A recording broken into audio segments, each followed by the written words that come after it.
I forgot to get the... There we go. Hello, Dark Knight X 0219. Welcome to stream. Hope you're doing well. It does look like ads are about to start up here, so give me a sec. I can't believe I forgot. I need to do this. I need to do this. Okay. And there we go. Chat, we'll be right back after these messages. Don't go away.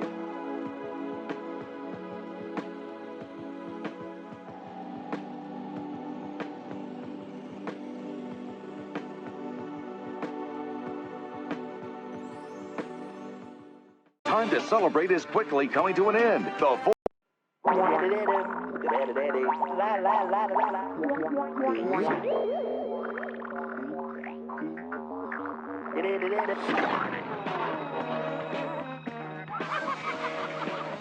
It's the longest, stretchiest, fruity snack around.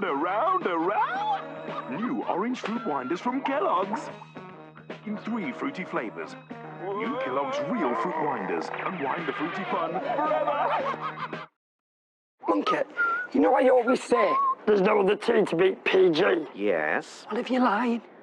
Like when you said there was an angry owl in the biscuit cupboard. Okay, Chopster, pay attention. PG Tips uses pyramid bags. So if we test one against a regular tea bag... And a digger. Yes, and a digger, you'll see the tea's got more room to move, freeing the great fresh taste for a perfect cuppa. Ta very much. Hey! The student has become the master. I know you like your outfit stylish. Any other line but the Gap is childish. Everybody working is your personal stylist. You're falling. Once you hear the Gap calling, you can't resist the shopping. Big ballin', not stopping, yes, yawling. Jeans popping in every mall in town and city. GAP, gritty, ready to go for us, by us, on the low. G, that's for getting the A for always. P, that's for power and the people that praise. Backwards, P for popular, A for attitude. G, get it going, Daddy Gap is on the move. How easy is this? Fall into the Gap.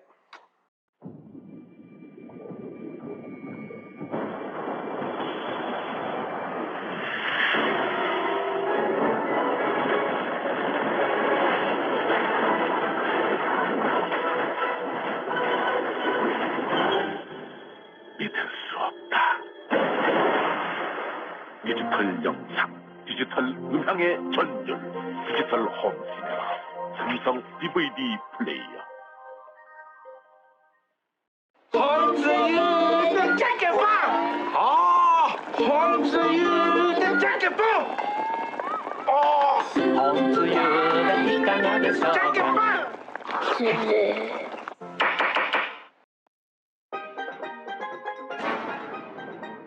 Lives in the ocean, big like a whale! Moby Dick! Scary teeth! Card players! Dog alone for one! Famous movie! Eats bones! Shark! Shark!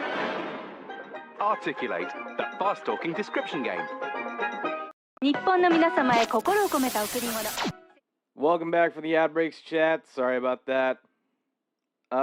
What's good? Honestly, not much. I was sick last week, and I've just been busy with work. I was busy trying to get better, and then I got busy with work, so, you know, there's that. Hello, Wicked Little Raven. Welcome to stream. Hope you're doing well. Again, not much. So again, chat, my apologies for the ads. But in even more exciting news, as you could already tell, chat. Actually, you know what? Let me get the music because I keep forgetting to do that for like just little occasions like this. You know what I mean? Yay, you're free, Raven. Hell yeah. Big red super chat Oh, from God. Mata Terry. Oh, no. Oh no, I forgot. I need to reset. I need to refresh the cache for mix it up. God damn it. Hello, Kibo. Welcome to the stream. Hope you're doing well. Okay, let's see what ads you got. Alienware 16 and 18. Area 51 laptops, Kit Kat, Quest Snacks, Universal Orlando Resort, Flu and Decor, Starbucks, ESPN Dallas Stars versus Edmonton Oilers. Nice. Also, I'm doing good, just busy working on a thing. That's good to hear, Raven. It's good to hear. Oh, floor and decor. No, you're right. You're right. That makes more sense. Okay, let me find. Oh god. Let me find my background stream music here. Okay, that's good. That captures it. There we go.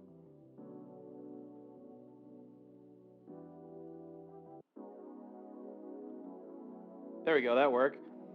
King of Smokes 99, thank you so much for the follow. Welcome to stream. Hope you're doing well. For those that are new here, my name is Mortal Martian. I am an alien hip hop producer VTuber. What's good, man? Hope you're doing well. Oh gosh, but in other news chat, we finally have ourselves a new background. Let's fucking go. This is gonna be awesome. Oh shit, Dark Knight. I did not know that you knew Smokes. Hell yeah.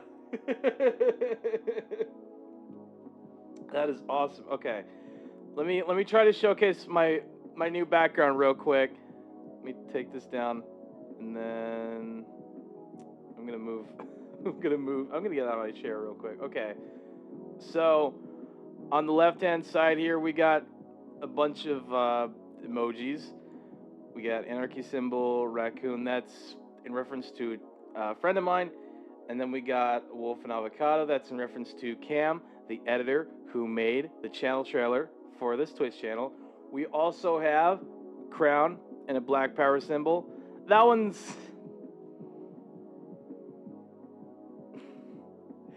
kind of just like that was just a given.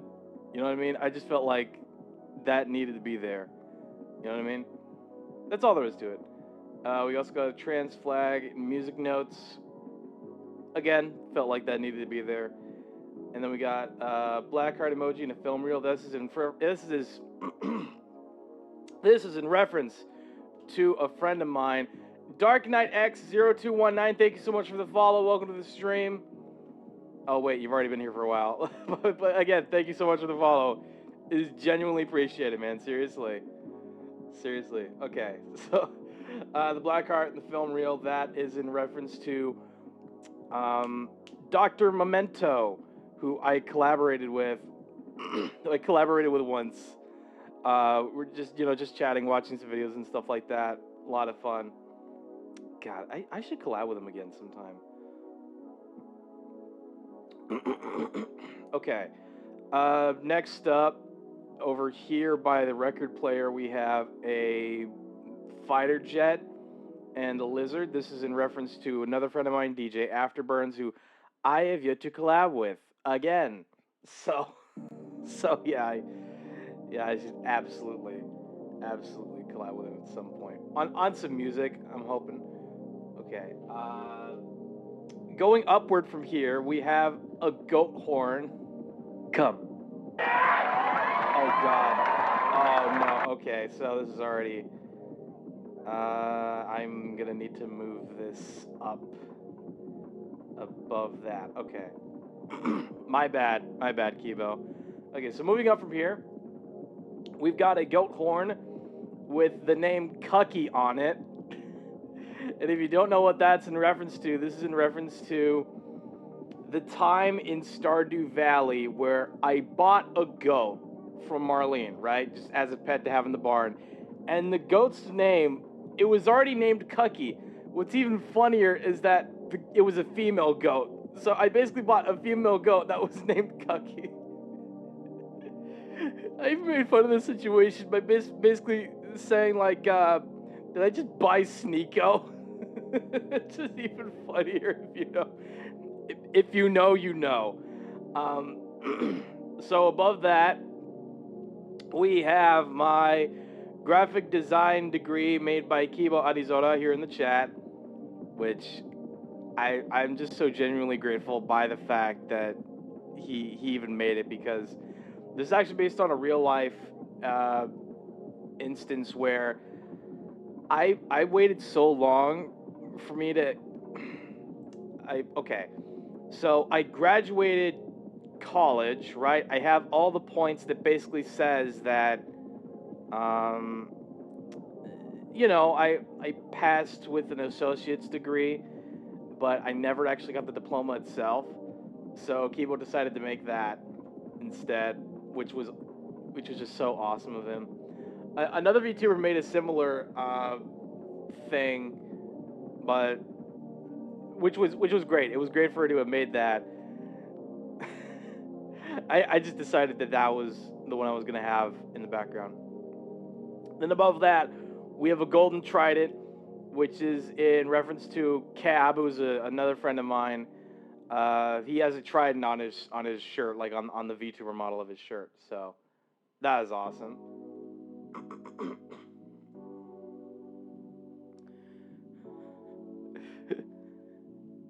The GOAT. And based off actual associates of applied sciences degree. Hell yeah. No, he's the cuck queen. Haven't you seen the video from Meat Canyon? I have not, Dark Knight, no. But yeah, that's in reference to Cab. Bisexual flag there. Obviously I'm bisexual, just basically saying. You know what? Let me hide that and the chair real quick. Okay, there we go. So over on this side here, on the floor, we have a chancla, which is in reference to Wicked Little Raven, who's in the chat. She has an emote where her VTuber is basically like holding up a chancla as if she's about to hit me with it. So she's used that a lot. She's used that a lot during my streams for sure. Okay, and then up here we have a green octopus with purple tentacles right there. This is in reference to another friend of mine, Ray Cybertech, who is an amazing, I think boxer Octoling boxer VTuber. He's awesome. And we also have a red dragon here. Hello, Trax Raptor Gamer. Welcome to stream. Hope you're doing well. Hope you're doing well. Yeah, I'm just showing off the new background here. Hell yeah. But yeah. Oh god. My fucking throat. So yeah, the green octopus with the purple tentacles, that's in reference to a friend of mine. And then the red dragon here, this is in reference to Mr. Nielsen, who is a dragon friend of mine he's just so sweet. Yep, that's right, Raven. Yeah, that's the chancla right there. Yeah. Yeah, absolutely have. Let me move over here. Okay. So over here we have a television, which I assume has like a YouTube feed on it. Pretty realistic for me to have YouTube feed back there. But then, okay, over here on the right side, just hanging on a... I don't know if it's hanging on a hook or just a pipe, but those are white roller skates with green wheels. This is in reference to the time we played Bomb Rush Cyberpunk last year. And I had so much fun not only playing through the game, but just completing it overall. Oh, God, that was so fun. That was such a fun time. And then we have a little piece of paper down here on the floor. This is actually an OSHA violation, which is in reference to Grocery Store Simulator. And then I think the last little Easter egg, or actually no, there's like another Easter egg. We have basically like a latch that leads down into a lower floor where I do most like the video recording aspects.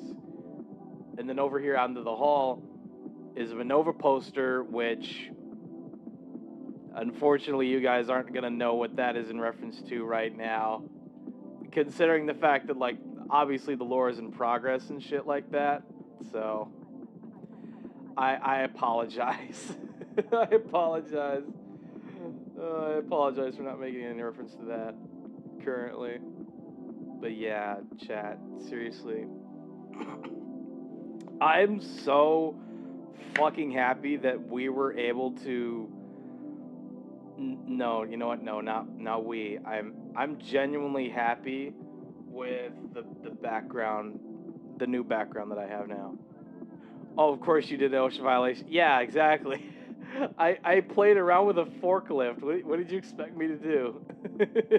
Well, just not play around with the forklift?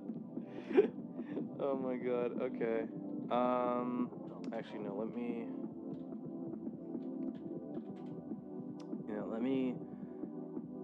me find. Let me go. Okay, here we go. Okay, let me go ahead and switch screens real quick. Okay, there we go. So chat, if you're wondering who has made the background, it is none other than Spectere HD, who is he's an English kaiju VTuber, kaiju tuber, technically speaking. He's on VGen. I think he has some. Okay, so he's got like a lot of different things that he's got a lot of different services that he provides. Like illustrations, PNG model art, mascot illustrations, creature design, character reference sheets, comics, emotes, chibis. It's a lot of stuff, but for me, I decided to go with the background illustration, and I am so happy I went with this. It is just so damn cool knowing that I was able to commission another VTuber to make this new background for me. And I think I commissioned him back in, oh god, I want to say February or something like that. I can't remember. I can't remember exactly when it happened, but yeah. Yeah, this is the guy that I commissioned for the background. And chat, if you can, follow his Twitch, show him lots of love. And just let him know I sent you and that I give him my thanks. I thank him so much. I even left a review. Yeah, there you go. Shout out to Spectere HD. Show him some love. The dude was awesome. The dude was just You did an amazing job. You did an amazing job. That's basically what I'm trying to get at. Okay, let me Okay, now I think I can stop the music there. There we go. Let's see. Yes, I have. Also, hope you still have that V1 light stick. Oh shit. Hang on. You know what? Let me find it. Let me see if I still. I'm pretty sure I still have that light stick. It's just that I'm not.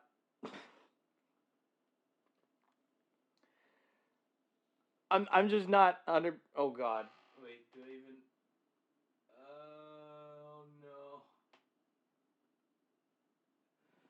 I have the music planner. Oh god. I've got the music planner. I've got the iPod makeup thing.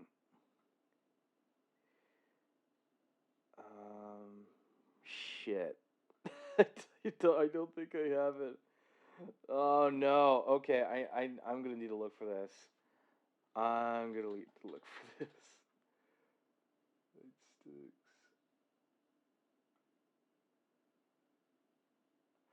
Okay, there it is. There it is. Let me. No, no, no, no, no, no, no, no. Let me. No, no, no, no. I didn't do it right. Oh God. Okay. Let me save that.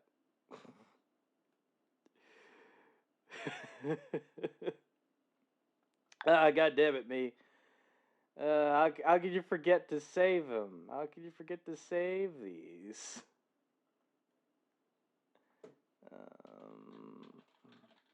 Light stick V1. Oh, VT. No. Rename. Oh god. Okay. There we go. Okay. Now I have it. Now I have it. There you go. God damn it, me. Yep. Yeah, very, very himbo of me, for damn sure. We're just forgetting, just forgetting to like save it. So there's that. Mm.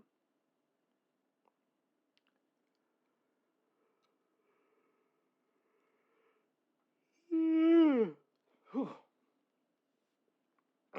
And as well, June 20th, there is a movie coming out that I'm watching. Oh shit!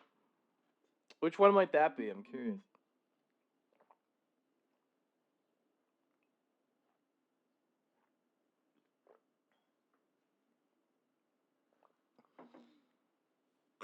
K-pop Demon Hunters. Oh yeah. Oh yeah, I've heard about that. That does look pretty exciting, I'll admit. I'm just like, hmm. I'm not 100% sure on it. You know what I mean? That's all there is to it. I'm not 100% sure on freaking on K-pop Demon Hunters. That's just me. That's that's just me. I don't have anything against the movie. I'm just like, hmm. I I'm not sure if I should. You know what I mean? It's that kind of thing where I'm just like, it looks fun.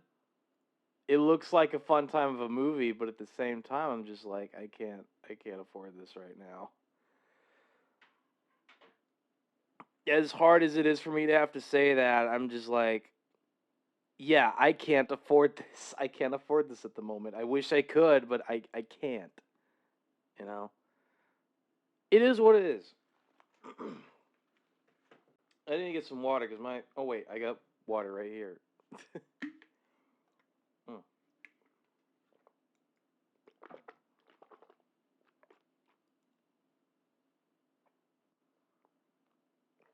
Ugh. Oh, there we go. Okay, that's better. Um, I'm gonna get a cough drop just in case. Did I finish all my coffee? I think I did. There we go. Okay, let me get a cough drop just real quick.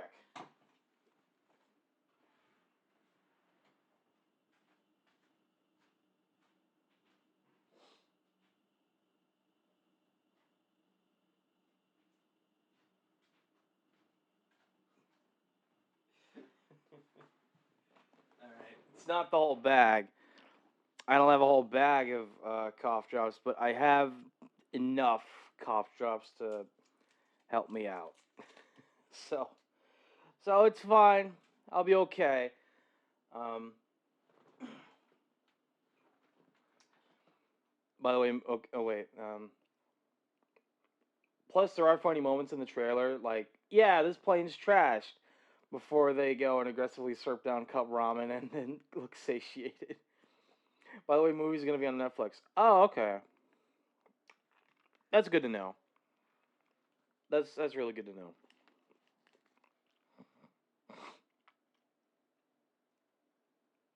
Ah. Mm.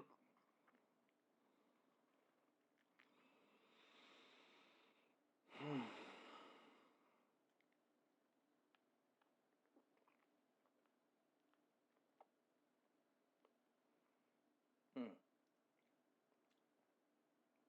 Definitely a good thing for for the movie to be on Netflix, but at the same time too, I'm very much just like, I'm not spending my money on Netflix, bro. Like, it's there's no way. You know what I mean? Just not okay. Streaming services in general, for me, they're just not for me. They're just not for me cuz like why would I pay why would I want to pay a small amount of money per month for watching content when I could when I would more than likely feel fulfilled buying a DVD of a movie that I want to watch, or just like buying the movie in general.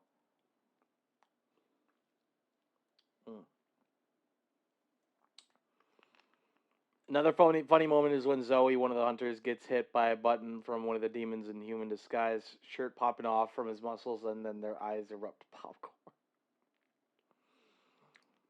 I kind of remember that one. That was... I got a little chuckle out of me, I'll admit. Hmm.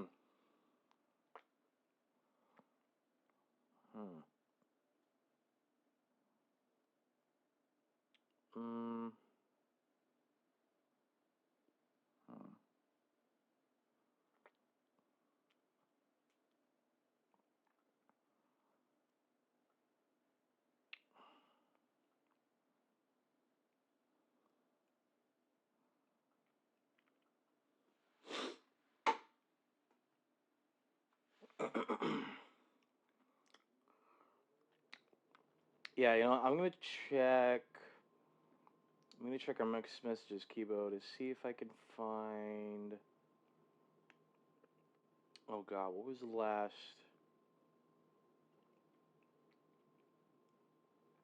Oh God, what was the last video you recommended me to watch? Because it's been a while, man. It's been a while. Okay.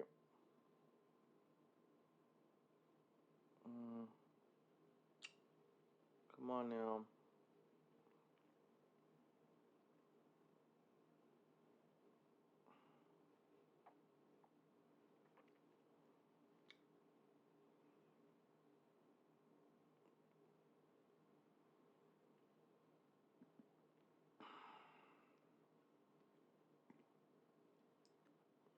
Shoot.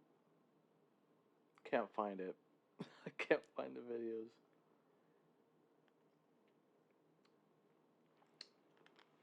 My favorite line has to be, "Hey, this is the men's bathhouse," and cue the hunters like, "Sorry, we're going now," while looking flat out mortified.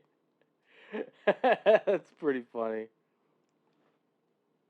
I'll admit, that's pretty funny.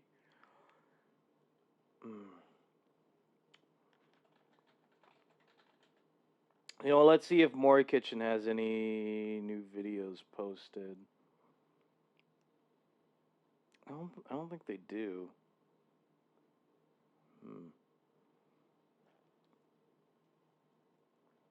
Maybe let's just see if there's like a particular recipe that might catch my eye. What about this one? Oh, come on. No.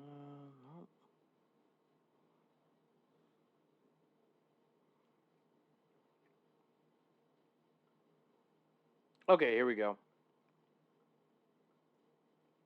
Boom. Stop. Slicing juicy meat, even Captain Impressed.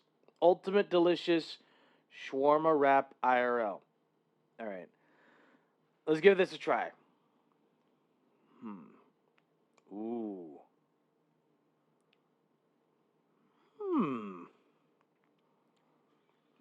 French fries. Okay.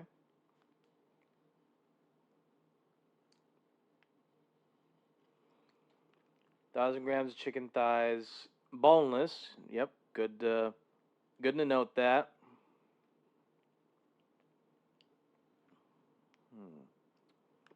Yeah, that does look pretty good. I gotta give her that.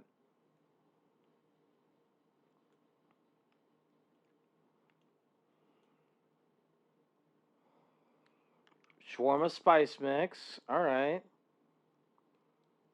Yep. Yeah, get your hands all in the chicken. Just make sure it's all well seasoned. Hell yeah. Cooking oil. Okay. There's a good chance I probably have it. Not the shawarma mix. The cooking oil. I do have some chicken.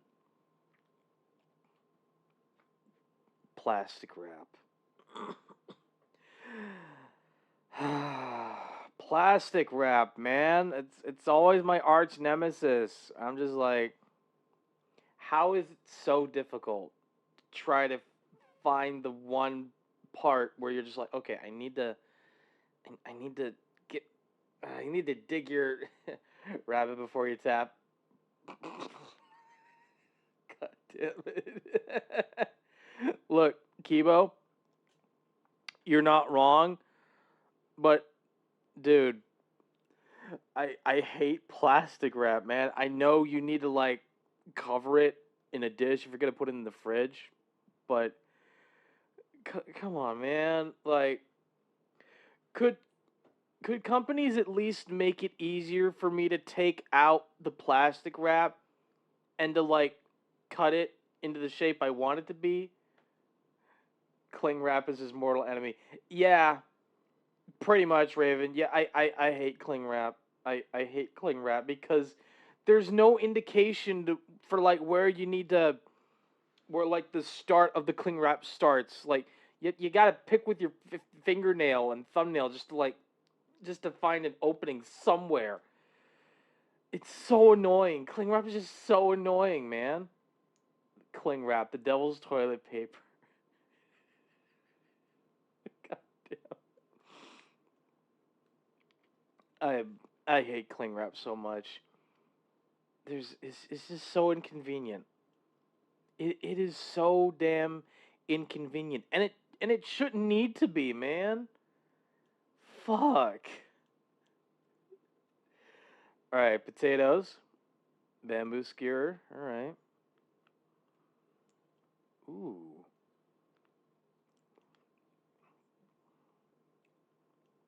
Okay. Bring the chicken back out. Oh, okay. So it's kind of.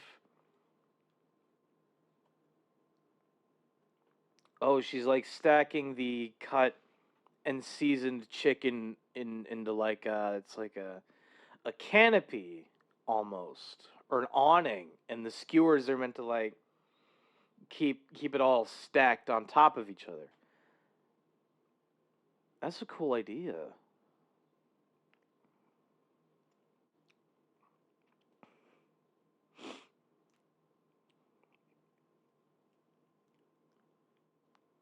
Ooh, that is a lot.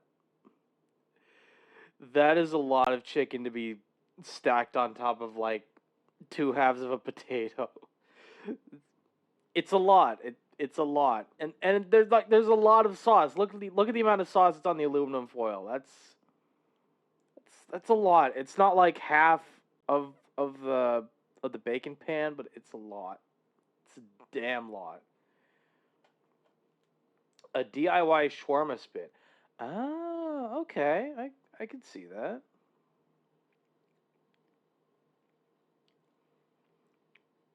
Whoa. Ooh, that's good. Oh yeah. Mm-hmm.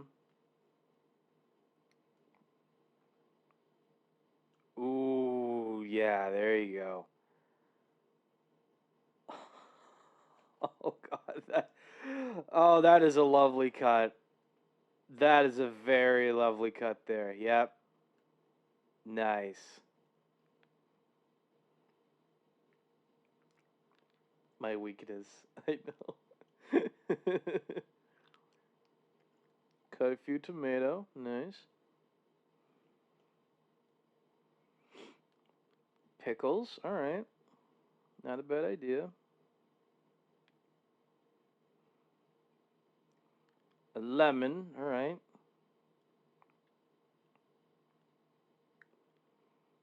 Ooh.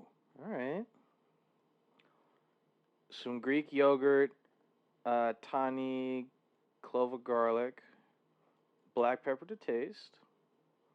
Salt as well. Parsley. Oh, what is she making here? Ooh. All right. Tortilla. Okay. Oh, it's a sauce. Okay. All right. That's good to know. Oh, yeah.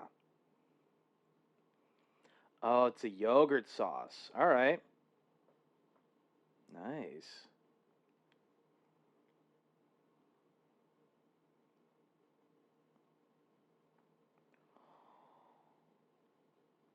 Ooh. It's very common in Middle Eastern cuisine. Oh. I'll admit I didn't know that. I didn't know the fact that this was like this particular dish was inspired by Middle Eastern cuisine. That's actually kind of cool. That is actually kind of cool. French fries, of course, in the hot boiling oil.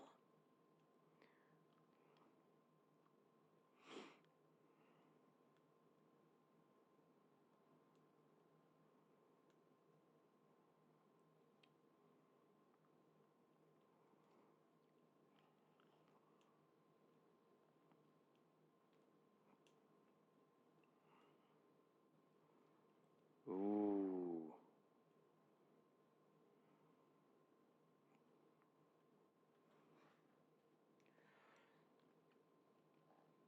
Let's see. Sumeru cuisine is based on Southeast Asian, Southern Asian, and Middle Eastern cuisine. Oh, okay. So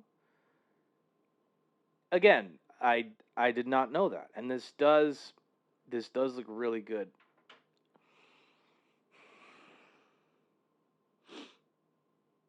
I wanted to say something, but knowing where this cuisine is inspired from, I wanted to say something else, but like what I'm thinking of is based on a whole different cuisine. So, but yeah, I'd love to try that. Of course, you gotta have the Coca-Cola. I want their food so bad. Look, if it looks good, and it tastes good, I would probably want to try it. More than likely. More than likely. Oh shit, we got some more Safia Nygaard. Hell yeah. Oh, come on. Can I... YouTube ads always manage to catch me off guard. For God's sake. Alright, here we go. Is quality? Okay, good.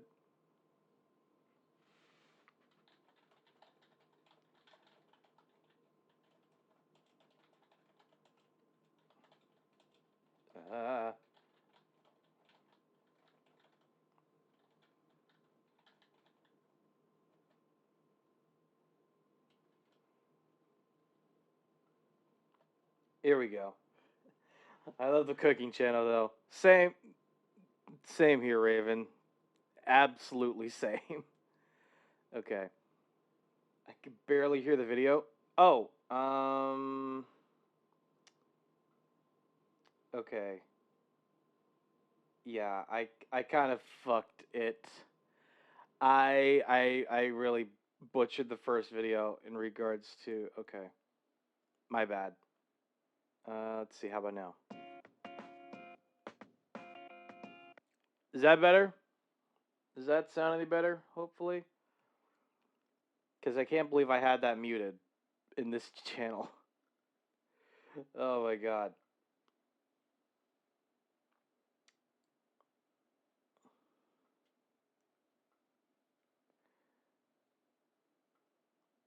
Okay. Okay. As long as you're able to hear the video, that's good. Okay. Ugh. All right. I spent 24 hours at Dollywood. Let's see what we got. The internet made me go there. Hello, friends, and welcome to another video. Today, we're going to be taking you guys to spend 24 hours at Dollywood. And yes, we are going to be attempting to... Okay, also, I just want to make a note of this right you guys now. to spend 24 hours at Dollywood. And yes... The microphone that Safia currently has right now, I don't know what it is, but seeing that microphone always reminds me of NPR's Tiny Desk concerts. I miss those. I miss those Tiny Desk concerts from NPR. Just like, look at the microphone. It's a shotgun microphone. That was kind of obvious enough with a pop filter on it. immediately my mind just goes NPR and the Tiny Desk concert. Anyway. We are going to be attempting to eat a slice of the 25-pound apple pie. What the fuck?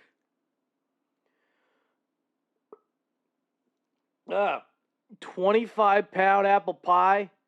Jesus Christ. I don't even know if I would be able to... Chat, I don't even know if I would want to eat a single slice of that apple pie. Like that, 8 slices. That's 8 slices of apple pie.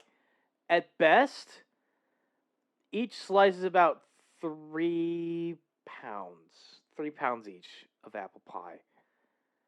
I don't even know if I want to have a whole slice. Maybe half a slice? But, God, no. That's a big pie. Yeah, no, I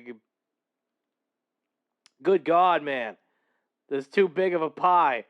Further context will be provided later. In 1986, world-famous music sensation Dolly Parton bought a stake in the Silver Dollar City amusement park in Pigeon Forge, Tennessee, with the goal of bringing a world-class attraction to her hometown in the Smoky Mountains.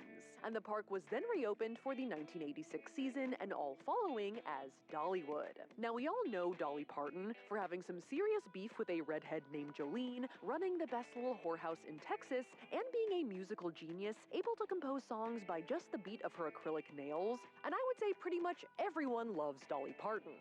I mean, yeah, you gotta give it to Dolly Parton. She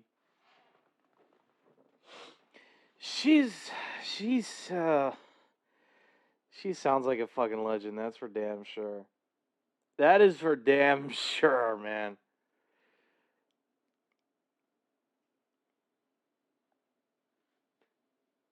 I'll admit, I'm kind of just speechless. I'm speechless by the fact she's able to compose songs just by the she's able to like make a beat from the sound of her nails. That's fucking insane. She's iconic. Yeah, that's basically what Safia is saying. If you have a problem with Dolly, you have your own problems. And I have known that Dollywood, the Dolly Parton theme park, has existed for a long time. Dollywood. But I've never been, and I can't say I totally know. Jotunby. Oh god, I do not know how to pronounce that username. Jot, thank you so much for the Jotunby, thank you so much for the follow. Welcome to the stream. Jotun Baby. Okay, thank you. Jotun Baby, thank you so much for the follow. Welcome to the stream. Hope you're doing well. Since you're new here, my name is Mortal Martian. I am an alien hip-hop producer, VTuber, and right now we're just watching YouTube videos, having a good time. Yeah, I was very confused by that username as well. But thank you for correcting me on the pronunciation, Gibo. Always appreciated. We're watching Safia Nygaard's video on how she spent 24 hours at Dollywood. So this is gonna look like a lot of fun. What all is supposed to be in there. And even after watching some of the Dollywood content that's out there, I still don't really know. But I do know people really like it. So in order to this, we decided people really like check it out ourselves and spend way more than just 9 to 5, 24 hours actually, eating, thrilling, and being merry, and 24 hours at a theme park. I'm not gonna lie, chat. It sounds like hell. I don't know why, but it just does. No, even I don't know the pronunciation. Yeah, I didn't know the pronunciation either. I think you just took like a stab in the dark, and it's probably the best that we could come up with. So,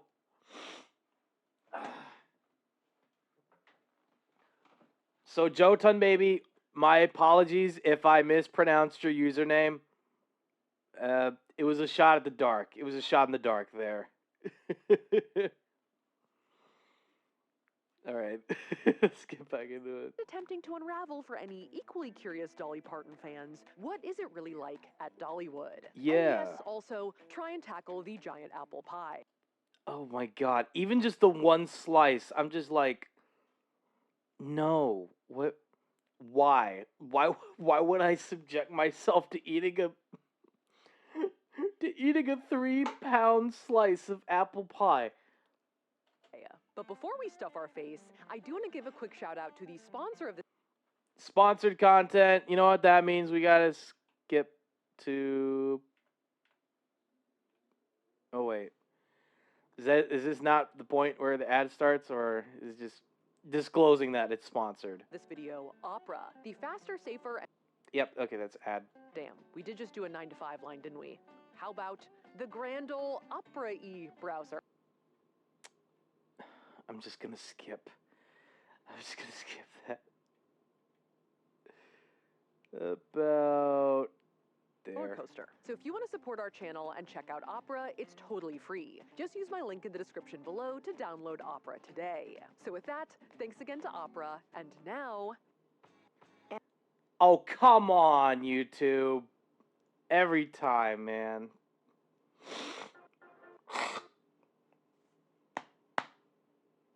Every time with these ads, man.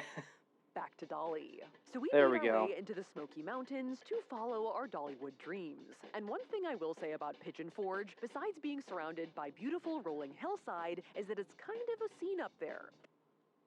What in the world? Wonderworks? But it's like an upside down building? That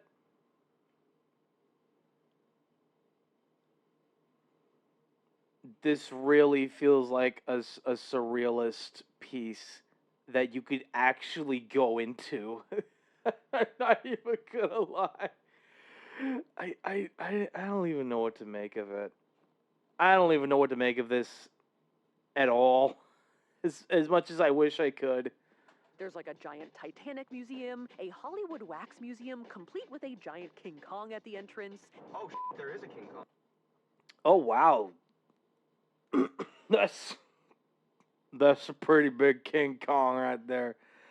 No wonder. No wonder King Kong wasn't in any more movies. He just decided to move to Tennessee. Why not? And a Mount Rushmore. A Hatfield and McCoy dinner show, a Margaritaville Island plot. Oh my god. We gotta watch the Ed Burbank video where he and was it Hidden Tennyson or was it Tennyson and Jay Schlatt? I don't remember. We gotta watch that video where they're just going to like every single Margaritaville. Oh god, that's gonna be a hell of a time. It was a lot more than I expected. Oh my god, not Alcatraz of the East. What the fuck? But our destination was Dollywood, and to get to see and eat everything that we wanted to, we needed to start our 24 hours right when the park opened at 10 a.m. Of course you did.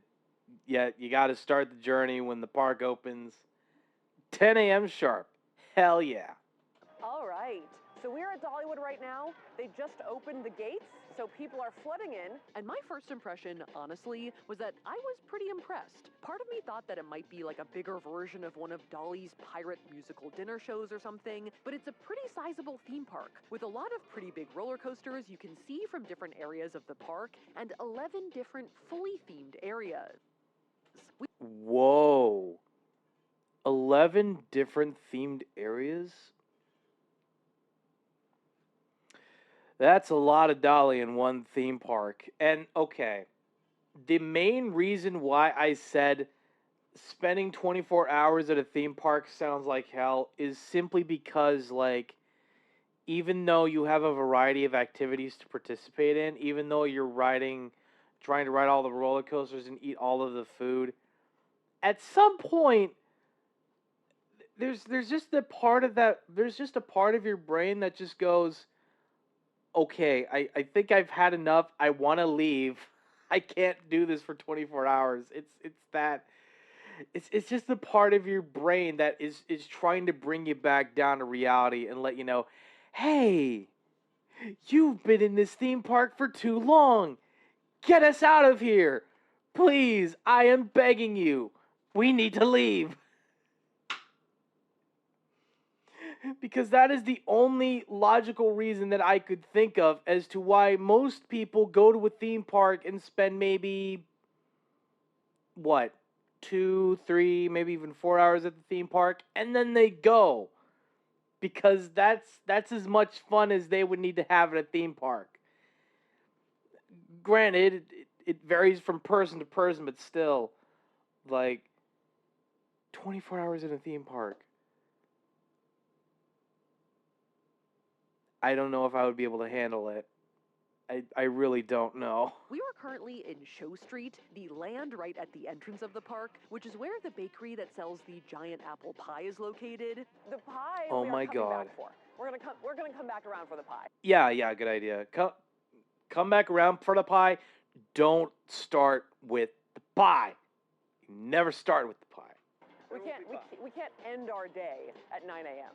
Right. Instead, we're gonna head over to Jukebox Junction first Okay. to start our day off with a roller coaster. So it's gonna be exciting. It's gonna be an exciting next few minutes. Two quick things to note. One, we filmed this during the Harvest Festival, So it won't be October when this video comes out, but it is currently October. Oh, The okay. reason for the season. And that's the reason for the seasons. There's just orange. There's just so much orange everywhere. You know what's funny, chat? The CRT filter on the stream, it almost makes the orange bits look like the sky's on fucking fire. It's just too funny. It's just too funny to think about. Okay. Autumnal, baby. and also, yes, I am in some Dollywood-inspired attire. Let's this go. is a custom outfit I got for the occasion from Jukebox Mama on Instagram. Ooh, Yeah, I'm dressed up. nice. I am not dolly bounded, but like a little bit. Yeah. I did forgo a pair of cowboy boots since we had a full day of walking ahead of us. But there is hat potential later on, okay? There are a few places that sell hats, so a hat could be added. Nice. Okay, I like the idea. I like the idea of getting a hat for the outfit. The ensemble at some point. But after passing a giant pumpkin pyramid and some legitimate giant pumpkins, and also some early contenders for cowgirl hats, Oh, I said hat potential later on, but Hat potential later. hat potential. And this is like the first kiosk. we crossed into Jukebox Bruh. Junction. Now, Jukebox Junction is a 1950s themed area inspired by Dolly's youth during that time. Optometrist. Oh. Oh, Dolly, that freaking pun. Can you see good? Puns. Anyway. Wordplay. Dolly's got puns. And besides being generally 1950s chrome, it features a retro-themed Red's Drive-In restaurant, a rockin' Ooh. roadway ride, and the lightning rod coaster, sticking out of the side of the mountain. Oh, damn. Whoa. Yes. Now, something you might not expect right away is that these Dollywood roller coasters are not messing around. Our guide told us that even the most hardcore roller coaster enthusiasts hold Dollywood in high regard. Apparently this is one of the more intense, a thrill seeker's favorite roller coaster at Dollywood, and we're doing it first thing. This is the Thrill Seekers roller coaster, and they hold this in high regard. That is insane. The fact that this is the first ride of the day. Good luck. Hope you can hold your lunch. So, I guess let's get on it, shall we? We skipped the coffee.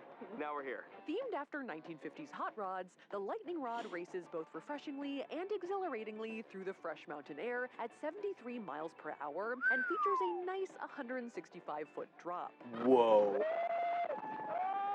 Oh shit. And this is definitely a more high-octane ride than you'd find at like Disneyland or Universal Studios. Yeah. Kind of fun. Freaking ads, man. It's more like Islands of Adventure level, if that makes sense. You need to fix it. I cried a little bit. A little bit. Yeah, well, mostly because I was trying to keep my eyes open to get the shot. Speed tears. Yeah, And though Tyler's hair was certainly a casualty of the lightning rod, Actually, the roller coaster kind of blew your hair into like a 50s shape. Yeah. You kind of like A have little bit, mid-century yeah. Jukebox Junction vibe. Yeah. it was surprisingly the perfect way to start the day. That was pretty intense. Hell I'm yeah. shaking, but I feel good. Actually, I would recommend we start most of our shoot days off with a roller coaster. Yeah. I would not.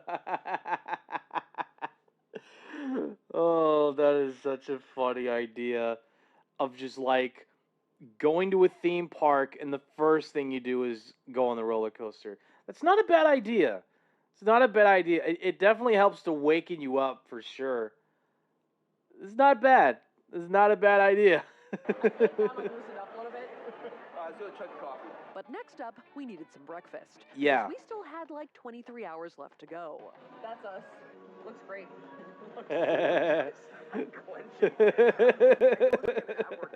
Okay, so next up we headed over to Rivertown Junction to do a little eating. Dollywood Alright. has a lot of famous foods, and most of the other Dollywood videos I've seen have actually been about the food specifically, so I wanted to get some of those delectable Dollywood snacks into my mouth. Starting off with this giant skillet. Does it have another name? Whoa. I'm not sure. But it's a giant skillet. And I've seen it in a couple other Dollywood videos, and I was drawn to it. Almost inexplicably, but at the same time, obviously. This thing Yeah. is impressively large even in person, and apparently the skillet master Cricket has been working at Dollywood since the day it opened. What? Are you kidding me? Someone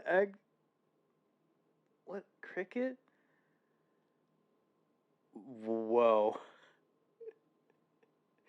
Cricket's an OG, man. I don't know what to tell you. That's an original employee. Ever since the park opened, they've been working there. So she knows what she's doing. That is with awesome. That giant skillet. Big skillet. Huge.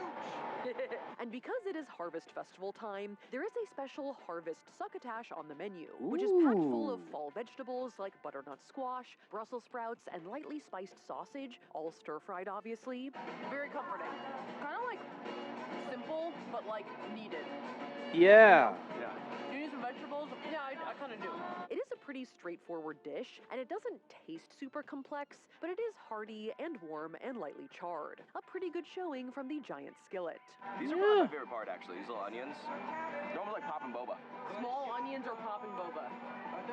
You decide. Now, just a few steps down the road from the big skillet is an iconic Dollywood snack, the kettle corn from Country Cooker's Kettle Corn, which is a must-get.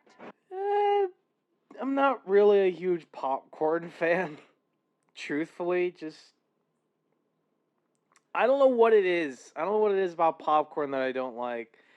It's either the butter that's like inside of the packaging for most like most of the popcorn that you like buy at the store, or I don't know what it is about popcorn. I know this is kettle corn. This is like a different thing, but still you know what it is? I don't like getting those little kernels stuck in your teeth, or like stuck in like at the back of your throat, but like in between your gums. That is just not fun at all. It's really not.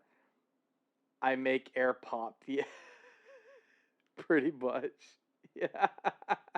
Actually, not as large of a skillet, but another large skillet. The theme Yes. of the section is skillet.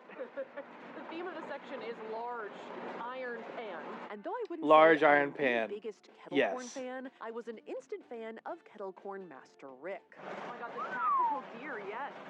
That is amazing. Rick knows I feel like I could exactly use what some he's tactical doing. popcorn gear. Hell yeah. Right? Though the gear is not just for intimidation factor, as apparently the kernels can pop up to 5 feet out of the kettle.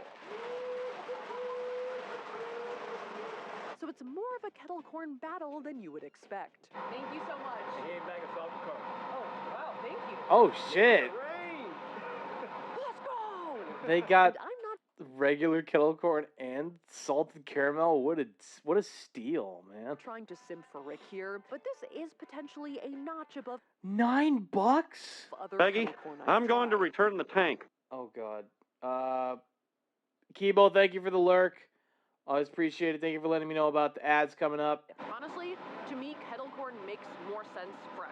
Yeah. It was warm, It sweet, and does. oily, but still very light, and I could potentially taste a little bit of that kettle. A There's like little bit bit, of, like, yeah.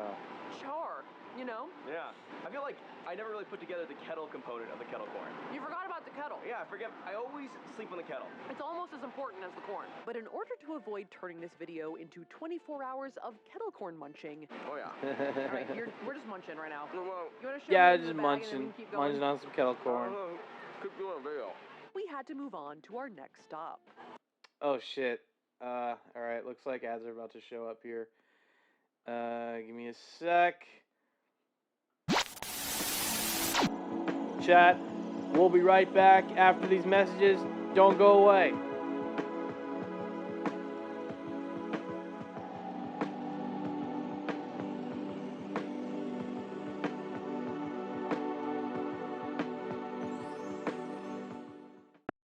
Hi, it's Vince with ShamWow. A regular towel doesn't work wet. This works wet or dry. This is for the house, the car, the boat, the RV. ShamWow holds 20 times its weight in liquid. Look at this. It just does the work. The ShamWow sells for $19.95, but you get one for the house, one for the car, two for the kitchen and bathroom. But if you call now, we'll give you a second set absolutely free. Here's how to order.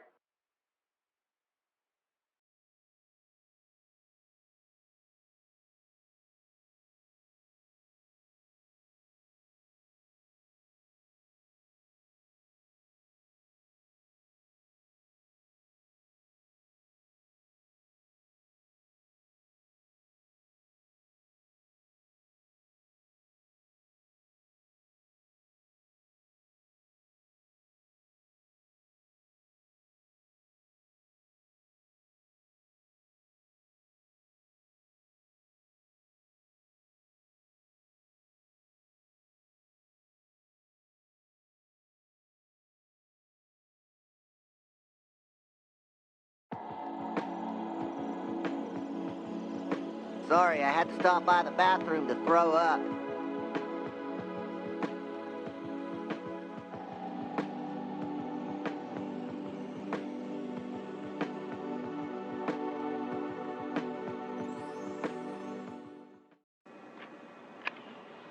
Nice car, what is it? Oh, it's my new Kia Optima. Should have got a Toyota Camry. I got leather seats. Me too. Yeah, moonroof. Yeah. V6 engine. With Sportmatic transmission. 5-year warranty. Oh, no. Ha! 10-year. And I paid $5,000 less than you. Huh. The Kia Optima midsize sedan. Get 3.9% financing through July 31st. Dual front seat mounted side airbags. Got it. It's nighttime in a kitchen just like yours. All is quiet. Or is it? The North American house hippo is found throughout Canada and the eastern United States. House hippos are very timid creatures and are rarely seen, but they will defend their territory if provoked. They come out at night to search for food, water, and materials for their nests. The favorite foods of the house hippo are chips, raisins, and the crumbs from peanut butter on toast. They build their nests in bedroom closets, using lost mittens, dryer lids, and bits of string. The nests have to be very soft and warm.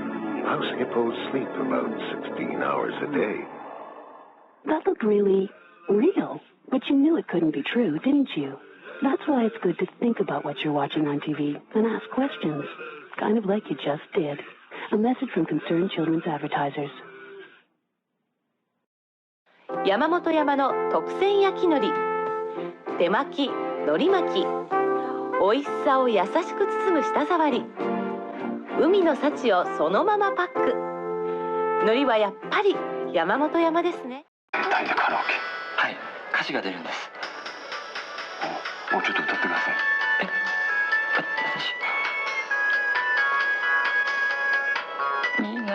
カラオケできる携帯 au by KDDI. It's okay, Aunt Alex. I'm a man now. Oh, thank you. That reservation still standing? Barely. And how you doing, little partner? Walker told me I have AIDS. Welcome back for the ad breaks chat. Let me see. What ads did Kibo get? And welcome back. to the stream as well. Ads for Eroxon Erectile Dysfunction Gel. Literally the first one. Air National Guard, Alienware, 16 and 18, Area 51, gaming laptop. Taco Bell Lux Craving Box, Dallas Stars versus Edmonton Oilers NHL game. Carmax, Meow Mix, and Red Bull. Hell yeah. Tyler did most of the damage, but we ate most of it already. That's what it's there for. Let's go. After our snack Yeah. intermission, we power strolled through the rest of Rivertown Junction, named for all of the water around here, I think, past a few literally 1,000-pound giant pumpkins. Imagine sitting in your 500-pound pumpkin and thinking it was going to be big enough, okay? Bro. That is a huge pumpkin. That is a big pumpkin, man. And here's the funny thing, right? I've definitely seen pumpkins around for sure. Like I'm not unfamiliar. I am familiar that pumpkins are a thing. But it's not to the point where they're like 500 pounds big, right? Reasonably, that would be, what, 10, 15 pounds? You could usually pick one up and put it in your car and make a jack-o'-lantern out of them. I've heard of pumpkin, but not pumped like that. Yes, that's exactly what I was thinking. Like, goddamn, that is huge. Oh, that's a huge pumpkin, man. Because it's not. Past this recreation of Dolly's childhood Tennessee mountain home, and also past Aww. a very glitzy and glam gift shop, which it was hard not to stop and shop at. Ooh. I said I wasn't sure about cowboy boots all day at Dollywood, but these are pretty awesome. Whoa. Bejazzled cowboy boots. Oh my days. My wallet would be screaming for help. Okay, actually, no. If I was female and I saw these bejazzled cowboy boots, my wallet would be screaming for help at that point. Like it was held hostage. Yeah, look. Bejazz. Was that not the right term for it? Was it bedazzled? Is that it? Like, look at these cowboy boots.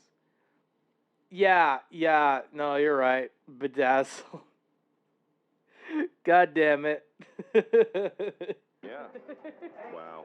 Look at those. That's a lot of shimmer. Before we veered to the right to get to our next land on the map, the village. There is a county fair area below here, which is like a kids' carnival ride area, but we're here on this side of the park for the Dollywood Express, which is a coal-fired steam train which I owned a bedazzler. That makes sense. takes you on a 5-mile journey around the foothills of the Smoky Mountains. A lot of my hairline in this video. Basically around the circumference of the entire park, giving you a preview of some of the other lands and coasters to come. Whoa. Is that Jolene? And I will say it is pretty cute and calming and authentic, as the engine does blow off cinders into the air. I actually noticed, I took some detail shots. I do notice some cinders. Huh. I think one did enter the eye, but I'm okay. Right. It was not a medical emergency. Yes. The train Thank conductor goodness. did specifically say that cinder in the eye was not a medical emergency, and please not to pull the emergency line, or else. I was not going to pull the string under any circumstances. Good to know. But after our 20-minute ride on the Dollywood Express, despite being pretty cindered, I could still see, and I was ready to see, more of the park. Yay. Oh, it smells incredible. I'm smelling stuff. Yeah. I smell different smells from all directions. Cinnamon and barbecue sauce. Next up on the map was Craftsman's Valley, which is the main area that features Dollywood's signature local artisans and craftsmen, both to showcase their talents and also so guests can participate in the making of a craft of their choosing. There's a glass-blowing installation, they have a blacksmith, they have a leathersmith, they have a candle-making shop. Which I feel like seems like the natural fit for us, but we're actually doing another different wax-themed activity later. We're actually here to eat and see the birds. Good idea. Just to satisfy my curiosity, we did try a pumpkin-spiced rib from Miss Lillian's... Pumpkin spice ribs? Whoa, okay. I've heard of smokehouse ribs. I've heard of barbecue ribs, right? I think I mainly had the smokehouse stuff. I think more specifically like the oh god, what was it? The pulled pork. I've had the pulled pork and the ribs as well in the past, but like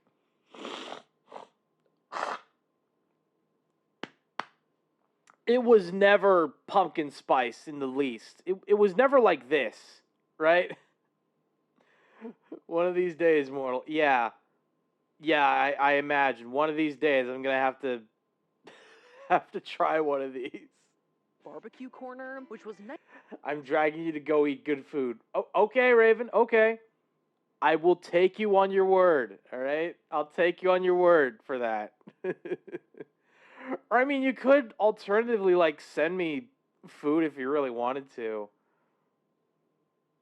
I'm gonna leave that up to you. Nice, smoky, and tangy, but I wasn't sure if I could actually detect any pumpkin. Imagine right. Pumpkin spice latte. Back out the latte. Is there any of that flavor? Carry the one. Mostly meat, I would say. Yeah. Yeah, mostly meat. None of the pumpkin spice flavor in there.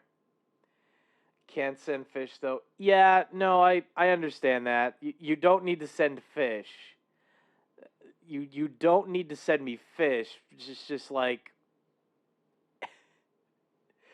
and anything else that might be good in terms of food. It's up to you. It's totally up to you. I would say mostly smoked meat.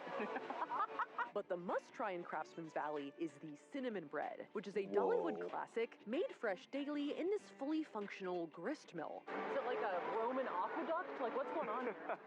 Which is an exact replica of a water-powered mill, as it would have been in the 1800s when people in the Smoky Mountains relied on them to grind corn and wheat. Oh. It smells so good. You can smell it. And this cinnamon bread does smell amazing. Oh, wow.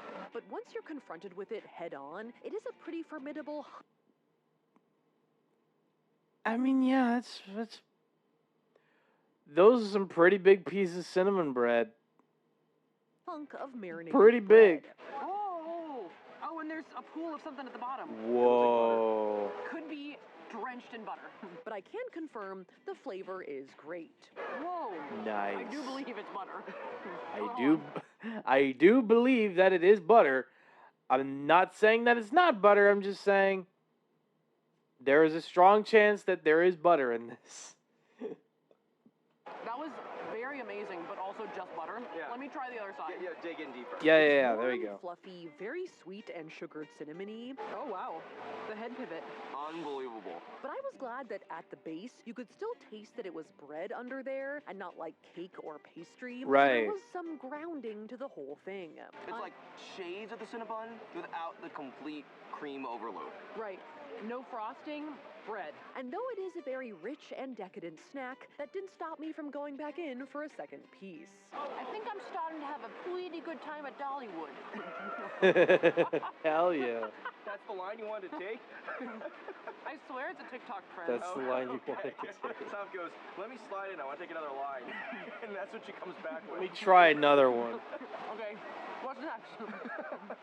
After our off-camera hands had had their fill of cinnamon bread, we ran into Miss Lillian, aka the Chicken Lady, who is one of the only roaming face characters at Dollywood. Oh, that's pretty cool. I didn't know that there were different faces throughout Dollywood. Have you? No, I have not. Oh, there's chicken paparazzi everywhere today. Chicken Unlike with paparazzi somewhere like everywhere. Disney or Universal, I don't think there are multiple actors who play her. I believe there is only one Miss Lillian, and she is not based on anyone from Dolly's life, but is her own very vibrant character. Aww. That's actually kind of sweet. I like that. Y'all, look at here. I think we need a chicken interview. Oh. I have to be honest, I was at least one step behind on the chicken improv. Please, girl. Let me tell you a story about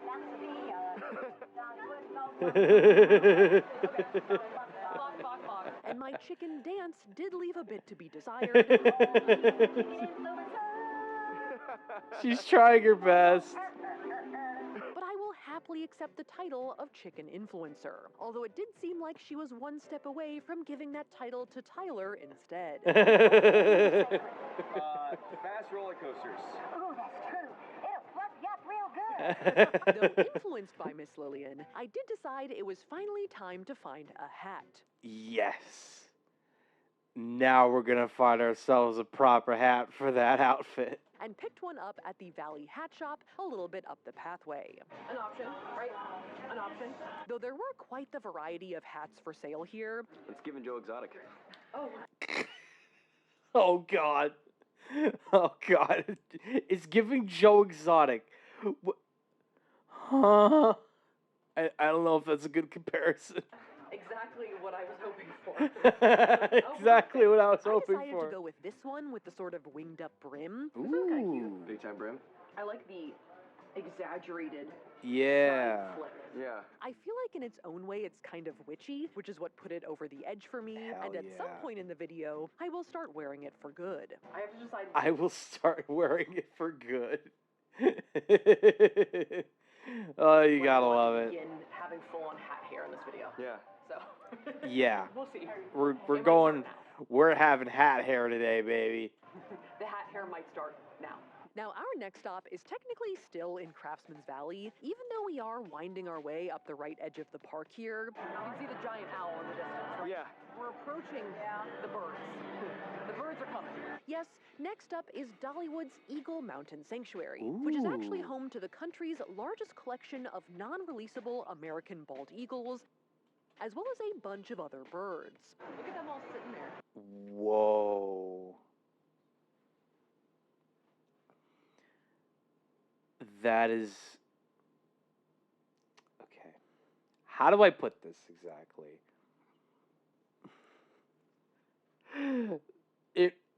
It's just really cool seeing a bunch of birds of the same species together. Especially bald eagles. Not in like a patriotic sense, but more so of just like appreciating nature. Yeah. I'm just appreciating the nature of it all, with all of those bald eagles around. Like, look at that. How many we got here? 1, 2, 3, 4, 5, 6, 7, 8. I think 8 bald eagles just in this shot alone. It's a lot. They are bald. Dolly is a big fan of everything Smoky Mountains, including their birds of prey. She and I have that in common because as I have the wingspan of a turkey vulture, I feel a special connection to them. All right, we're gonna get to meet a bird. We're gonna get to meet a bird. We'll see. First up on the glove was Challenger, who is actually a famous bald eagle, a bird influencer, if you will. He reminds me a lot of my cat.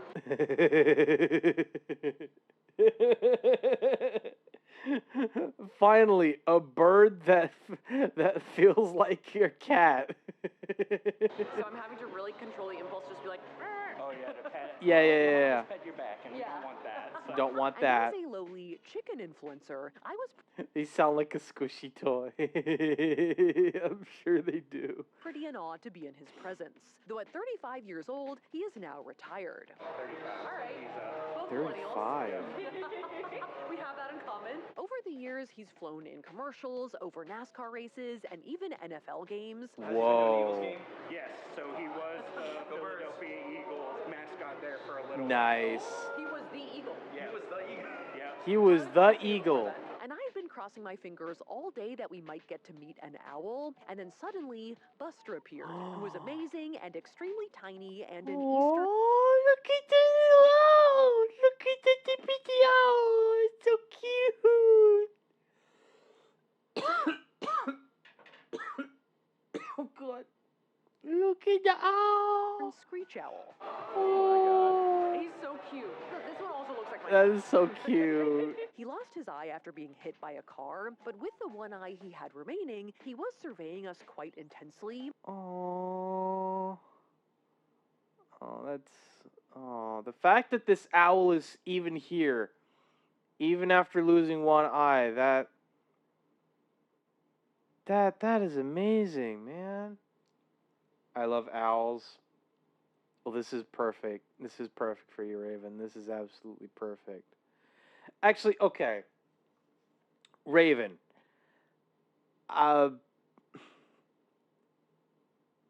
Why? Okay. I just realized this right now. Why haven't you decided to be like either a Raven VTuber or an Owl VTuber? Like, why haven't you been? Why didn't you go with being a Raven as your VTuber inspiration, or an Owl VTuber? I don't know. I just thought of that just now. My model's first name is Noctua. Oh, okay. That. Oh, because like owls are more often they're like out at night. Okay. So that kind of makes sense. He does look like Cosmo. How you doing? Literally is camouflaging into the background. I'm like, where is he? And so though Buster may cute. not be a bird influencer like Challenger, he is famous to me. He's totally posing. There's also Cosmo some bird is living quarters absolutely right famous behind to the bird her. theater. There are some more birds over here. I think this is like their house.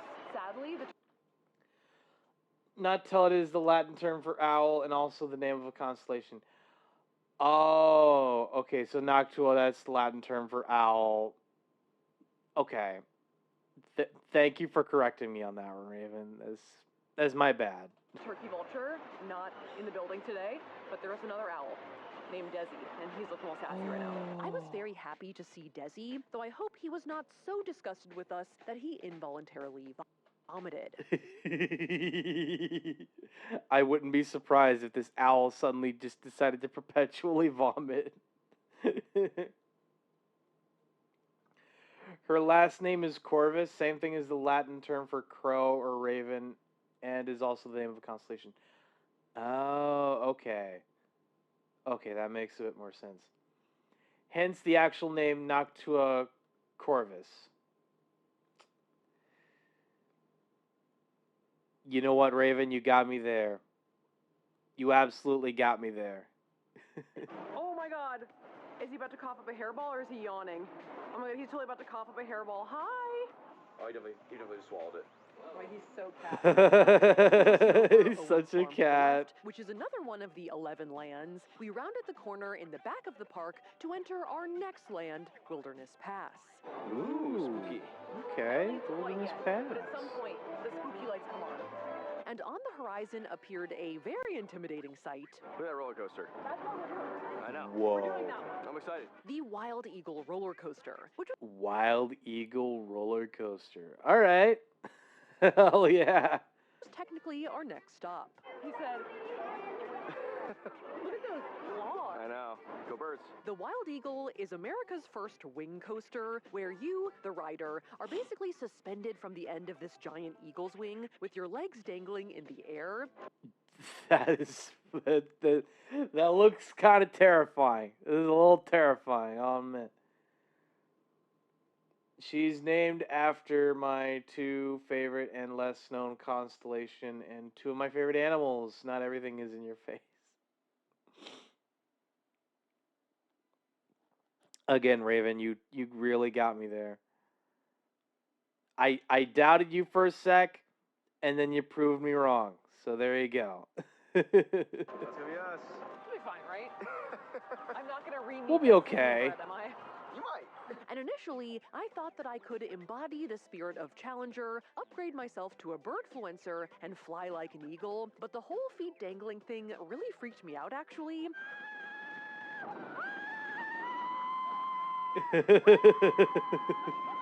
And I ended up having to close my eyes for the entire ride. Oh, God. That one was too scary for me. That was fast. I didn't like the no feet thing.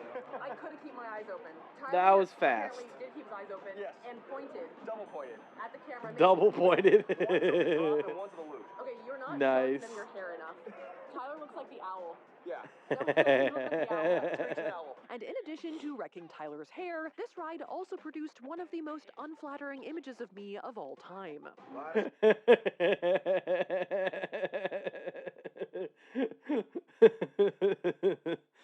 Oh, God. Poor Safia. Poor her. Miles being had there. Thoroughly shaken up, we passed some lounging pumpkins and made our way to our next activity at the Hansville Wax Company. I promised Oh, okay. Right? Yes. As the name implies, at Hansville, you basically just make a wax cast of your hand, which was enough of a sell for me. I like the tactile element, so I chose this. Yes. And surveying their past work, I quite liked the Quiet Coyote and the Grope, but in the end, decided to go for the classic rock and roll hand. Yeah, there you go. Got it. You can't beat the classics. I'm just saying. Don't move. And basically, the way the molding works is that the attendant alternates dipping your hand into the hot paraffin wax and then into the ice water. Ooh, yeah, I felt it harden. Oh, yeah. It was funny. Yeah. To build up a layered wax mold. Ooh. You can wash your hands. There you go. Oh my God, Ty, look. Then they dip that into your choice of colored wax to give it some flair and fill it up with paraffin pellets. And voila, you have a wax replica of your hand. $15 for a Hansville wax mold? You know, just for like a bit of arts and crafts, that's kind of...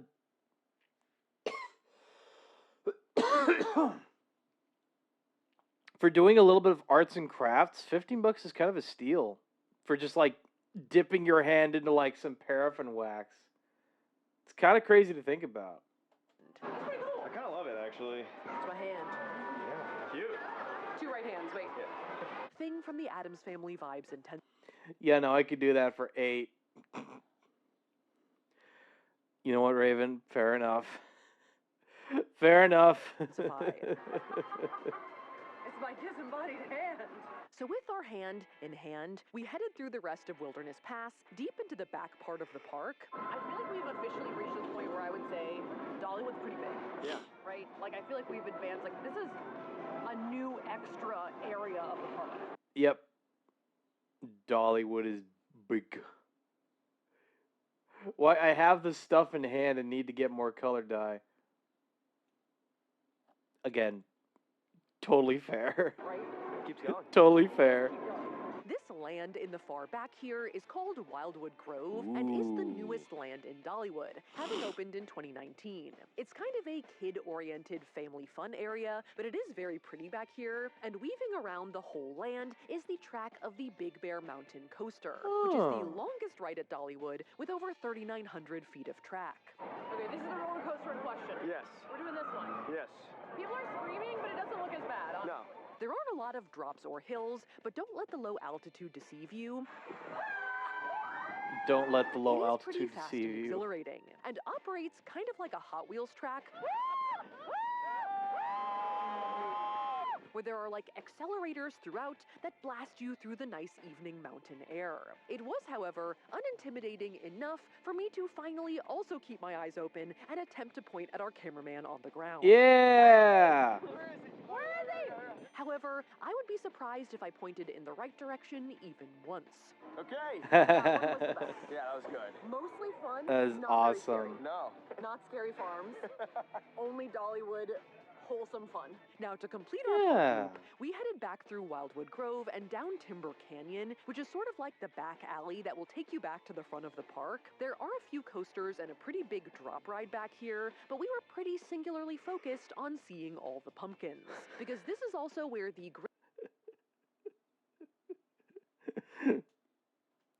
Oh my gosh. Okay. Okay, chat. I'm not gonna lie to you. This particular pumpkin, this has meme potential. I don't know what it is. I know it's supposed to be a pumpkin that looks like a frog. Okay. Meme potential. This right here, the meme potential, as well as this little guy. Look at that little guy. That's a meme. These are both These are both candidates for like a future emote. I don't know. Great Pumpkin Luminites Walk was. Although I think technically we were going through it backwards, I did enjoy the flock of grinning jack-o'-lanterns, the lit-up pumpkin alleyway, and the pumpkin discotheque. Yeah. Old disco. Rave, pumpkin, rave, pumpkin. I hope she plays Hot to Go. Yeah. It's a pumpkin rave. And after passing the signature Dolly giant butterfly made of pumpkins, we were back where we had started at Show Street. We have saved the Dolly paraphernalia and the pie for last. Now, though I would say there is definitely some Dolly theming throughout the park, it's a little bit less in your face than you might think from the name Dollywood, but there is one region of the park right below Show Street that is 100% Dolly, the Dolly Parton experience. Do you perhaps see that giant purple thing? I do. That's where we're going. Yes. That. Yeah. Which is an area that houses the sort of Dolly museum aspects of the park. Inside this giant purple butterfly building is an exhibit called Song Teller. That hair. That is some truly insane hair, especially for, oh god, this is probably mid to late 60s if I had to guess. Insane. Absolutely insane hair there for sure. Which takes you through Dolly's life from her childhood in Locust Ridge, Tennessee, onto Nashville, and eventually the world stage, as well as highlights her current philanthropic work.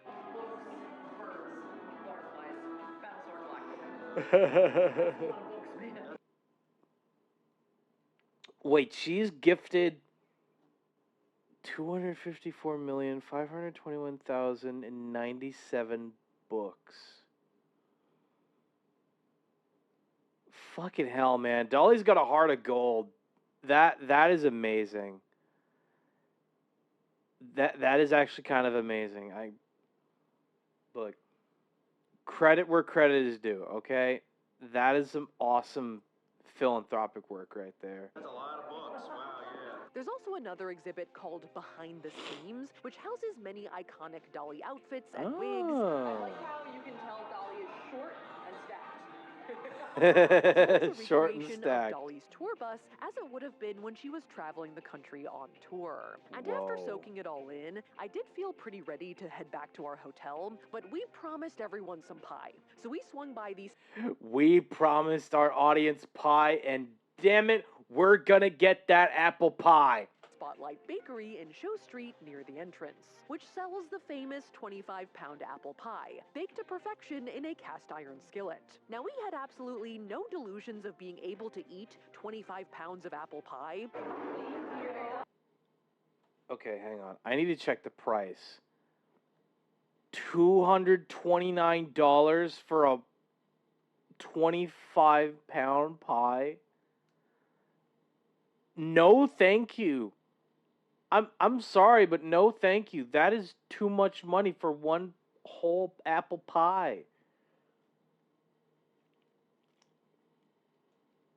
I think just a slice of this 25-pound apple pie is probably a much cheaper idea at $30. Yeah, that makes a lot more sense in terms of pricing. No delusions of being able to eat 25 pounds of apple pie. Yep. Actually, there's weight to this. So we ordered a 3-pound slice of apple pie to go, which I was right. 3 pounds, a 3-pound apple pie slice. That's how much you would probably have to weigh. was still pretty insane looking in its sizable box. Oh my god. Oh my god. What is this? Pie for giants? Pie for giants. I feel like I'm an American Girl doll. This is like a human-sized piece of cake. And with our boxo pie under my arm, we passed through the Dollywood Emporium on our way to the exit. It's a vest for your doggy, Parton. And then it was out into the crisp night to hike over to the trolley stop, which would take us back to our hotel. I think I'm sitting above the wheel. There's no room for you here, actually. Yeah. You need your own thing. I'll sit there. Now, we were staying at the Dreammore Resort, which is one of 2 official Dollywood hotels, which I think is supposed to have sort of like a Dolly's house kind of vibe, and it's quite nice overall. Nice. Come on in. Oh, yeah. In Come the room, on in. there are some nice themed touches. It's not too overt, but there are some butterflies, some guitars, some more butterflies. So that's also a butterfly. This is really nice and quaint. I gotta admit, the Dollywood theme park and like just the hotel that they're staying in, like it's all like, yeah, you do notice various themes of like, butterflies and guitars and stuff like that. But it's the theming, it's all subtle. I really like that, and I kind of respect it. We got This also. And a glamorous dressing room style vanity. I do have to say that the lighting is super nice, like vanity lighting. That's great. Like, I'm in my tour bus, this is my vanity lighting. That is lovely. Me and my pie. But we weren't here just to crash, as it was time to crack open our pie box and confront our destiny. I'm trying to not tear it. We're opening this 3-pound slice of apple pie, and we're doing this to confront our demons. We're eating this pie to confront our demons. While also this is a huge providing pie. view of the amount of apples in here. That's a lot of apple. That's Yep. so much apple. That is Now this so thing much is apple. f***ing crazy, and it's almost a challenge in itself to figure out how to construct a good bite. I gotta extract some crust and then potentially spear a few apples. Yep. Right? Yeah. Oh my god. Okay, this is my bite. But after some investigative forking and surveying and biting, Cinnamony. I'm gonna go out on a Ooh. limb here and say I actually think this pie has the right amount of apples, because if it had more crust, it would just be like a brick. Yeah, I think that's fair. I mean, it's pretty good actually. Actually, I'm getting some sugar. That's Actually, a I like lot of. And once Tyler cracked into it, Oh, that's surprisingly refreshing. Huh. That's really fruit. he seemed like he was happy to graze on it for the next couple of hours. You know what? It's Nice. kind of like a Chicago-style pizza. Oh, it really is. Right? Yeah. And after about 14 hours and 20,000 steps at Dollywood, our doggy partons were barking. So in terms of our 24-hour counter, I think we're allowed to spend at least 10 of those hours sleeping. Yeah. I think that's fair. An hour and a half for a bath.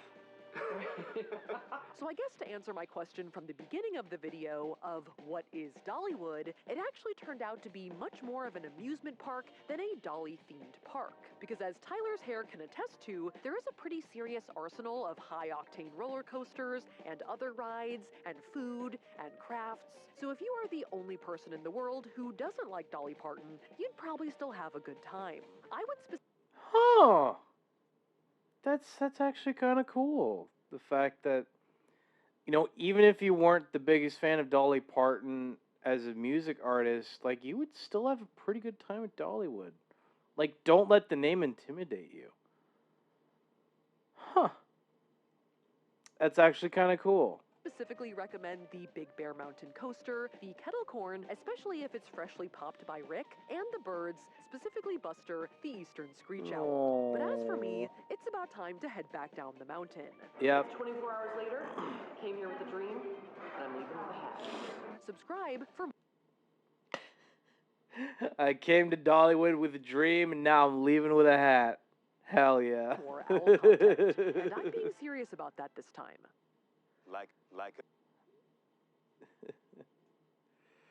God, that's just too funny, dude.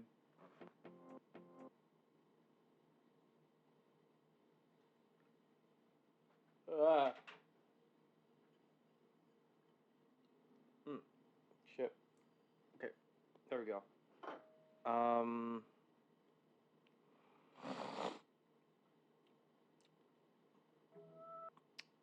I don't think it was this video. Where's the Margaritaville? I ate at every Margaritaville in the country. Yep, that's the one. This is the one.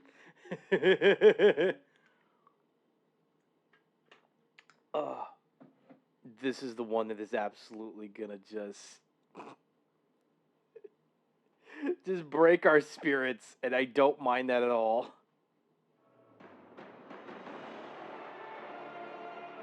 Holy fuck.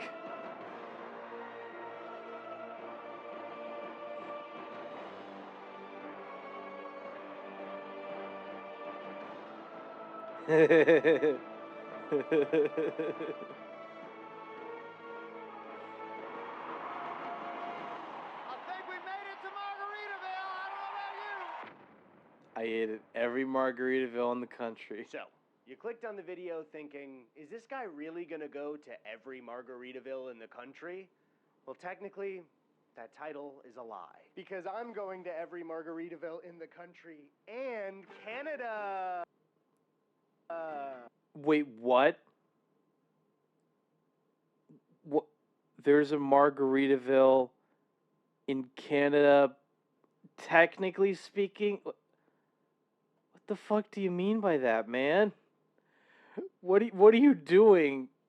Margaritaville, a tropical beach-themed restaurant chain created by America's greatest singer-songwriter, James William Buffett, aka Jimmy Buffett. Now, if you don't know who Jimmy Buffett is, let me catch you up before we hit the road. Hi. Okay. I'm Jimmy. Jimmy Buffett is a multi-platinum artist who's been touring the world since the 1980s. But think of Jimmy less as a musician and more like royalty. Because this man has built an empire in the last few decades by not just writing tropical country-style songs, but by creating a world around his music. And no song has built that empire more than Margaritaville.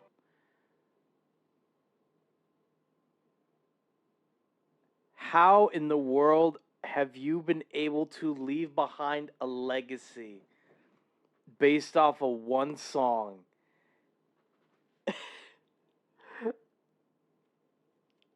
How? How in the world was that even...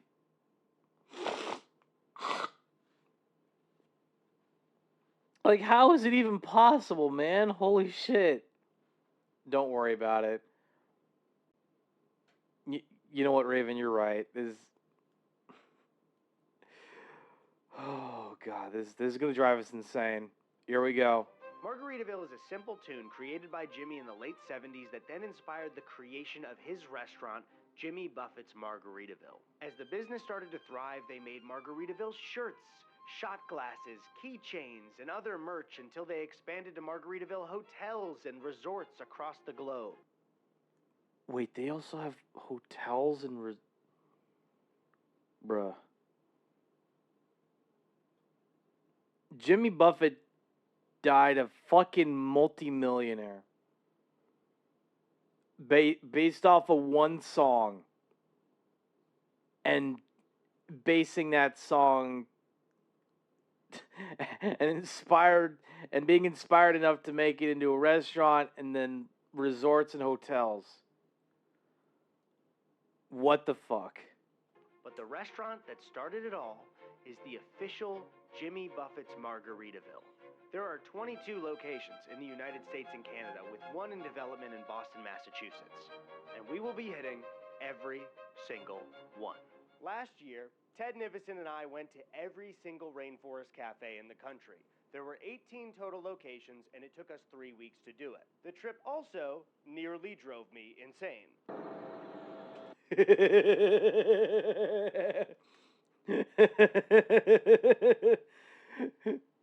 In all fairness, Eddie does look like he's being driven to madness. So yeah, he doesn't look too great. Doesn't look too great. So you must be thinking, what kind of moron would go on such a pointless road trip? Why would you do not this? enjoy it, and then decide just 1 year later to do another, even longer, pointless road trip? The night before we started our trip across the entire United States for 24 days, we decided to go to the first Margaritaville. Now, the closest one located to us is the one at City Walk at Universal Studios Hollywood. City Walk is just an outdoor mall in front of the theme park, but you might recognize it from Justin Bieber's famous music video, Baby. Huh. Fuck. Hang on.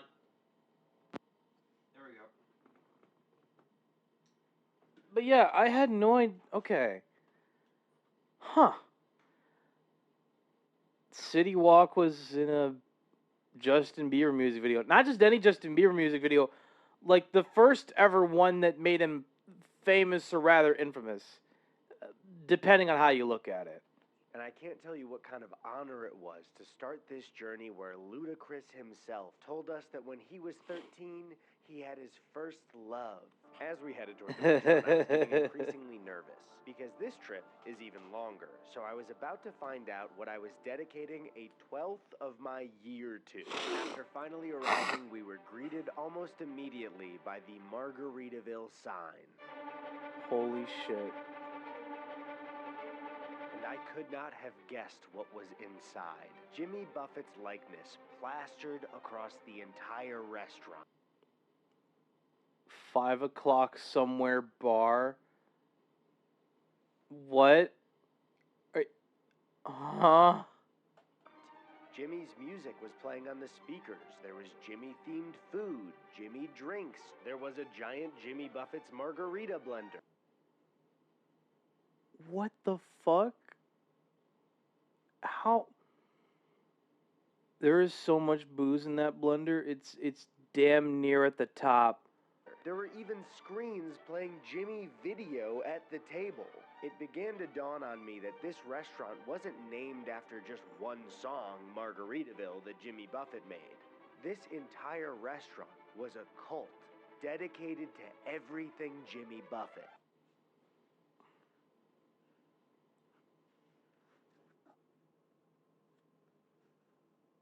Whoa. This is a lot to take in. Just a lot. They even had my favorite Jimmy Buffett quote on the wall. Pour me something tall and strong. Pour me something tall and strong. This door is to remain on. Pour me something tall and strong. This door is to remain unlocked during business hours. Fair. Unlocked during business hours. As we were seated, we were given the absolute honor of sitting at the boat table. Boat table. Boat. Now, the boat table was interesting because it's a table that looks like a boat. But finally, it was time for the moment of truth. The menu. Oh, come on. Please, YouTube, why are you like this? I was about to find out what 22 meals of the next 24 days of my life would look like. Key West chicken quesadilla? Wait, lemon parmesan pasta? Land shark lager fish and chips? Volcano nachos? Lava lava shrimp? Beach tacos? Wait, the fish and chips are $22.95? You're out of your damn mind. Are you kidding me? Okay. If I really were to order some food at a Margaritaville, if you told me that we're going to eat at a Margaritaville and you had to force me to pick one item off the menu for us to order, for me to have for lunch, maybe I could justify having the Key West chicken quesadilla, but I also want the fish and chips, but $22.95, are you crazy? Too expensive, man, what the To fuck? my surprise, it actually wasn't that bad. On our last trip, I was shocked to find things like Mojo Bones, Boom Boom Sauce, Iggy's Piggy Sandwich, and more. But this menu looked pretty normal, other than the fact that the names of the items were themed to Jimmy. Well, guess who's going fishing? Yeah, pretty much. Wait, double cheeseburger in paradise? Cheeseburger in paradise? $15.95 for a cheeseburger and fries?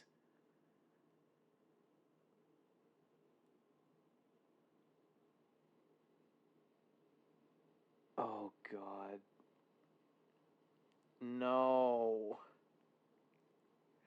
No, man. Why? I don't think I could genuinely just how big is it?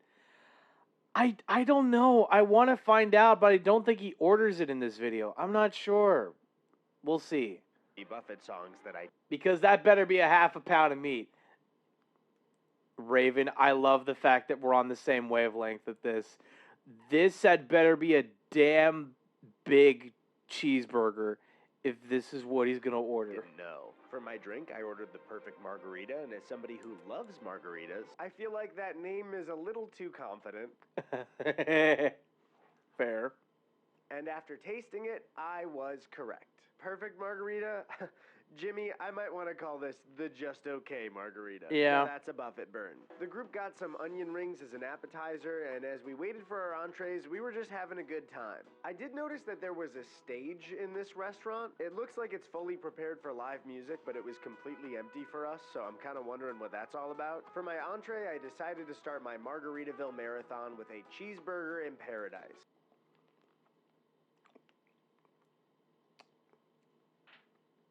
Okay, so he didn't get the double cheeseburger in paradise, but he did get the single cheeseburger in paradise. And, okay. Which I believe is Jimmy's second biggest song. The burger was exactly what you'd expect. It's exactly what you'd expect from, like, every other cheeseburger. Like, okay. The cheeseburger in paradise, it looks a lot bigger than the cheeseburger you would get at, like, a McDonald's, but it's not that big. Yeah, that's exactly what I was thinking. Not terribly big. Out of a chain restaurant. I also need to stress that we are not being paid by Margaritaville on this trip, so as this journey progresses, I will be criticizing Margaritaville the whole way. But Fair. Jimmy, if you're watching this, I do take bribes.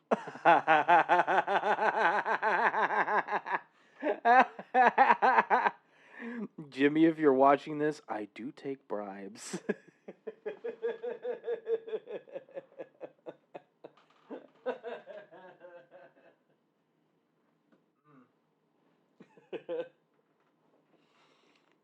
That is too damn funny, man.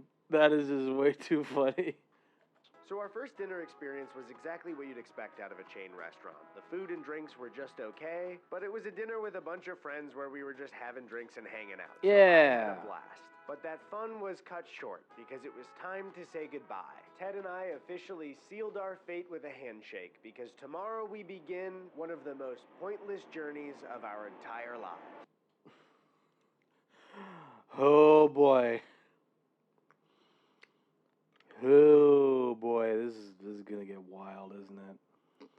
Absolutely wild. So I woke up this morning with a stomach ache. I think it was almost definitely the Margaritaville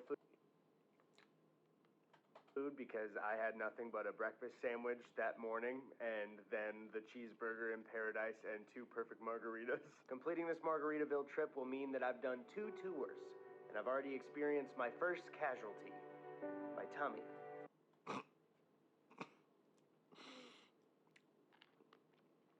Two perfect margaritas and 1 cheeseburger in paradise. It's not exactly going to take you to paradise, so poor Eddie, man. Poor Eddie. Oh boy. Here we go. My tummy hurts. I have a tummy ache. I have a tummy ache. I really hope my tummy doesn't hurt most days of the trip. Oh, my tummy hurts. No. You guys don't know how hard it is to be a YouTuber. So the plan for the first day was to drive from LA to Phoenix, because the next Margaritaville on our trip was the one in San Antonio, Texas. Now last year we took Ted's 2002 Toyota Tacoma across the country. Oh God. What are they doing instead of taking the Tacoma? And Ted is over there with the Tacoma as it gets loaded onto a tow truck. So this year, to avoid ruining Ted's car for good, we decided to rent a newer Tacoma. And I'll be Okay, I mean, better than nothing. honest, Ted was in denial quite a bit. It's not squeaking. It's fine. I feel like I'm hearing a squeak right now. This is too clean. The tires are fine. I have ears like a dog, so maybe it might be dog whistle. Might be like a dog whistle or something. I think it might be tinnitus. So for the second and final time, we hit the road again. Over 9,000 miles, 22 restaurants, and 24 days on the road. 24 days of my life God. for Margaritaville. One thing Ted and I immediately realized while driving was that we did not get a truck cover for the rental. And you can't just have your stuff out in the open for rain or for somebody to steal. We decided to go with camo so people wouldn't see our valuables in the truck bed. They would assume there was just a nice little forest back there. I mean, it's not the worst idea in the world, but certainly not the most convincing. I'll tell you Finally, that. it was time for bed. We had completed the first day of our new journey. Yay. But not before we experienced the smoothest and quietest elevator ride of my entire life. Day 2. The plan for the day is to drive from Phoenix to El Paso. I went for a quick run in the morning and then I hopped into my favorite elevator. Once again, we hit the open road, and I gotta say, as someone who's been pretty busy lately, it's been really nice to just drive and not think about it. Wait, what is that? Oh no. What the thing? What the fuck is the thing? And it's next to like a Shell gas station that also has a Dairy Queen? Huh? What is the thing? Sorry. As I was saying, it's just good to get out there and hit the open road. Is that another The Thing sign? What? What is the thing? What is it, man? Okay, there are a lot of The Thing signs, and we need to stop for gas anyway, so I guess we'll pull off and see it. Yeah, I guess we'll see what the thing is. I would never be able to guess, though, what was in store for me behind those doors. Oh my God. What in the world? What is happening?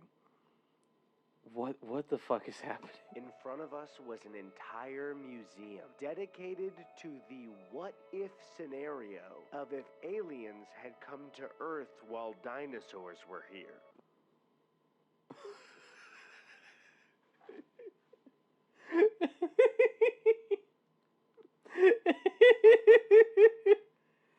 Look, chat, I'm gonna be blunt with you.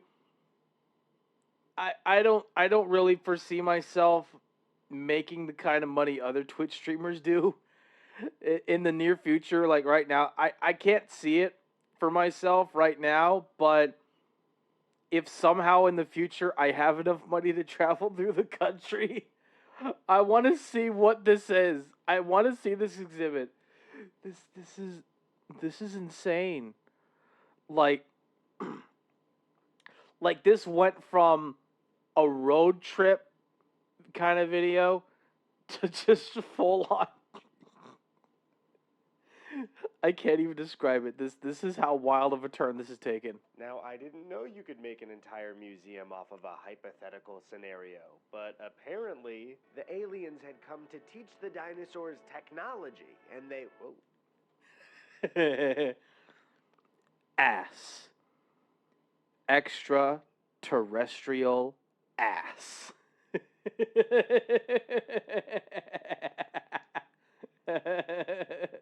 They were there to teach them technology until a war broke out between the aliens and the dinosaurs. The war got to a point where eventually the aliens had to click a big button and send a meteor hurtling towards Earth. Of course, that's what... Wild. This is absolutely unhinged. And the exhibit didn't stop there. It told us about all the hypothetical secrets of our history. What if the aliens were a part of World War II? What? Huh? What if they drove around Winston Churchill? What the fuck is happening? What even? In a car? And what if 9/11? Oh my God. What the hell? I'm completely lost for words. Are we implying what I think that we're implying here? What if Ted did it? What if Ted did it? Oh my god. Finally, it was time for the main event. The thing. The Ted thing. and I inched toward it, terrified of what this secret would hold and what it would mean to our lives. And I was shocked to find that it was just some paper mache fake skeleton thing.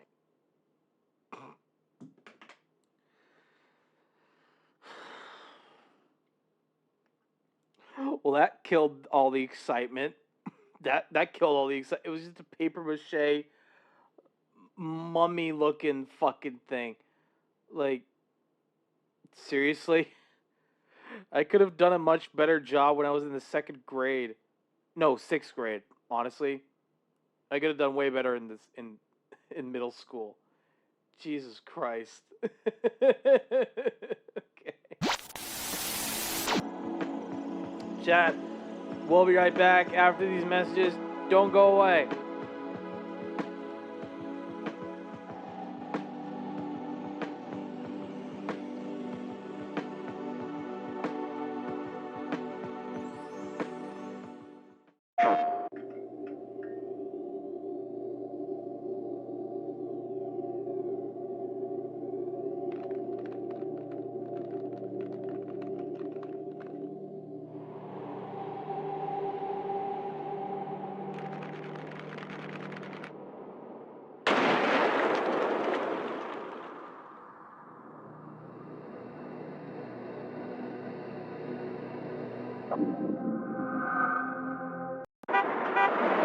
Hey! Give me 2 minutes. Okay. Oh, and we're having dinner with my boss, all right? Like that. Shake. Like that. Shake. Like that. Hey, you look great. Thanks. A little overdressed for a barbecue. Forward focus. What? Nothing cheap. Enough room to get yourself into anything. キャンペーンか。あれ? JAL なら国内線も国際線もマイルが2倍。ありがとうの気持ちを込めて JAL 冬のホットなキャンペーン。寒いな。何か飲みたい。そんな時。カフェオレだったらホッとするかも。カフェオレは得意なんです、ブレンディー。できました。ぴったりサイズのミニパック。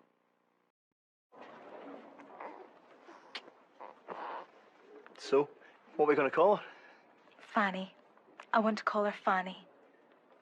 We can't call her Fanny.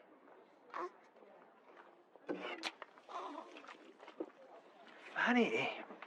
I like it. It's unusual, unique. My mum's a Fanny. Granny was a Fanny. She'll be joining a long line of Fannies. Aye, it's good to keep up tradition. Oh, Fanny, you're just like your daddy.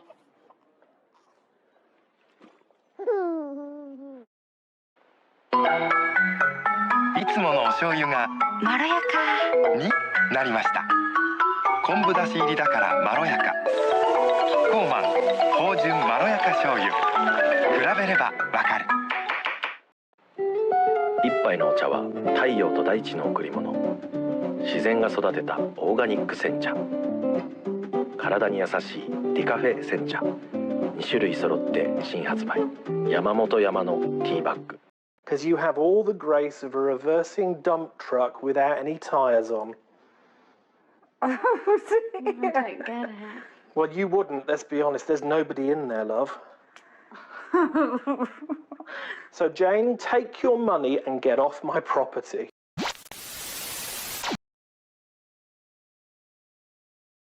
Well, that's weird. We're back from the ads. Although, a little early, but that's fine. That's fine. Yeah.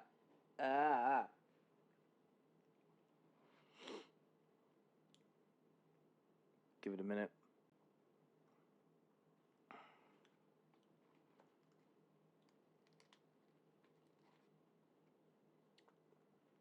Welcome back from the ad breaks, chat.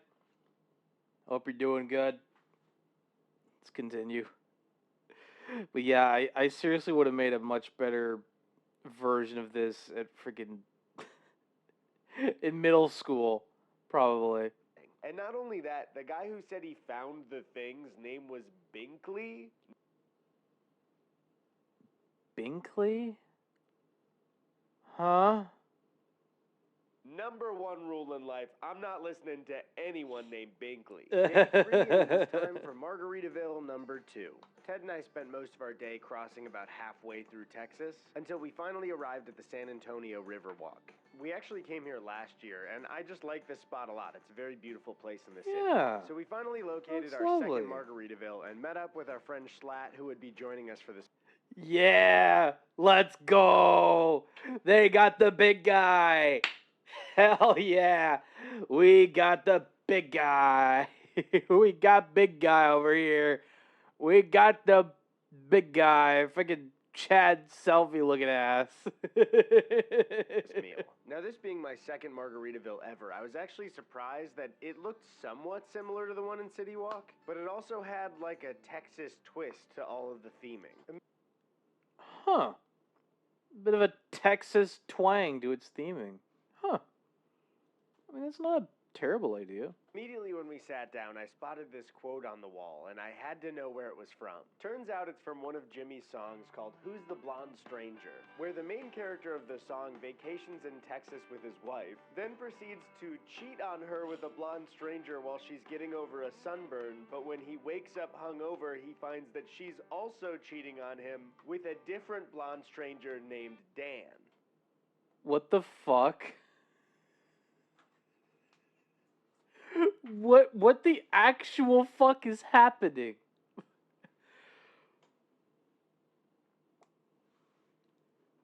I never thought in a million years that I would learn this.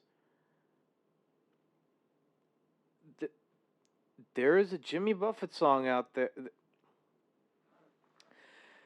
There is a Jimmy Buffett song out there where two different people cheat on each other with different blonde strangers in Texas.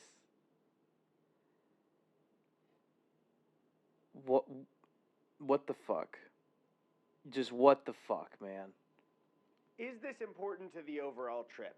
No. Is it important to me that you knew this? Yes. At least it was important enough for us to know that, I guess. Anyways, I ordered the fish and chips. Margaritaville has Okay, yeah, fish and chips probably much better idea. so much fried fish and shrimp on the menu that I thought I should definitely try their fish and chips because it must be a flagship dish for them. As we waited for our food, I probably. ordered a watermelon margarita that was way too sweet. Oh, God.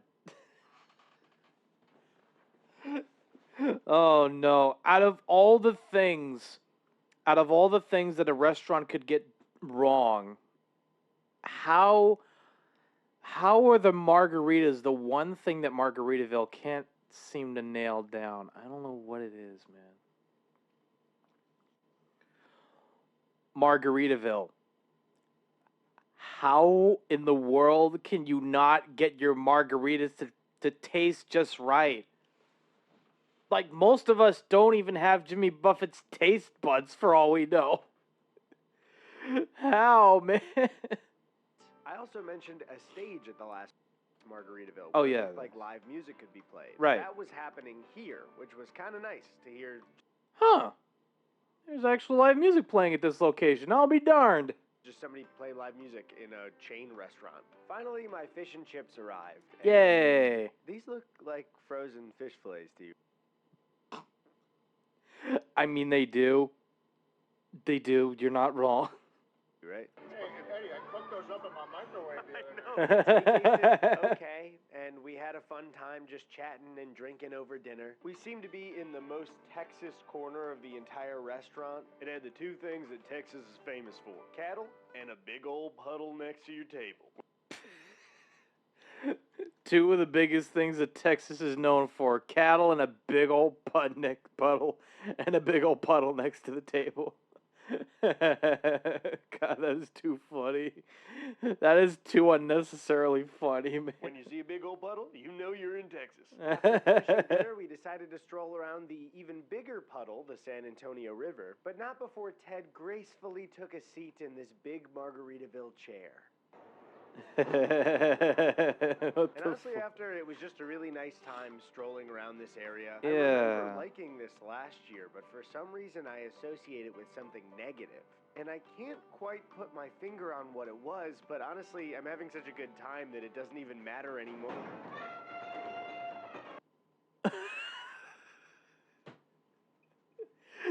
the ultimate 1,000-yard stare. Oh, yeah. That. All right, I think it's time to head to bed for the night. Okay, let's go to bed. We're headed from Austin, Texas to New Orleans, Louisiana. New Orleans. As we made our way across Texas, we decided to stop at Buc-ee's. If you're unaware of what Buc-ee's is, it is a chain of absolutely massive gas stations.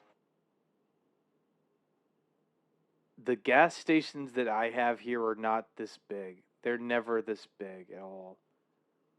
What in the world? Why, man?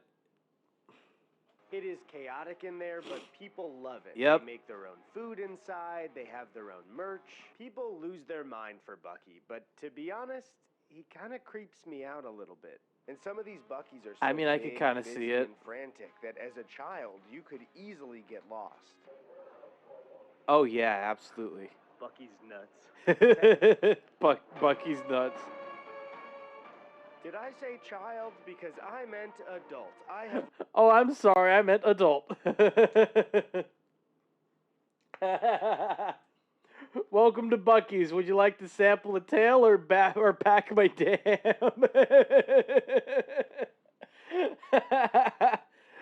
I mean, shit, I'll just take the nuts. God damn. Lost Ted.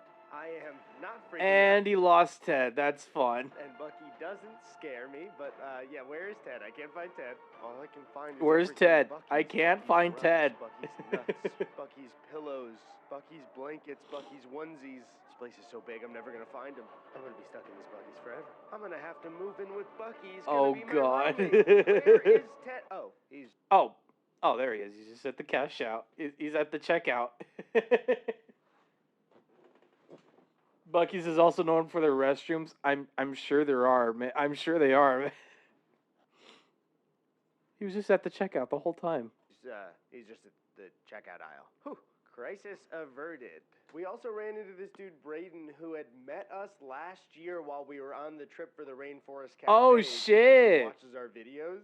What are the odds that we see the same guy in a different part of Texas? That is 1 awesome. year later for this trip? After our stop at Buc-ee's, we drove all the way to New Orleans. No Margaritaville this night, so we went out on Bourbon Street and had some drinks and a good time. I didn't Smart. record a lot because I just wanted to focus on relaxing and having a good time. Yeah. So we will see you tomorrow. Hitting the road today is special because for the first time on the trip, Ted and I are headed to stay at our first Margaritaville hotel. This one was in Biloxi.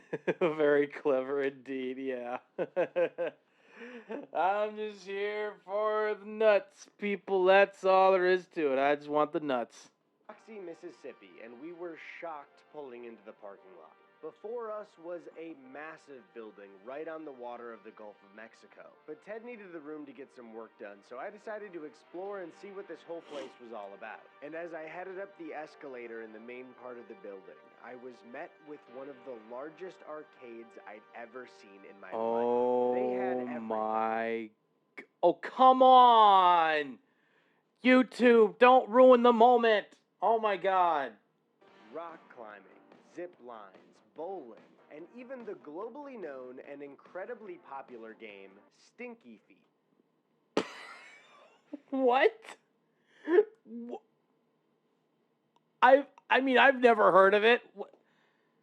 Huh? Oh, God. This game has to be someone's kink. I just know it. This is somebody's kink. Apparently, this place used to be a failed Margaritaville casino. Oh, that makes a lot of sense. That was converted into a family resort, which would explain the giant arcade floor. And as I explored a bit... Huge casino for sure. Yeah, Raven. I am absolutely confused by that Stinky Feet game. Like, how come I've never heard of it? Why is it a popular arcade game? Huh? Hayden VT, we found your restaurant. See, Kibo, I said it before. This is somebody's kink. More and saw a pool and a theme park attached. I started to realize just how many Jimmy Buffett quotes echoed throughout the halls. They were on... If life gives you limes, make margaritas. Oh my god. Screens, in elevators. Take it all in. It's as big as it seems. Count all your blessings. Believe in your... How many fucking Jimmy Buffett quotes could you possibly store in a single restaurant? Oh my god. Near the pool, I caught people talking about Jimmy to each other and to me. What the... Huh? Huh? The quotes were all about... Some of it's magic, some of it's tragic, but I have had a good life along the way. Living his lifestyle, and it started to feel like I booked a one-night stay into a... Breathe in, breathe out, move on. What? A Jimmy Buffett cult. After that, I met up with Ted to go to dinner, which was located above the arcade next to the volcano rock climbing wall. The menu was different here with a flaming crawfish dip that Ted and I really enjoyed. Ooh, a flaming crawfish dip. That doesn't sound too bad, actually. Huh. And I didn't really want another fried meal, but this was Mississippi and they had a fish platter, so I went for it. Grilled chicken dinner, fried chicken tenders, taco trio, $29. Oh, wait. No, wait. What the fuck? The barbecue ribs are $34? What the fuck? Are you insane? Am I getting punked? Am I getting punked by these prices? Oh my god. What the fuck? And it was pretty good, but I really should have listened to my gut on this one because this fried food so frequently is starting to kill me.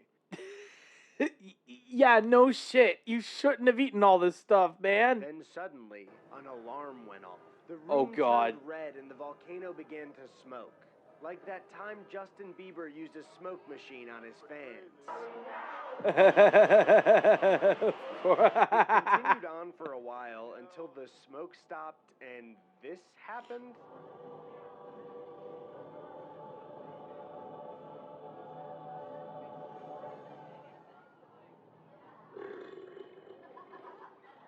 What the fuck?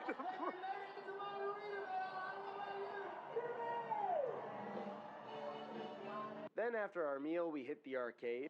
And of course, they had to play Stinky Feet. Of course they did. All right, Ted, go easy on him. Ted, go easy on him. Ted. And just before the whole game closed, I played one final game of the world-famous Stinky Feet. Why? You need 2 players to play Stinky Feet, and Ted was busy on another game. So I charged my card twice and decided to play by myself. When a child no older than 4 walked up, grabbed the water gun, and started playing next to me without saying a word. What the fuck?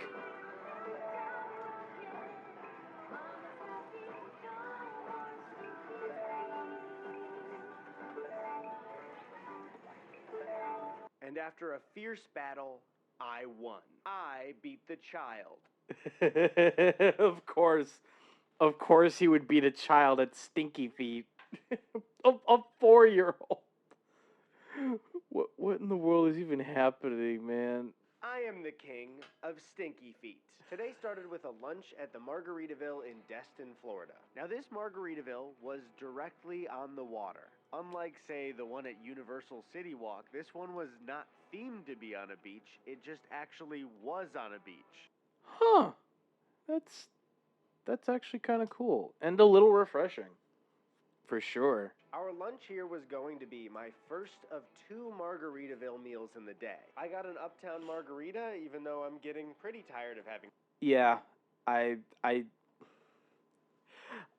don't think I would feel like torturing myself over having margaritas. Like no way, dude.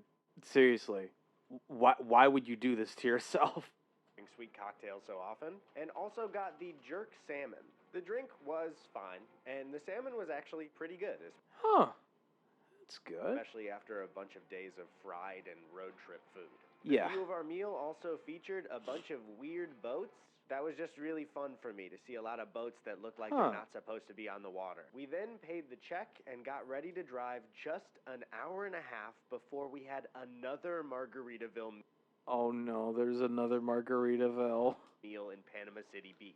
The PCB location was at this boardwalk area called Pier Park, and even though it was a little bit cloudy, this location was right on the water and beautiful yet again, which was a great distraction because the last thing I wanted to do an hour and a half after my last meal was to eat a meal at the same restaurant in a different location. Yeah. The interior was pretty big and elaborate compared to some we had seen, but the place was super busy, so Ted and I opted to sit at the bar. I was still so full from the salmon, but I decided to get a chicken quesadilla for my food. Yeah, no, I probably just would have. If I really had to go to a Margaritaville, we just go to the one location that is just like closest to wherever the fuck we are, just that one Margaritaville, and I'll just get the chicken quesadilla. Like I think that's fine. That's more than enough for me. And a ruby, what the fuck was it called? A ruby red. A ruby red renegade? What? Huh? Renegade for my cocktail. Why did I choose it? Because the name of the vodka in it was called Deep Eddy, and Deep Eddy. Of course that's why you chose it. That's my name, so I got it. Even though we were So both I got full it. and exhausted, at least Ted and I had a perfect view of a very blue-tinted TV screen that exclusively showed Jimmy Buffett's Instagram post. What? What the fuck? How deep is this rabbit hole going? And boy, does this guy know how to post. You had to kind of squint to see what the pictures were because the tint of the TV screen was so blue. But this guy's posting feet for free. He's posting feet for free. Then we headed to the beach to see the sunset. And wow, this was absolutely beautiful. I had a great time wiggling.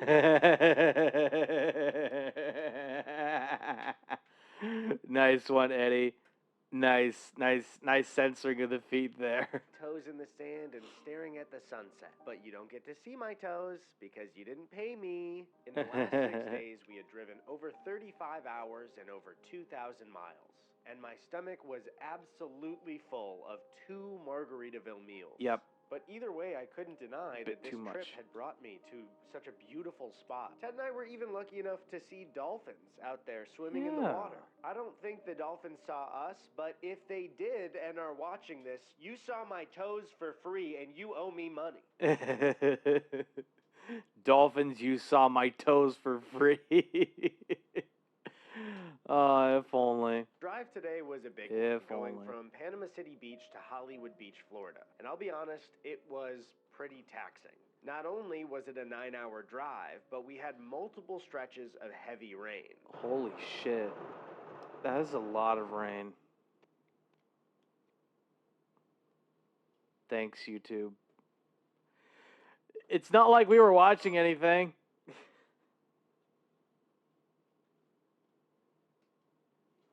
Well, I'm from Florida, and the rain isn't such a big deal. Shut up, okay? Shut up. I'm Mickey Mouse. I do not care. Rain is slippery, and slippery is dangerous.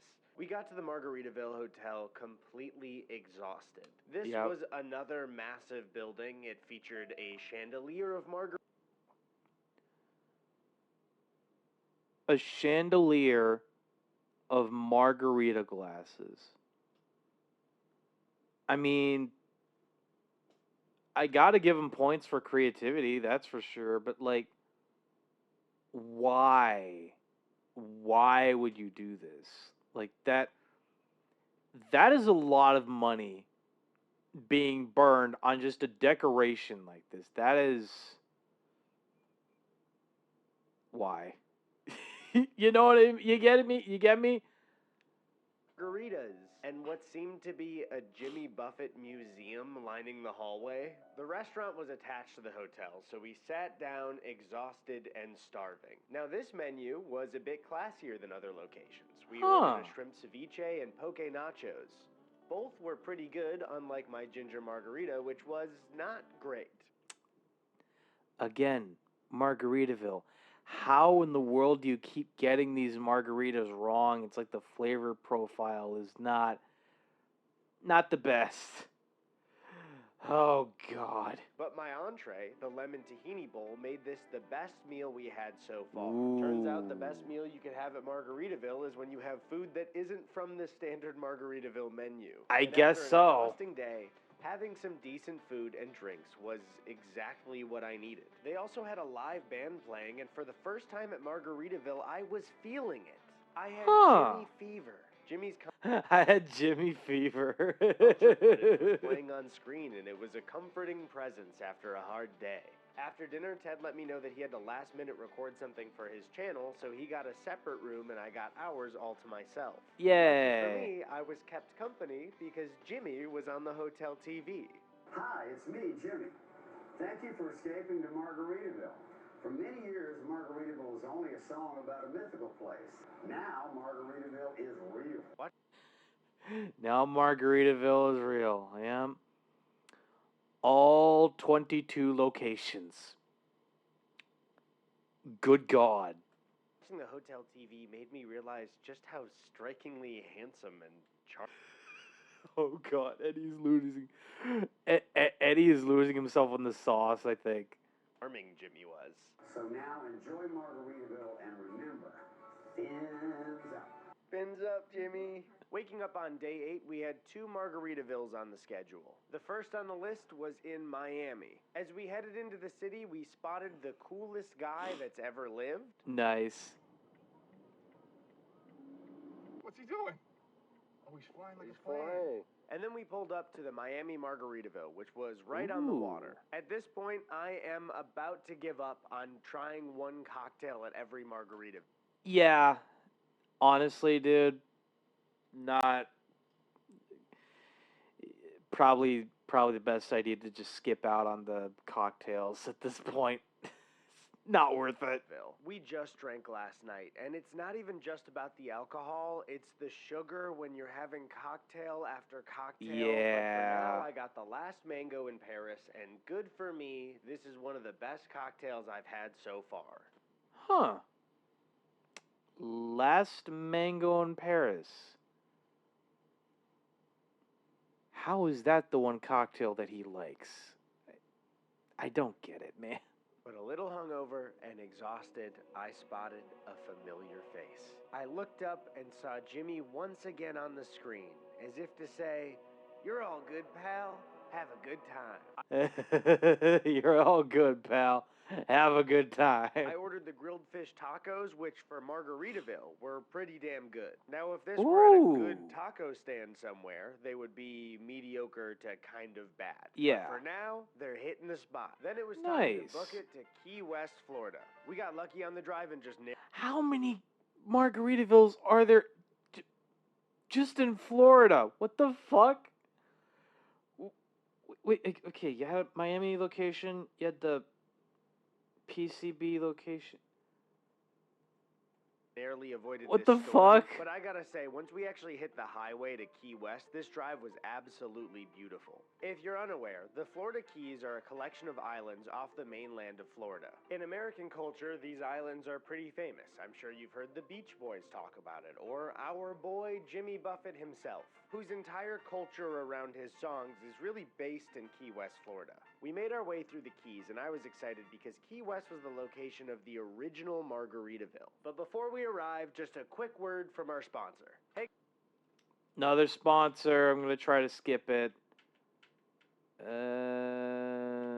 About there. Back to the road trip. And as we There we arrived go. to the first Margaritaville restaurant, I was pretty surprised by how local it felt. I mean, the rest of the Margaritaville locations we went to felt like a big and branded American chain. And while this one was definitely still themed, it felt Right. This is definitely themed. more preserved from another time Huh. rather than this huge corporate thing.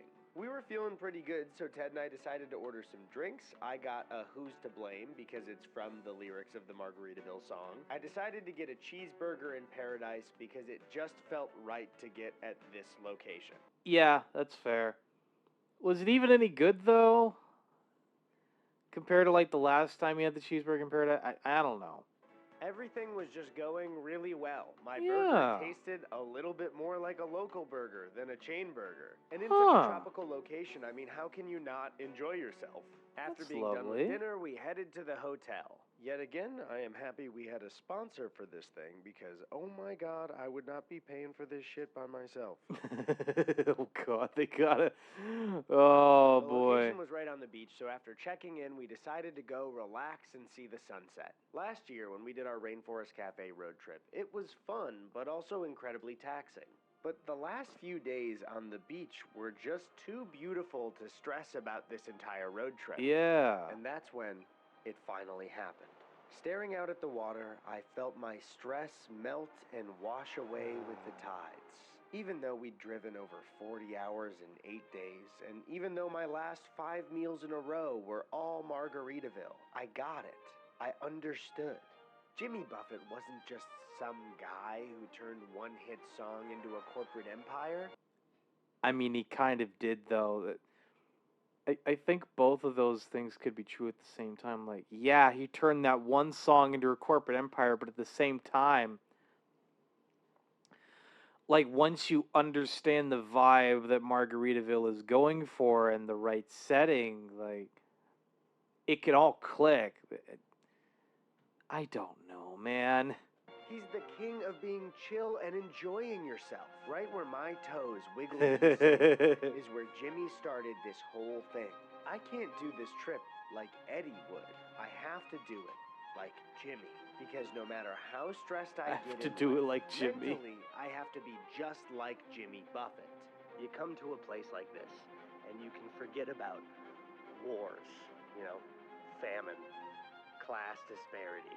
I mean, all that stuff is still happening, but I'm in Florida and I had a margarita today. Liking Buffett isn't some weird cult thing. It's what can fix me. It's what can fix me. Oh boy. Oh boy. Oh god. Eddie might just be going into the deep end. I don't know.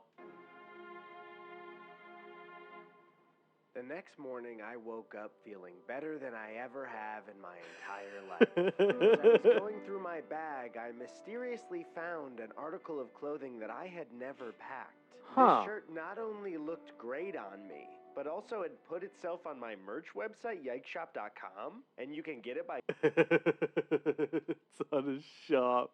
going there or clicking the link in the description. What the hell? That's so weird. Anyways, Bruh. I felt refreshed and was ready to head back to mainland Florida. Today's plan was just to drive up to Orlando and stay at the Margaritaville Resort there. Alright. We decided to give ourselves one break day because it's near the halfway point, and then the next day we'd be going to Universal Studios Orlando, where there's a Margaritaville restaurant at their City Walk. The resort in Orlando was giant.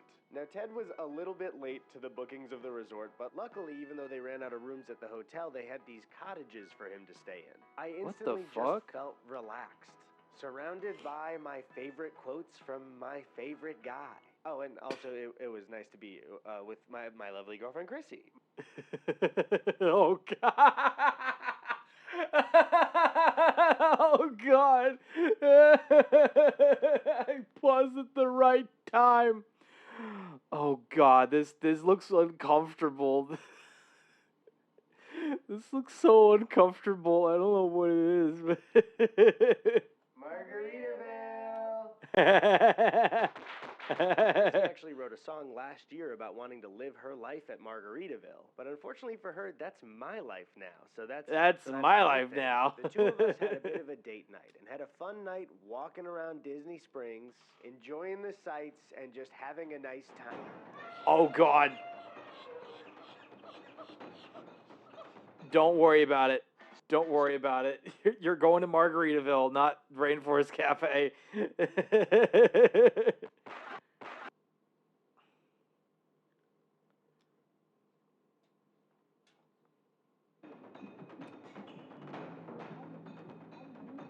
Come on, Today's not shake as him out. interesting. We were just hanging out in Orlando. I got footage of this manatee eating some lettuce, so Nice. that's pretty cool. We were also hanging out with... Did you get it? We were hanging out with Drew Gooden, my good friend Drew Gooden. But Drew and Nice. Amanda did join us on the Rainforest Cafe trip in Orlando last year. So I figured, of course, I would ask them if they wanted to do it again. Do you want to go to Margaritaville? Seriously. No. You want to eating dinner right now. It's tomorrow. You're glad you live here anyways. I want to go home. You can do it whenever. I want to go home. Look, Drew, I'm sorry, okay? I know you don't want to do this, but we're already halfway into the video at this point. You got to do it. You got to do it. Back when we were in Biloxi, It looks like he couldn't do it. I did and how I felt about Jimmy. Staying at our third Margaritaville resort brought me so much comfort. Jimmy was constantly speaking to Boats, me and beaches, reminding bars, me and to ballads. be calm, to breathe in and appreciate the beach, and also to drink alcohol. Leaving the resort, And also to drink alcohol. though, we were headed to Universal Studios Islands of Adventure because Nice. Margaritaville was located just outside the park at City Walk in Orlando. Before we entered the park, Chrissy got this awesome hat. I also tried on a hat that I was totally pulling off. Okay, hang on. Awesome Let me go back. hat. I also tried on a hat that I'm not gonna lie, Eddie's actually kind of pulling this look off. I love it. I unironically love this look. It's very. This is like retired dad vibes for damn sure. Like you got the the shirt with the hat, and the big mustache. The big mustache. That's what ties it all together. This is such a good look. I was totally pulling off. Am I pulling it off? But I decided against it because I didn't want everyone at the park to be jealous of Oh, come on. This is such a good look. me today. We then entered the park and immediately Ted got something called Who Hash, which Huh?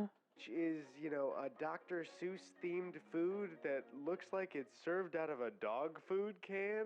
Cindy, that's her name. Cindy Lou Who. Tastes like Cindy Lou Who. Or, I don't know, the mayor. We then spent the day going on rides and having fun, but right before we left, Chrissy and I decided to go on the Cat in the Hat ride. Oh, God. This ride was absolutely terrifying. Oh, no. Look at the amount of people that want to go on this fucking ride. Oh, no. No, that is too many people, bro.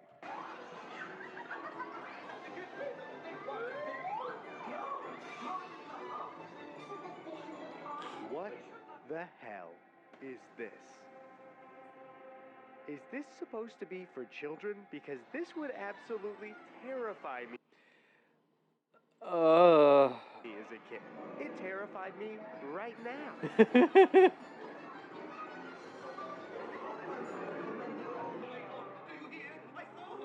What the fuck? And after being absolutely traumatized by the Cat in the Hat ride, we decided to go to the Margaritaville just outside. There's an Yay. extra bar across the walkway with a plane next to it, and this is where I figured out that every time you see a plane in Margaritaville, it's a replica of Jimmy's personal seaplane, the Hemisphere Dancer. Oh, shit. I mean, okay. It's not a huge surprise that Jimmy Buffett had his own plane.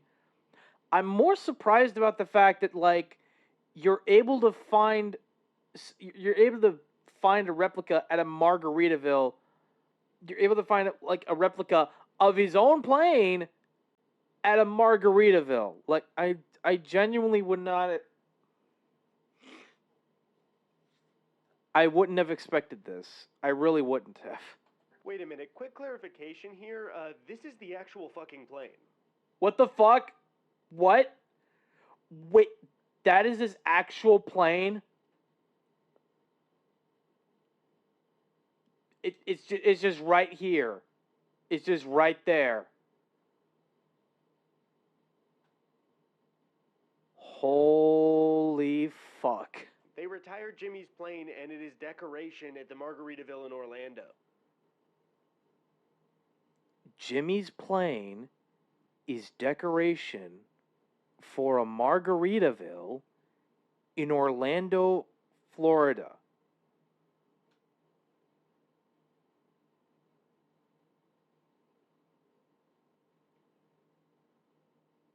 I'm too deep into this. I'm too deep. I'm already too deep into this now, chat. Oh my god. I was next to Jimmy's real... Don't ask questions. Yeah, I know that now, Raven. I know that now. It's yeah. No, you're right. You're right. It's Florida. Plane, and I had no idea. I'm such an idiot. When we sat down for dinner, I got the huli chicken and shrimp, and this dish sucked. The chicken... Damn, that sucks. Chicken was fine, but the shrimp... Okay, at least the chicken was good. Was really dry. Oh. But hey, just like my favorite guy, I spent the day in the sun, I ate some food and had a margarita by the water, and also got to see Margaritaville employees on stilts. It's always fun to see somebody on stilts. You're not supposed to be that tall, and I'll be quite honest, it'd be funny if you fell over. The next day, I had to say goodbye to Chrissy as we headed out from the Margaritaville resort. Aww. To meet the truck, we had to head to the cottages that Ted was staying in, and I got a good look at this neighborhood. Who would have thought that Jimmy also owns full neighborhoods across the country? And normally this would make me feel kind of weird, but I'm just glad that they're providing housing to those in need. Oh, he's absolutely providing housing to those in need of a vacation. Oh my god. Retired people in Orlando. Once again... Retired people in Orlando. Yeah, that too. We hit the road, headed for Myrtle Beach, South Carolina. Now, we're not eating at the Margaritaville. Hello, Mr. Nielsen. Welcome to the stream. Hope you're doing well. I already showcased my new background earlier, just to let you know. Oh my god, this is getting wild. Now they're going to Myrtle Beach, where I assume the next Margaritaville is gonna be. Nice, hell yeah, hell yeah.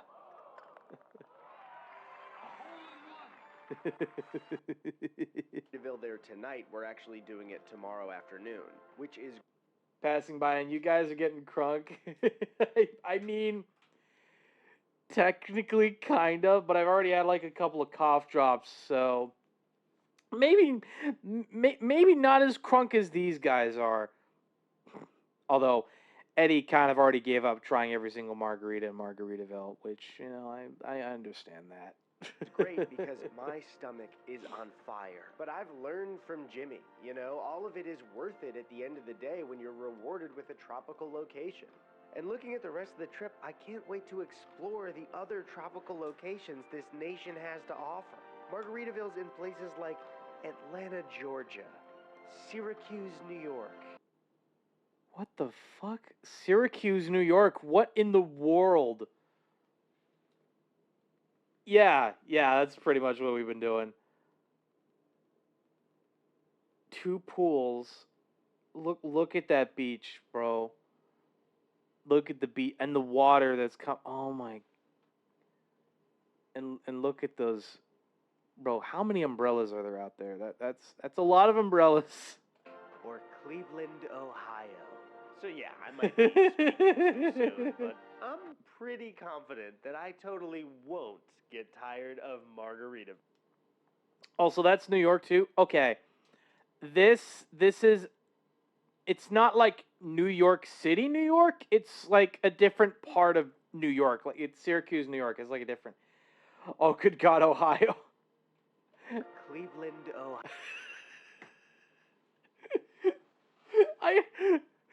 Bro, I highly doubt that this is Cleveland at all. This looks nothing like Cleveland at all. At least as far as I could tell. Confident that I totally won't get tired of Margaritaville. When we woke up in Myrtle Beach, we didn't get to see the beach or the ocean at all because we had to go straight to the Margaritaville. This will start a stretch of 4 Margaritaville meals in a row.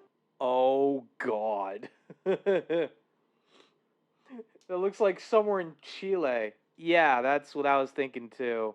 This one was located at Heroes Harbor and was pretty standard for most Margaritavilles, except for the giant Margaritaville hurricane on the ceiling. Huh? Why the hurricane? Why the giant hurricane in the middle of the restaurant? Huh? Is that, who even thought of that? Hovering above one of their giant blenders. Due to the fact that I was going to have Margaritaville a second time today, I decided to take it easy and get a grilled chicken sandwich. Yeah, that's probably a safe idea. Just go with the grilled chicken sandwich.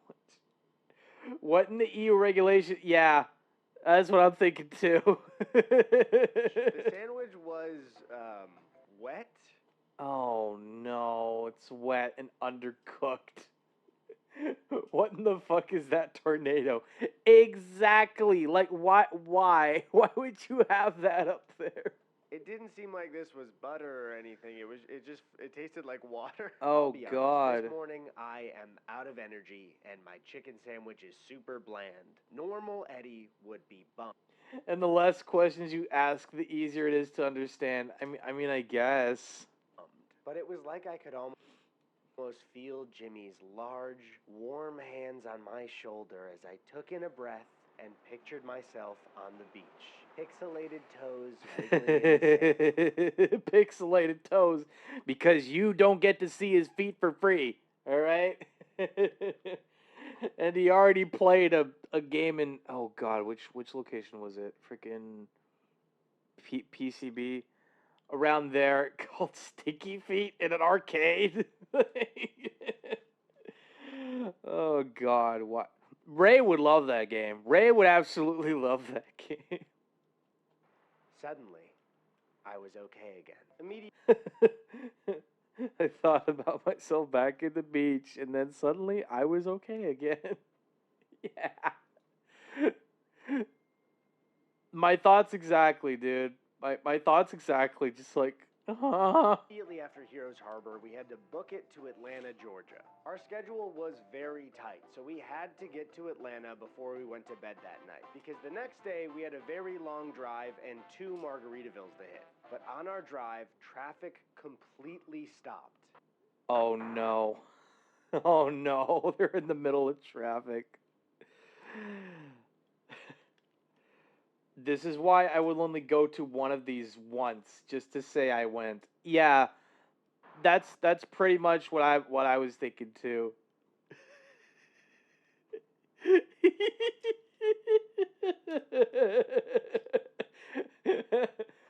Oh geez, if only a certain form of transport could solve this. He took I-70. He took I-75 like a dum-dum.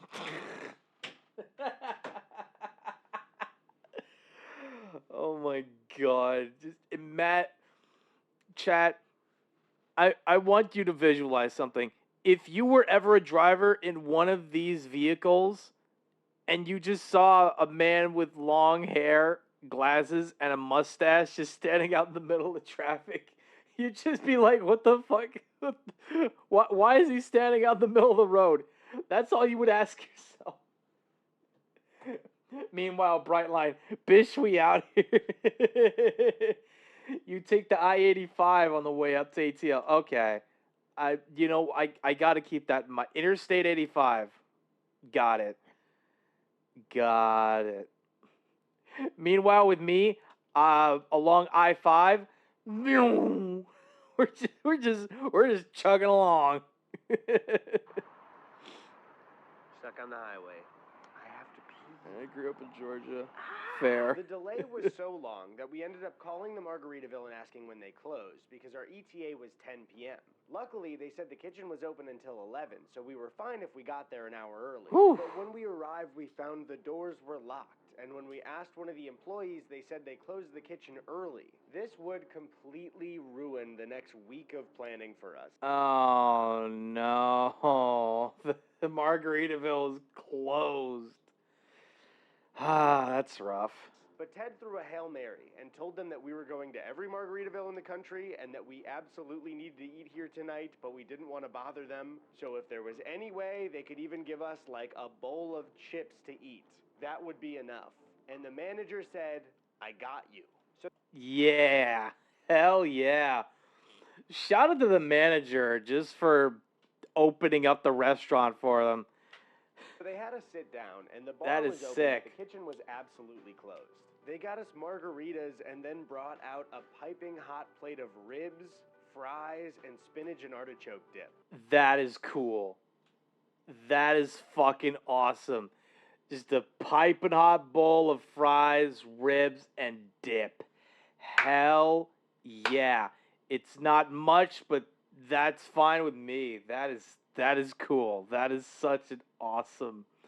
That is an awesome dude right there. Ted and I were kind of in disbelief because they had no reason to do this for us. Yeah. They just did it because they saw we kind of needed some help with our extremely stupid road trip. And all the manager asked was that we just give her a good Google and Yelp review. So we absolutely did that. Oh, absolutely. We, of course, left a tip. And I just got to say, this is not me praising the Margaritaville Corporation. It was just every single employee in there was so nice to us. They did not have to do that. We are too... That is awesome. Chat, that is the kind of story that you're going to tell future generations for the rest of your life. Just how awesome that was. Stream on app, cut out on the dip, losing the last letter, brain auto-completed. God damn it. Of course it did that. You guys doing the stupidest thing in the world, and they did not need to do any extra work for us, and I am very grateful that they did. So thank you to everybody who works there. But yeah, seriously, that's the kind of story, that's the kind of life story that you tell your relatives that forever until the day you die. That is awesome. That is fucking awesome. It's 7 a.m. It is now day 14. 2 whole weeks of my life on Margaritaville. Today was another double Margaritaville day that included 8 to 9 hours of driving.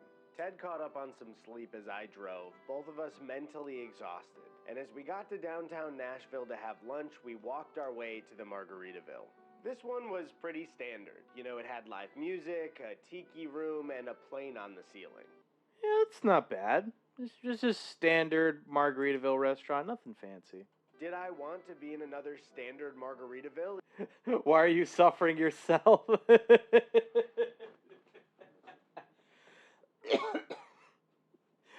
Truth be told, man, I don't know. Okay. The funny thing is, I was watching a different video, and I immediately thought of, like, watching this next. It was the one where Safia Nygaard spent 24 hours at Dollywood, which was actually a lot more pleasant of a theme park than I would have thought of, although easy does it, Martian. You're still recovering. I know. I know. I'm trying to take it easy. I am. Yeah, I'm still recovering, but Rig Nielsen is reminding you to drink some water, thank you for Mr. the Kibo. hydrate. Thank you for the hydrate, Drake. Always appreciate it.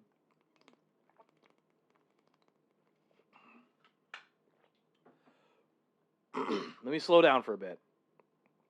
The last video we watched, Safia Nygaard went to Dollywood, which is basically like a Dolly Parton themed amusement park with a lot of different activities, roller coasters, and food. Just to summarize it, right? And immediately I had the idea of what if we watched the Margaritaville next, because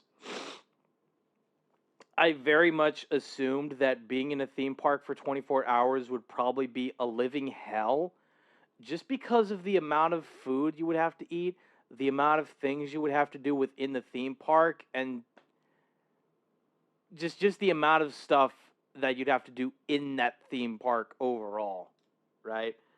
Although, granted, 24 hours is a relative term. Maybe they didn't exactly do a full 24 hours inside the theme park itself. I'll give them a bit of leeway on that one. So there, that explains why I'm going through this. Eating another standard Margaritaville meal? Not exactly, but it's not about what I want. It's about what Jimmy would do. I got It's about what Southwest Jimmy chicken would salad, do. and when the salad arrived, the chicken was so dry. Which is Damn. fine. You know, I don't have a problem with that at all. In fact, I think that's cool as hell. Get me another margarita. Yeah, I could get Dry ass chicken. Oh no. Oh, God. You gotta cook it just right. Oh God. Yeah. So hopefully that explanation is enough, at least. Give me another margarita. Margaritaville number 12. I think. Oh my God, Ted is wearing the Thing shirt. Why does it feel like a Hard Rock Cafe? I mean, I could kind of see that a little bit. Well, with all the different memorabilia around and stuff like that. You know what? I would probably need to go back to a Hard Rock Cafe just to like refamiliarize myself with that environment, and then go to a Margaritaville for a comparison. I'm not sure if those are easily. Okay. Give me a sec, chat. I'll be right back.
Sorry about that, chat. I have returned.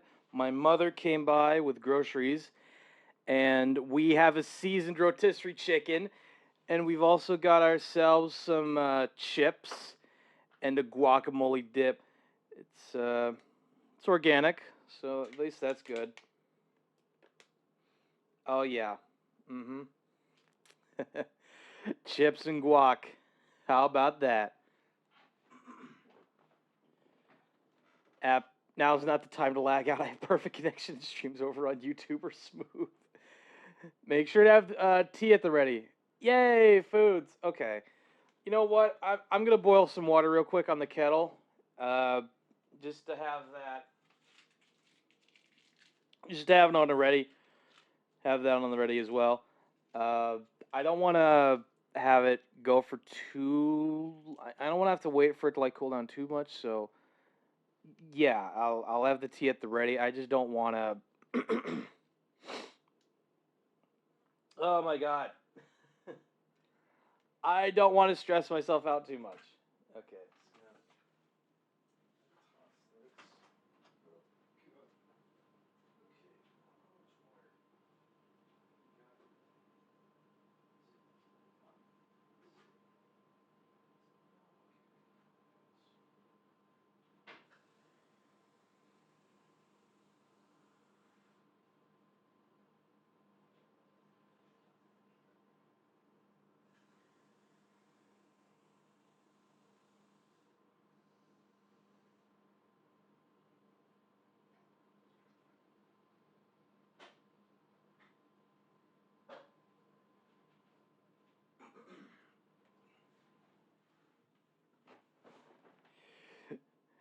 Sorry about that. Lost Wi-Fi for a bit. It's okay. Oh, chat, we'll be right back after these messages. Don't go away.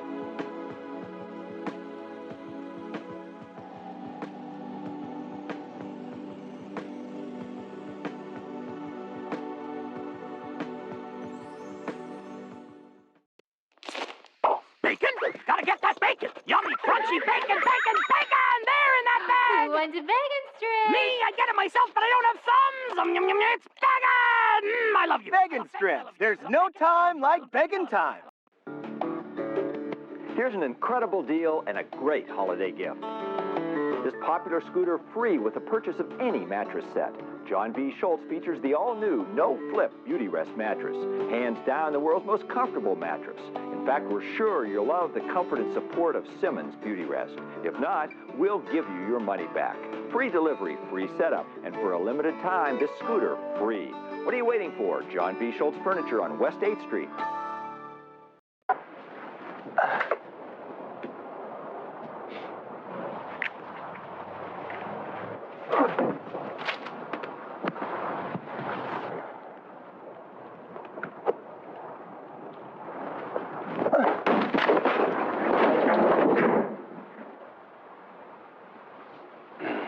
Next time, let the clutch out easier. Right.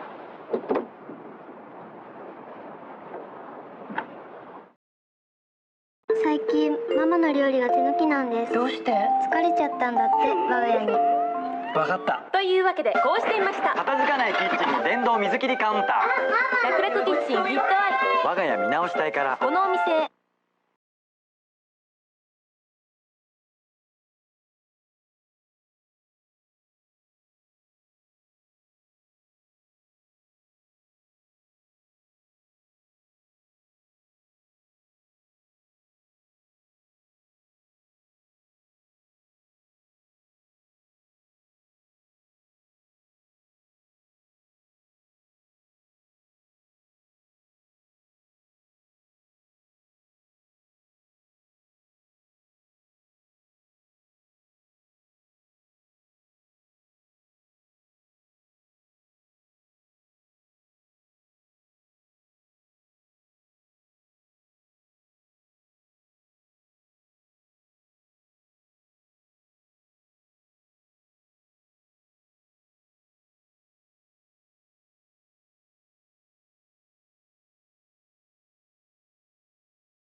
Okay, welcome back from the ad breaks chat. Sorry about this.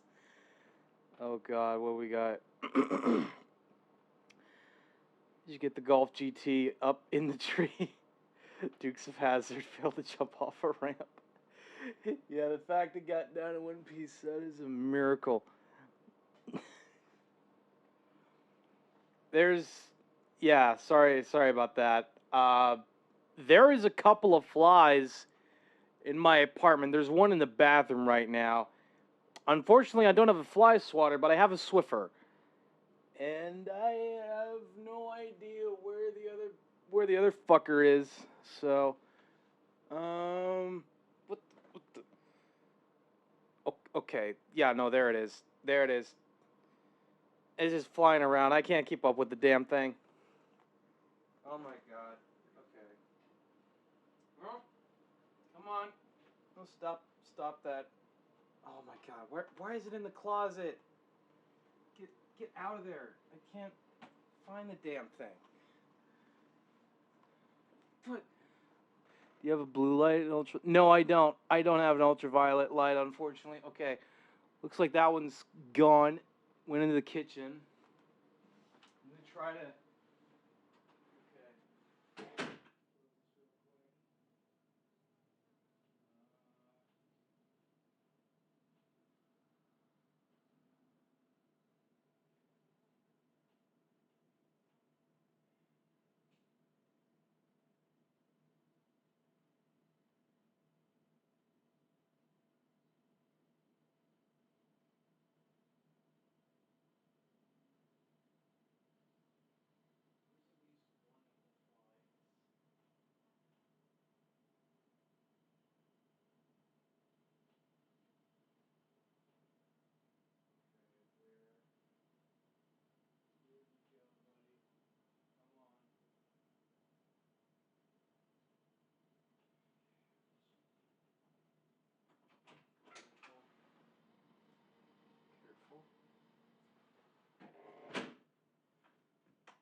Okay, all right.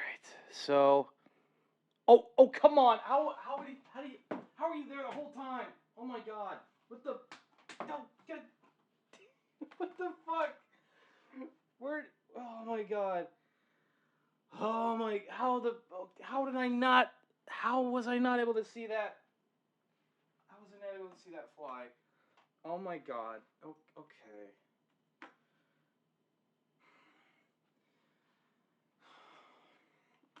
Look, flies have very unpredictable flying patterns. Like, the other one I sprayed with a bunch of Febreze. I don't know if it's dead, but I'm waiting for this one to die. Somehow. I could have sworn it left the room. I could have sworn I saw it. Oh my God.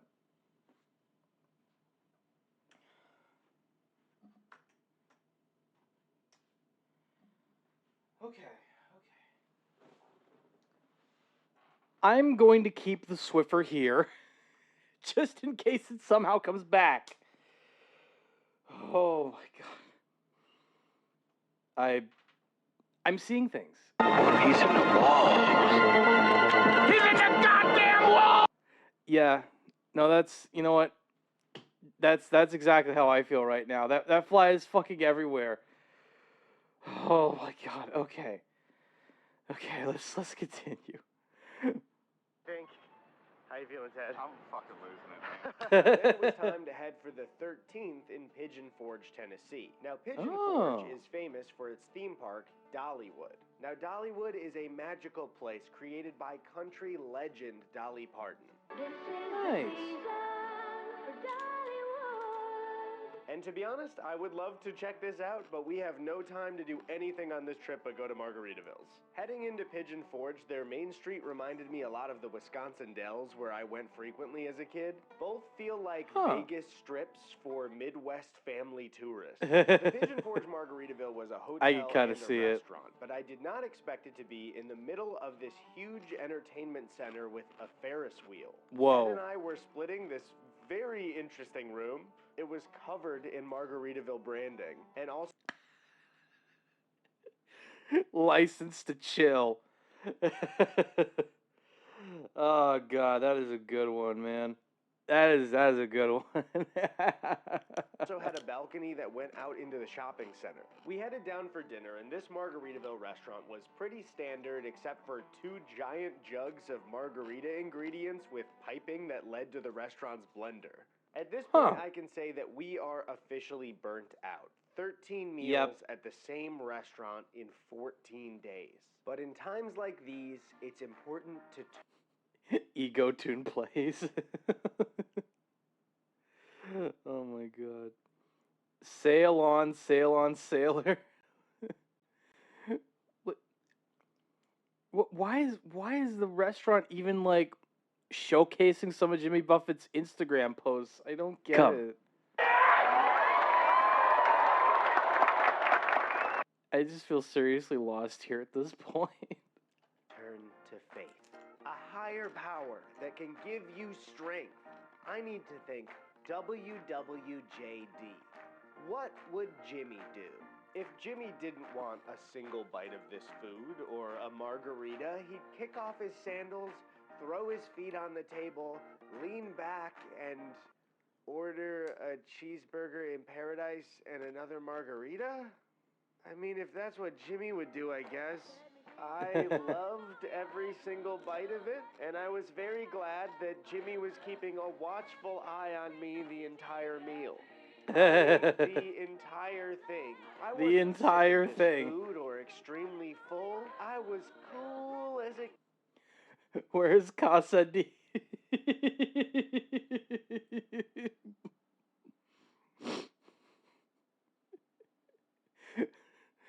Where's that Casa Dick? I'm sorry, that was just too easy. ZZ nuts. Oh god, what?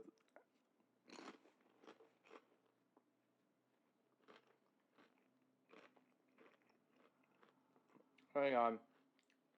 What was that? Come on.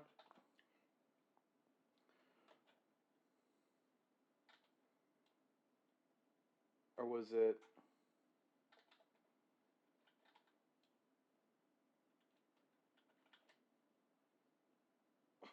Fuck. I swear I had something for this. CDMs.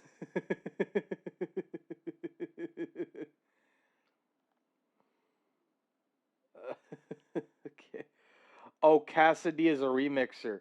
Oh, okay. My bad. Oh, Cassidy's nuts. Damn it. Cucumber. Does this look like the face of somebody who isn't as chill as Jimmy Buffett? To prove how chill I was, I decided to grab this hat from the gift shop, and I was totally pulling it off. Ted went to finish his video pulling in it the room, off. and a chill guy like me decided to cruise around and see the sights. Normally, even though I don't have a fear of heights, I've generally avoided Ferris wheels. I also don't like doing things socially in public when I'm alone, like riding a ride. But I wasn't normal me anymore. I'd been born again as something much better. Cool Eddie. So when I got in line, I spotted the family ahead of me being forced to take a green screen picture before getting on the ride. And I thought, they're not going to force me to take that picture by myself, right? Yep, they are. I got on that Ferris wheel and was totally chill the whole time. I am not worried about how high up we're going. Oh, we're shaking. Oh. So chill, in fact, that I fell asleep while on the ride. Swear to God, I was dead asleep. After, I felt phenomenal. Normal Eddie wouldn't have gone on that Ferris wheel alone, but thanks to Jimmy, I have faith. The next day, all we had to do was drive from Tennessee to Atlantic City, New Jersey. After yesterday, I have absolutely zero complaints about the trip. I'm chill, I'm fun, I'm not exhausted in the slightest, and because I'm of that, good. I decided to catch up on a little bit of reading from my favorite guy. Why the fuck did he get a book? Why would you get a Jimmy Buffett book? Why? Jimmy Buffett is 76 years young. Cool. Joe Jimmy actually has over 30 albums. Hoot and holler and roll all round up there at the church they built out Oh of an my old God. school bus. And they'd run through the swamp. Don't you know nobody fucked with Reverend Sonny Boy and his followers? Ted's losing the chat. Honestly, I'm starting to feel what Ted's going through right now. Snakebite Key was I his get it. domain. We started day 16 at the Margaritaville in Atlantic City. This one was located inside of a casino, and even though it was 11:30, I got a margarita for Jimmy. I enjoyed my morning margarita because that's the kind of guy that I am now. Other than that, though, this was a pretty uneventful Margaritaville. The waiter complimented my shirts, which you could get at yikeshop.com. My lava lava shrimp was crispy, and I liked the sauce. I was having a great time. I even saw oars on the wall of Jimmy's most famous moments. Like when he performed for Facebook, when he played the electric guitar, when he rocked on, and when he had a mustache. Then we headed to the beach to see the ocean so I could really take When he had a in the mustache. atmosphere. Poor him indeed. Next, we made our way to New York City. Now, normally, staying in Times Square would be my nightmare. New York is great, but the crowds, the germs, and the general vibe of Times Square is a fever dream. But Cool Eddie didn't think about those things, so we checked into the hotel and went to our rooms. This is the whole room. When we headed downstairs, before we went up the escalator to go to the restaurant, I was talking to Rig one of the Nielsen says Alexa play Mad World.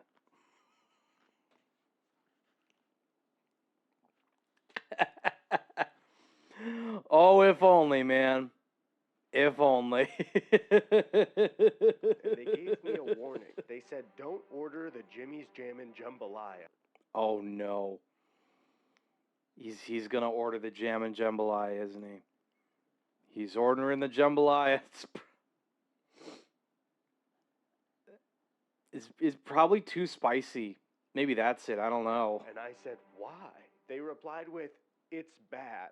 Steer clear of it. So I will not be getting that right now. As we walked into the restaurant, a shining beacon caught my eye. In the center of the room was a giant replica of the Statue of Liberty holding a margarita to the... What the fuck? Chat, I want you to keep this in mind, okay? The weirdest thing that we've seen in this video so far was like the Thing Museum.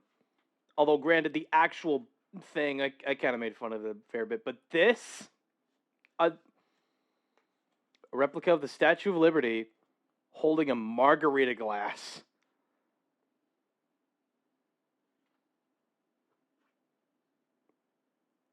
I have no words. I genuinely have no words to describe what the fuck is going on. That image says enough. The sky. The margarita glass was made out of an LED screen that played video on it. This was a shining beacon of light for all of those across the world who wanted to head to America and eat at a Margaritaville in Times Square. And this wasn't just the Statue of Liberty. This was a sign from Jimmy that I had not gone far enough. So we ordered some food and some drinks with Ted's friends Katie and Devin, and this is where I decided to go all in. Anytime I felt a moment of being tired on this road trip or wanted to go home, I'd cut it short with another sip of a margarita. And we had margarita after margarita. The Margaritaville in Times Square also has bars on multiple floors. What the fuck? We decided to do the Margaritaville bar crawl. Drink after drink, I could feel myself becoming closer to the man himself. And as Ted headed home for the night, I wandered around Times Square. I was invincible. Eddie's losing it. Eddie is absolutely losing it. I could make a beach out of anything, and it was I could make a beach out of anything. that I saw the absolute beauty of this place. The absolute beauty of New York is just a trash can with trash. It's overflowing. Good God. Times Square was just like the beaches I'd been to, and I could live like this every night for the rest of my life. All right, it is 7 in the morning. I fear that last night I jimmied a little too close to the sun. Jimmied a little too close to the sun. I don't know how you can sustain this lifestyle. After getting out of bed, I got locked in the bathroom. Oh my God. As we make our way out of New York, I need to be honest with you. I know this may come as a shock, but Drunk. Yeah, absolutely drunk. I have not been loving every single Margaritaville. I just can't do it. I can't be like Jimmy. But we were headed to yet another in Syracuse, New York, with Ted's friend Tucker. Pulling up. I cannot sustain this lifestyle. Then why are you doing this? Exactly. That's exactly what I keep asking.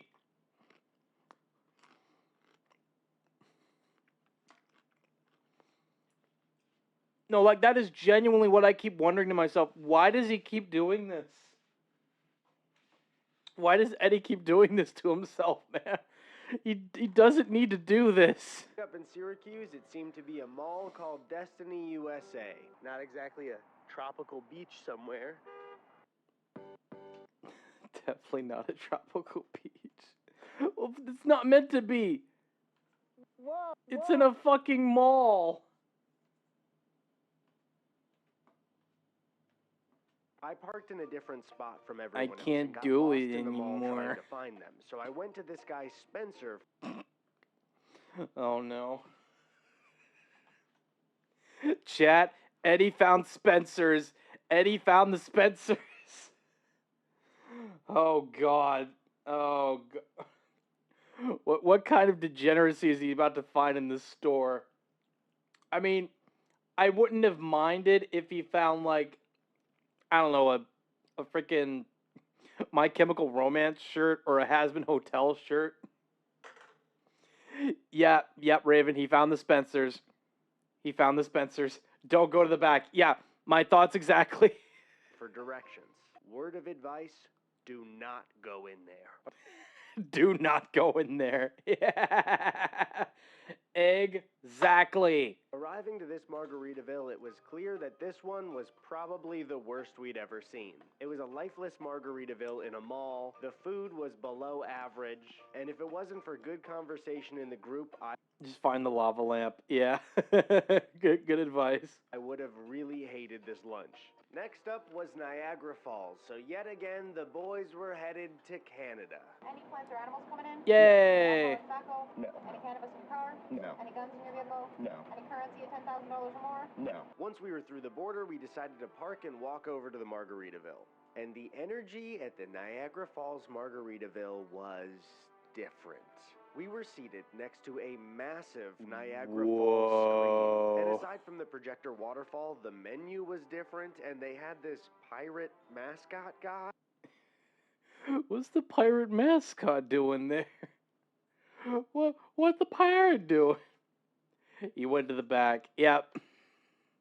Exactly. Canada. Jimmy's the mascot. You don't need a pirate. Jimmy's already there. I got the buffalo poutine because we were in Canada, and to my It only surprise, makes sense. this was by far the best thing I've had at Margaritaville. Huh. Buffalo chicken poutine. I'm not gonna lie to you, that actually does sound kind of good. War crimes. Yep. War crimes. Okay, chat, you know what's funny? You know what's funny? Okay. I'm not gonna say too much, but I do have there is a mall where I live, and in that mall, to my knowledge, there is a Spencer's there. There is really, yeah, we have a mall, and in that mall is a Spencer's. We have a Spencer's. Funny thing is, that's Dishonored to Canadians. But the poutine, the freaking buffalo chicken poutine is a... Oh, the food. Okay, thank you for clarifying, but still, I'm just letting you guys know. We have a Spencer's here. I've not been to the mall itself in a long time. I don't even remember the last time I ever went into the mall myself. At least willingly, you know what I mean? I only ever went to the barber that was at that particular mall, but that's beside the point. The chicken and fries were crispy, the gravy was really good. This was just a really great meal. And then, just over the falls, a giant animatronic of a tequila bottle came over the cliffside. It then poured tequila into the giant blender in front of us. Oh my We were having God. a blast in Canada. We then Probably before the Rona rolled around. Yeah, that's fair. decided to walk over to the falls. I saw this skunk on the way, check it out. As we were showing up to the falls, we happened to catch it right at the time that the fireworks show started. Yay. With a couple drinks in us, we had the best possible time in Canada. I should have a couple margaritas every night. Bad news, guys. My tummy hurts again. Oh no, my tummy hurt again. Eddie, what were you expecting to happen? You went overboard on the tequila, bro. Not the tequila, the margaritas. You went overboard on the margaritas. What were you expecting?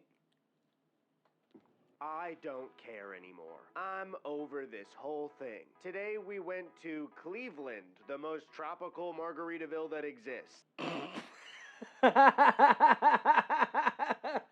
You should have ate heavier food. Yeah, no, that's fair. You probably have alcohol poisoning. Stop already. Oh my God. Yeah. Yeah, rule 1 of drinking. You got to eat more food, eat bread, and lots of it. Yeah. No, you're right. You're right, Raven. You're absolutely right. If you're going to drink alcohol, you got to eat plenty of food as well. Oh my God. This Margaritaville. Chat, this is such a cursed fucking image. I don't know what it is. Look. There's the Margaritaville sign right there, right? Next to a road closed sign. And then on the other side of it is just a fucking overpass.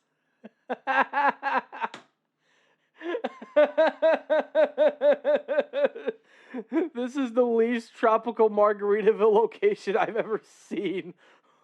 Oh my God. I got a Caesar salad and the chicken on this thing. Wow. Without exaggeration, this was the toughest piece of chicken I've ever chewed in my entire life. Good God. And for some reason, out of nowhere, Ted has started liking Margaritaville now? What the fuck is... What the fuck is happening? Wait, Ted is now loving Margaritaville? Huh? What's wrong with this guy? Lucky for me, day 19 was in Chicago. Ted and I took the metro into the city because this one was located at Navy Pier. Now, I've mentioned before that I'm from the suburbs of Chicago, so it was really great to be home. And when we arrived at the city, it got even better because we met up with my brother, Tony.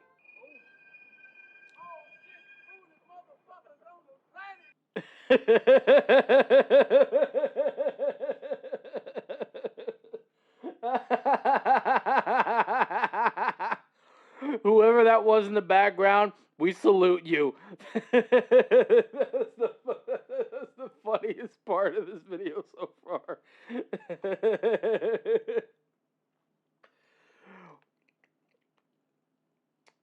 I'm sorry, I'm breaking the Dragon's Code on this. You already have poor healthcare, and then adding this to Drake, I get it, man. I completely understand where you're coming from here. When we finally got to Navy Pier, we also met up with my good friend Danny Gonzalez. Yay! Danny Gonzalez is also here. Let's go. It's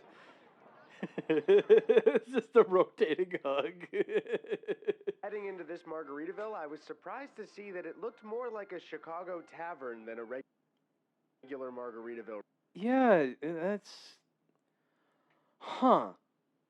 This Margaritaville does not have the same vibe as the other ones, does it? Oh no, not the X-Vine.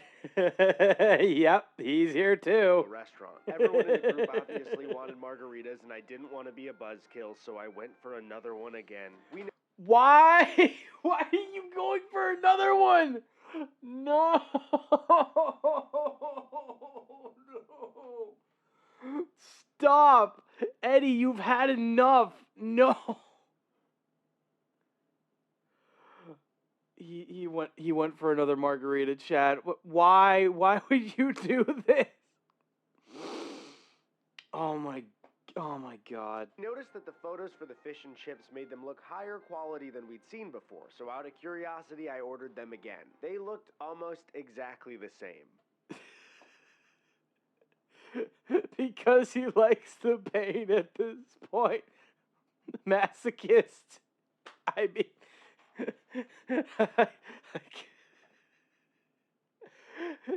I promptly tail whips into the table.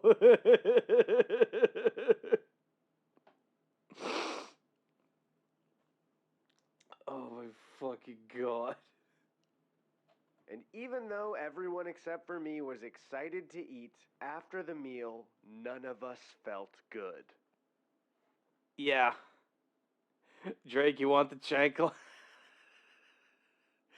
I'm sure he would be more than happy to have it.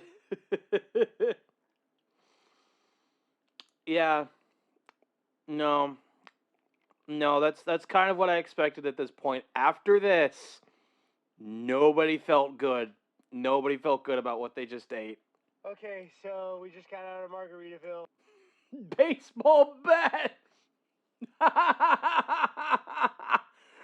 Nope. Fuck the chancla, Raven. He needs a baseball bat. Hey, he swings harder than I do. Oh my God. Metal or wood? And we're all feeling like we had a pretty heavy meal. Yep. But I think I know what'll make us feel better. The beach! The beach! Yeah! That always helps.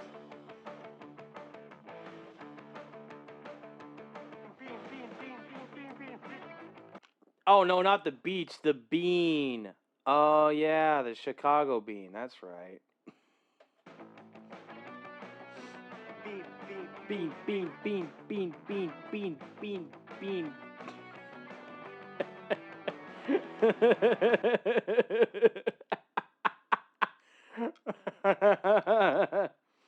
Yep. There they are. Standing in front of the bean.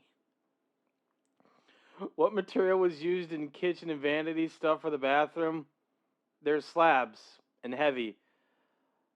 I want to say concrete, but it could also be granite. I'm not sure. Whatever's heavier, I guess. Bean, bean, bean, bean, bean. But even the bean couldn't stop my tummy from hurting. Even the bean couldn't stop my tummy from hurting. Of course it can't. No amount of bean is gonna help. Granted, that's the bitch. One of those in bad form, thank you. What makes You're spoiled for choice. it worse is that Jimmy wouldn't have a tummy ache. He'd probably be cool and chill about all this. I am such a failure. All right, we're about to leave my mom's, but I can understand why I felt so bad after eating the fish and chips. I woke up and my stomach is legitimately like, I'm in a little bit of pain. It's not like food poisoning or anything. I just think my body cannot handle this much Margaritaville. Eventually, I got my stuff together and we started the drive to Bloomington, Minnesota to go to the Margaritaville in Mall of America. During the drive, however, I found out that I was not the only one who was affected by yesterday's fish and chips. So, Ted and I both got the fish and chips yesterday. And we've had some, let's say, stomach issues today. Yeah. So I think I can officially say that we're getting pretty damn tired of eating Margaritaville all the time. Well, you know, what do you mean? You had intestinal trouble today. Because it's over limits. Let me grab that battle file. I get it. What are you talking about? Yeah, but I mean, like the vibes kind of counteracted it a little bit. The vibes counteracted. What are you talking about? You're unhappy while we're on tropical beaches through all.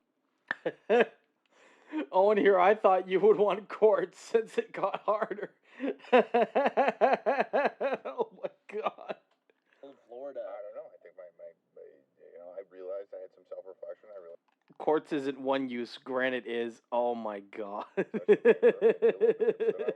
day you had self-reflection is the day you had diarrhea? Finally, we got to Mall of America, the largest mall in the United States, so I could have Margaritaville for the 20th time. And Ted seemed more excited than ever for absolutely no reason. What the fuck is happening to Ted? What's going on? How are you this excited over going to a Margaritaville in the Mall of fucking America? Oh my! I don't think Ted had the fish and chips. The architecture of this mall is not bad. Yeah. Yeah, it's not bad. Architecture is not too bad, not too shabby.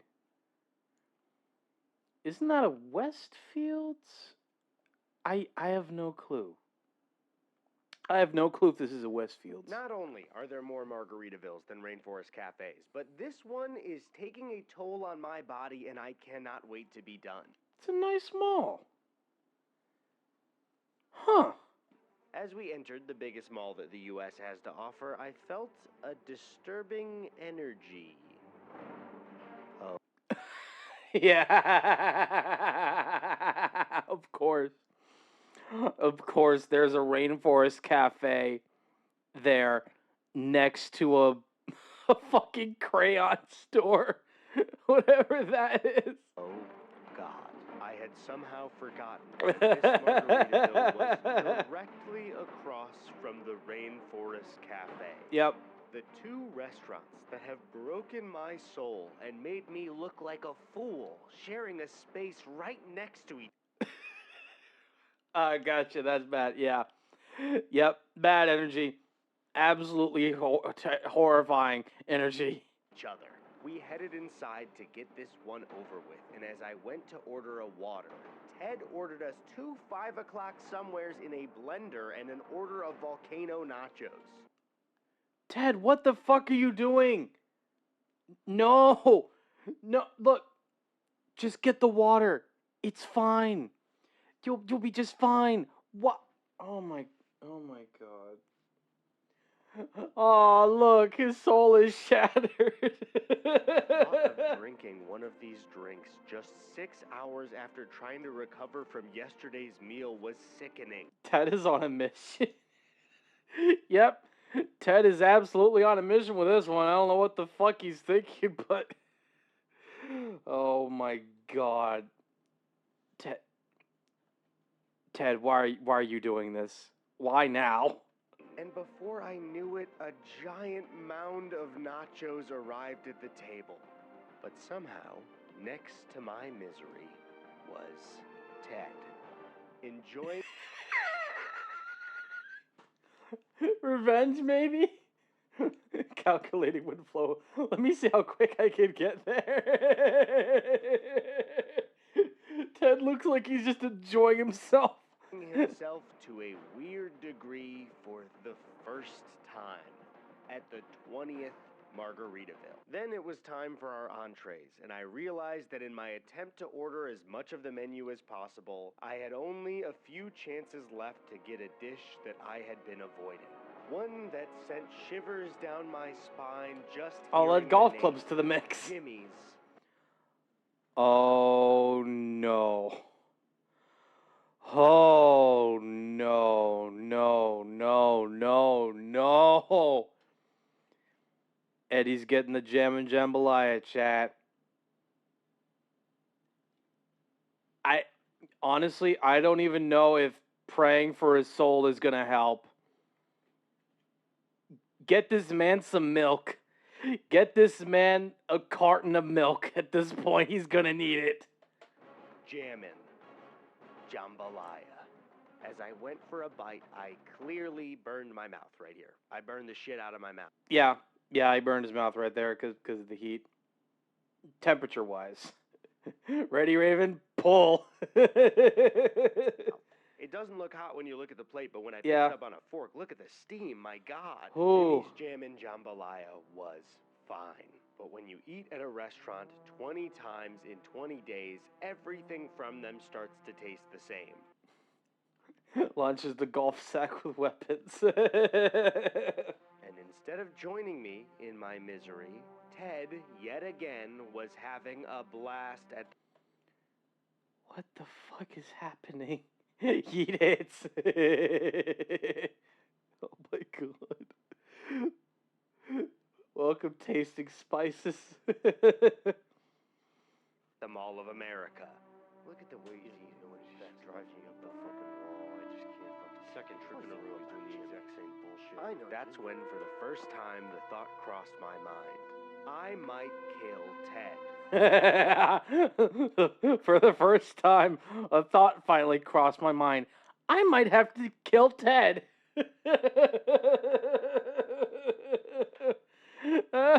Oh my God. Oh, Eddie is not okay. He's not okay. After finishing our meal and paying, Ted demanded that we go on a roller coaster immediately. I mean, can you let me digest for like... yeah, fuck that, come on. Oh my God. Meanwhile, the damn body has been calling it stop 50. After the troubles of this morning and forcing down this meal and having another super sweet cocktail, God. going on this ride broke me. Even Ted though is they didn't evil. Let us film, Ted insisted Yep. on going on the ride a second time right after. No! So nauseous Ted, and stop! What are you doing? Alone. There I was again, wasting away in Margaritaville. Not chill like Jimmy, just Eddie. I may be the embodiment of chaos and dreams, but I'm not this evil. Yeah. This is intense. This is intense. I'm not this evil. Good work, Ted. Oh my God. Day 21, and thank God we only have one Margaritaville left in Las Vegas, Nevada. There's another one in Tulsa, Oklahoma. Oh, and it's no. a 10-hour drive. Oh my God. When we arrived in Tulsa, we were shocked to find that this restaurant wasn't just in a casino. The casino was owned by Margaritaville. I may be the embodiment of the ancient flame, and I have yet to tap to incinerate.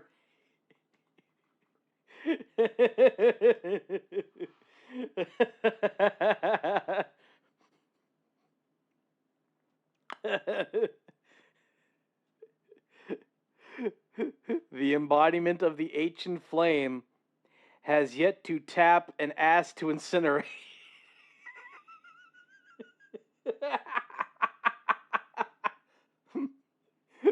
Tulsa, 16. It's okay, I haven't opened a black hole. Oh my God. Oh my God. Oh fuck. It's too funny.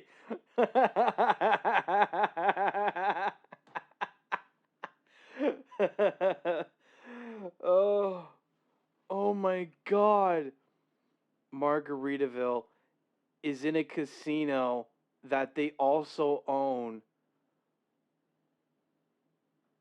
Walking past the slot machines to get to the restaurant, I noticed that there were Jimmy Buffett quotes on the wall, but they were less about being peaceful and more about luck and winning in the casino. Yeah, that sounds about right. We got to the restaurant and this one was pretty big. Lucky for me, the menu and food quality at this one was much better than most Margaritavilles. Whew. That's a big surprise. A Margaritaville in Tulsa, Oklahoma has much better food. Who would have thunk it? And having this food was actually pretty refreshing after a month of cheeseburgers in paradise. Yep. But as we left dinner, I noticed how Margaritaville branded the machines in the casino were. And they had these Margaritaville characters on it that I had never seen before. Huh? They got a polar bear with sunglasses and a polo and a duck with a top hat and a white woman that looks like Jessica Rabbit. You want to know the funny thing is I actually worked in the one in Shreveport as a temp job. You learn something new every day. What in the world? Mr. Moneybags? Lucky Ducky? Who the hell are these people? Ted and I were on the final stretch across the country, and all we had to do today was camp at Santa Rosa Lake in New Mexico. On our way, I stopped to buy snacks at the gas station when this dog came out of nowhere and was just hanging out near. Aww, look at the doggy.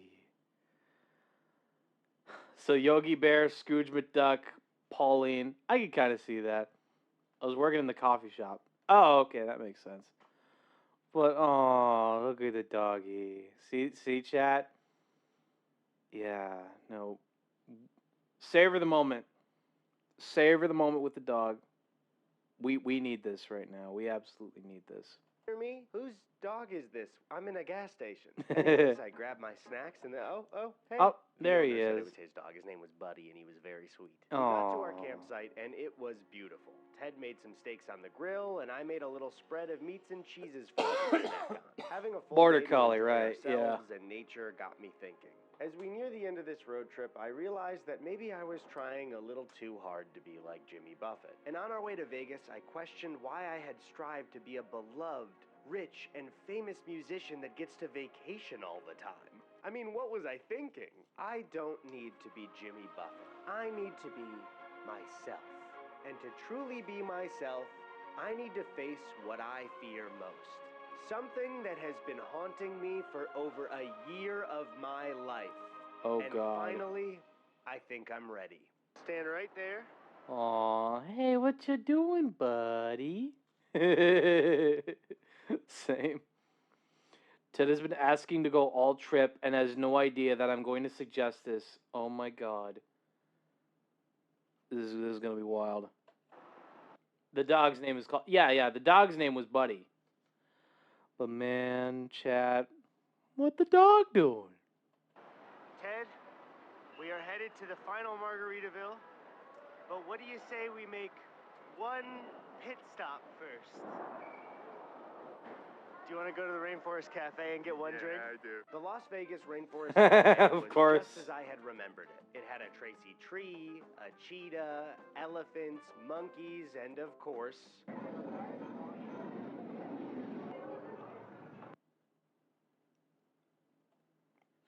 Huh?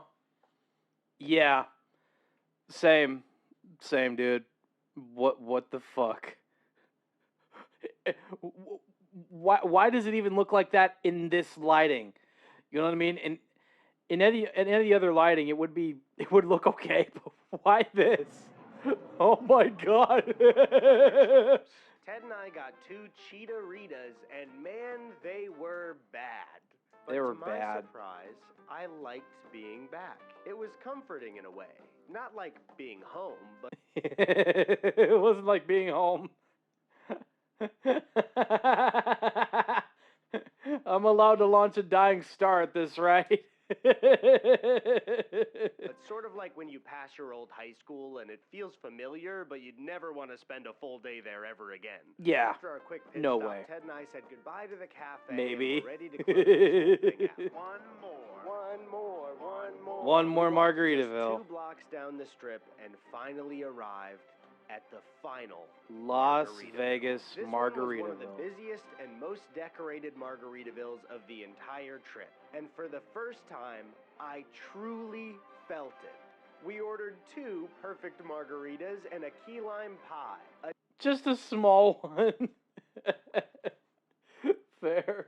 Dessert to end our 24-day Margaritaville meal. Turns out I can experience true joy like Jimmy, but only when I'm done doing a thing that I have to do. Yay! And as the key lime hit my mouth, it tasted like one thing. Limes. Limes.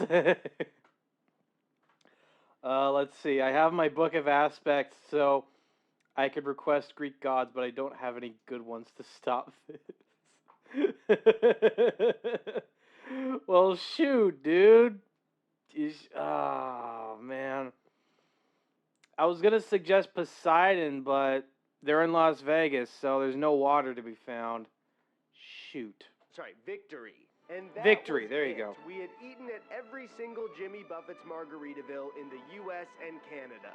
Finally, Yay! I could go home. We were done. They could go home. And the only thing left to do was to say goodbye to the man that had helped me through this whole thing. He's not helping that. No, you're right. You're right. He's not helping at all.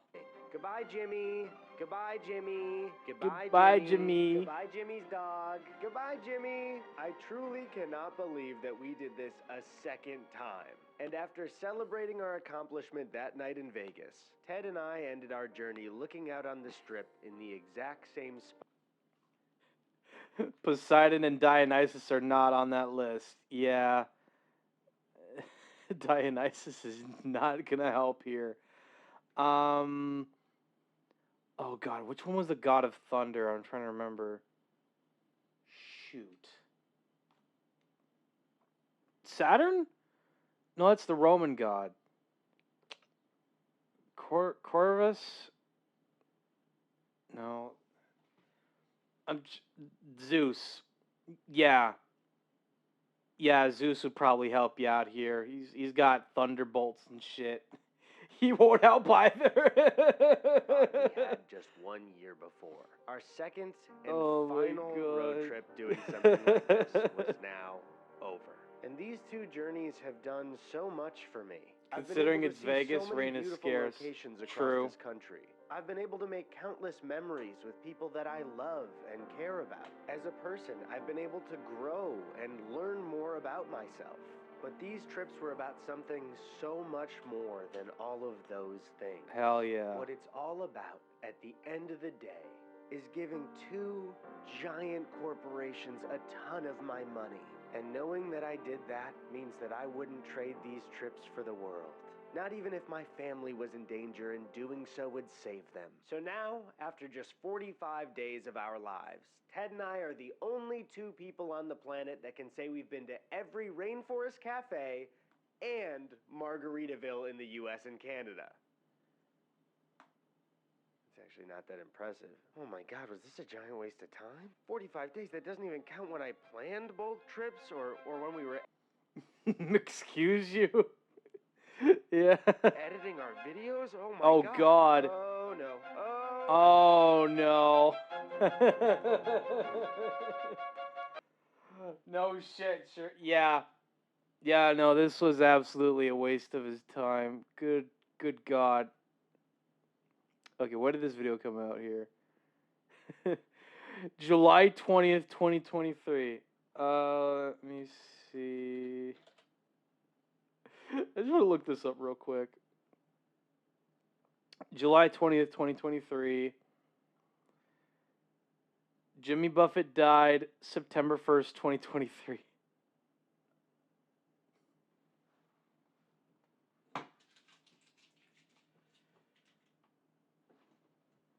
Jimmy Buffett died the same year these guys went to every single Margaritaville in the U.S. and Canada. Oh, wow. You ruined your liver for nothing. Yeah. Yeah, that sounds about right.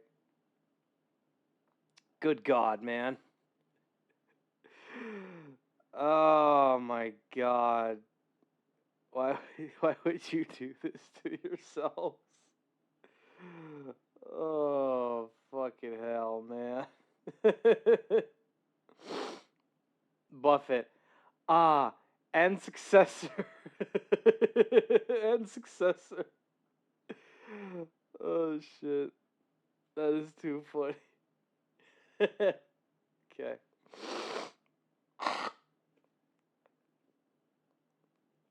I'm okay. I think I got one more thing of guacamole because I haven't eaten all the chips yet. I haven't even made tea. Shit.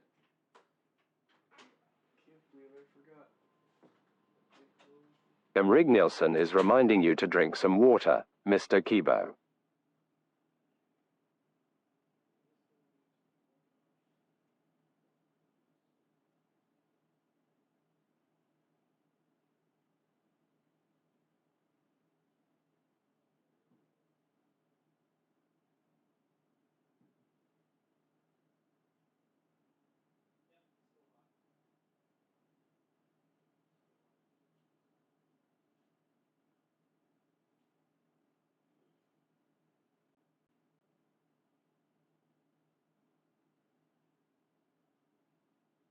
How about new?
Oh my God. Okay. All right. I've got my tea with honey and lemon juice mixed in. And I have the guacamole. Oh my God. Chat, we'll be right back after these messages. Don't go away.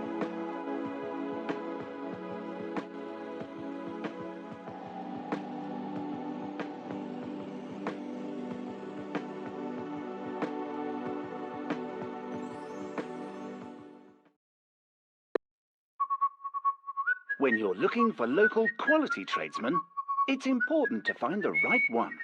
At Checkatrade, all our tradesmen are interviewed and recommended. We check their references, qualifications, and insurances, and continually monitor their workmanship and the service they provide through customer feedback. For local quality tradesmen, visit checkatrade.com today. Checkatrade! Checkatrade.com.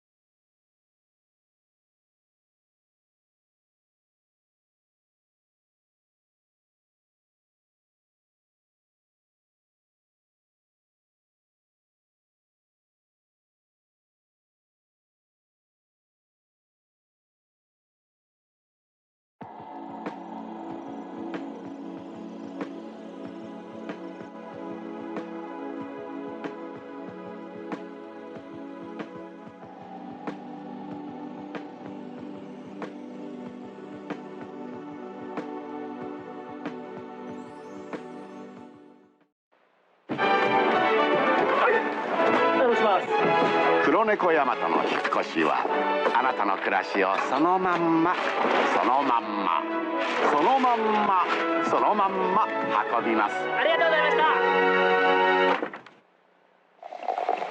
おっとっとっと、引っ越しの日からいつもの暮らしを。あれ、引っ越しは黒猫ヤマト。 Attention! If you or a loved one was diagnosed with mesothelioma, you may be entitled to financial compensation. Mesothelioma is a rare cancer linked to asbestos exposure. Exposure to asbestos in the Navy, shipyards, mills, heating, construction, or the automotive industries may have put you at risk. Please don't wait. Call 1-800-99-LAW-USA for a free legal consultation and financial information packet. Mesothelioma patients call now. 1-800-99-LAW-USA. ふんわりニュービーズは洗うだけでふんわり柔らか、いい香り。ふんわりいい香り。さっぱり。ふんわりニュービーズ新発売。ただいま。ママ。何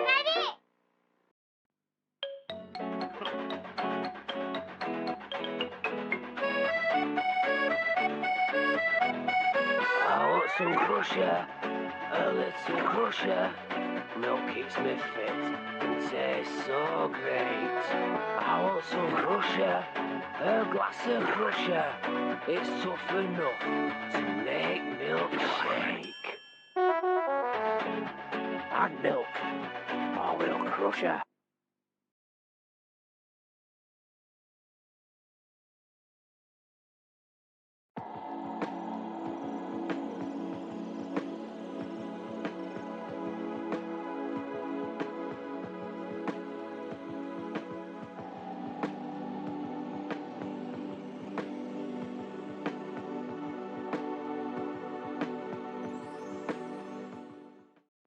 Thank you very much. Whoops, there we go.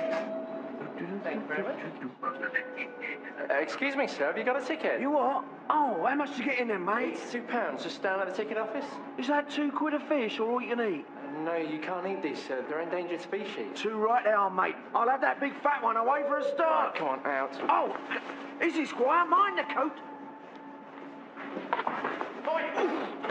Leave it. When you're peckish, pick up a penguin. Welcome back from the ad breaks chat. What the hell, UK? Look, honestly, the funniest part just about that particular ad is the dude's chin. Like, have you seen that fucking jawline? That is a damn good jawline. Kit Kat, Taco Bell, Lux, Craving Box, Alienware, 60 to 19, Area 51 Gaming Laptops, Starbucks, VRST, Male Athletic Wear, Epic Universe at Universal Orlando Resorts, Roxxon Erectile Dysfunction Treatment Gel, New Balance Athletic Wear, and Floor and Decor. Nice. Okay. Let's do this one next. Hello, This is, I only made Victorian food for 24 hours. Oh, God. Oh, God. Man, that's a lot. Yes, that is a lot of ads indeed. And we're about to watch someone cook Victorian food for 24... Yeah. Yep. My thoughts exactly. This is going to be a lot. The Victorian way with Mrs. Crocombe. Mortal Y. Don't blame it on me, man. Kibo suggested this video. Kibo sent me the video. Blame it on him, man. Crowcombe. Okay, Mrs. Crowcombe. Thank you for the pronunciation. But still, this was Kibo's idea. He's into this book. Again, as you can see, I have looked through and kind of... Kibo. Why?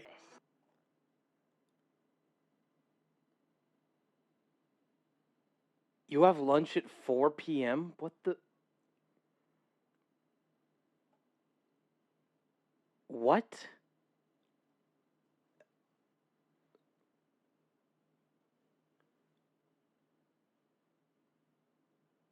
Okay, that flies. I think it's between the window and the blinds, so I'm just gonna wait for it to hopefully die sooner or later. We need to get the Zevo fly trap. Honestly, Kibo, you're not wrong there, man. It's just y'all.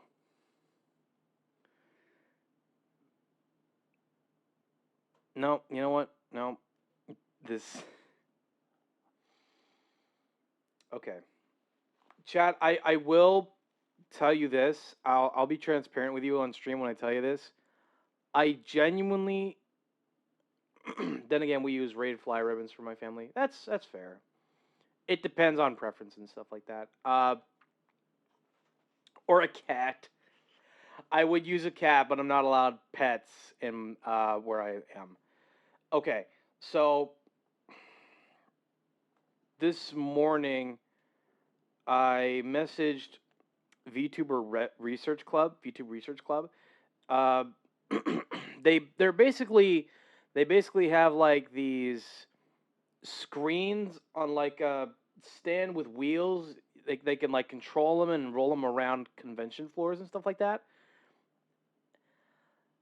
Chat, I wanted to book a slot for Off Kai Expo on I think Saturday that day, but unfortunately they ran out of slots for that day, so I was pretty much just like, we're just gonna have to put a rain check on that for next year maybe, and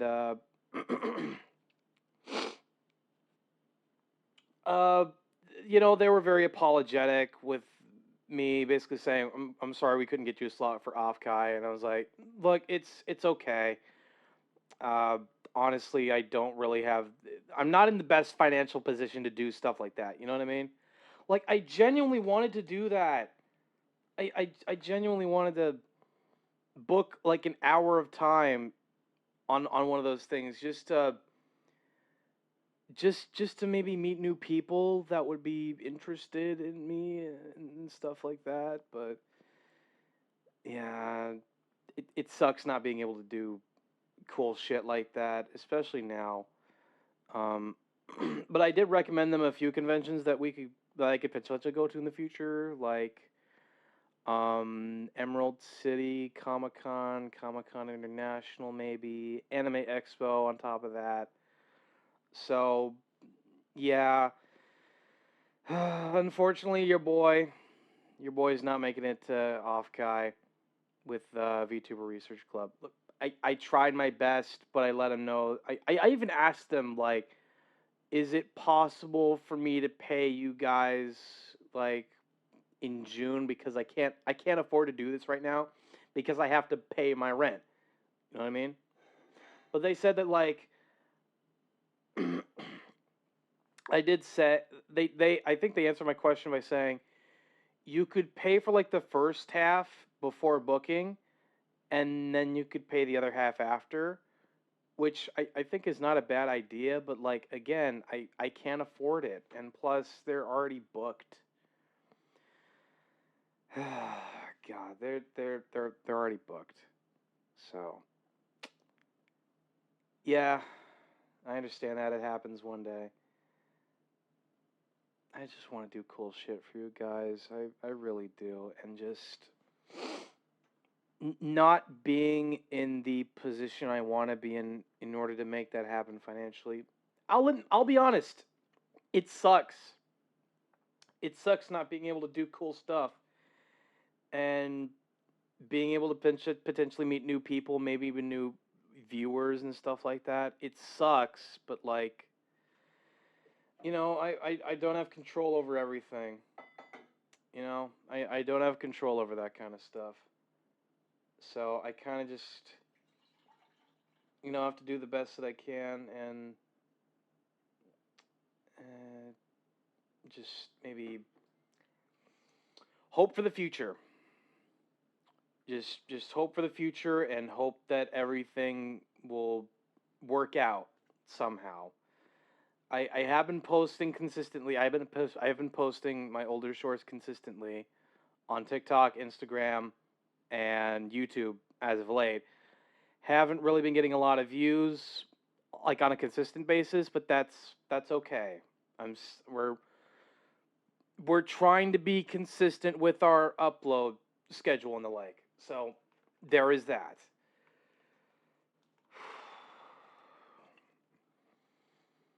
It's just a little frustrating is all. That's all there is to it. Baby steps. You're right. You're absolutely right. You're absolutely right. You're absolutely right. Baby steps. Gotta take baby steps. But this really oh my god. Chat, I don't know what it is, but the vit the Kedgery this why does this look like a mountain? And like the hard-boiled eggs and the shrimp, I don't know, like this whole dish looks like the visual metaphor of a timeshare, like a timeshare on a condo. Oh, come on. Kidding me? You kidding me? Oh, okay. I'm not sure how hard the bread needs to be in order for you to make croutons with exactly, but maybe it needs to be soft first, just so that way you're able to cut up the bread, and then time to get some spicy foods. I will have some spicy foods maybe a little later. I'm not 100% certain right now. As somebody who hasn't really... Because the only thing that I got for, like... The only thing that I could probably do to make it... Okay, the only ingredients I have for cooking dinner is rice and eggs at the moment. I might have enough spices to make it taste even better, but I'm not 100% certain yet. I don't even have any more Spam as... Yeah, I already ate the Spam. I could use just honey ham, maybe. I'll have to think. Could make a rice and egg bowl. That's true. I could probably pull it off too. Do I have a salad mix? I don't think I have a salad mix, but I think I have a... Okay, hang on a minute. Wait a minute, chat. Hang on. I got the rotisserie chicken, so if I have the rice and the egg and the rotisserie chicken, I could probably cut up the rotisserie chicken somehow and maybe add that in, along with the, the soy sauce, right? That doesn't sound too bad, actually. That doesn't sound too bad of I need to teach you how to make a struggle meal. Okay, Raven, here's the thing, all right? I've made struggle meals before. I think the closest thing I've had to a struggle meal was like a hot dog and cheese like tortilla, as well as like a cheese tortilla. I've had both of those. Like those are the closest thing to like struggle meals I could think of.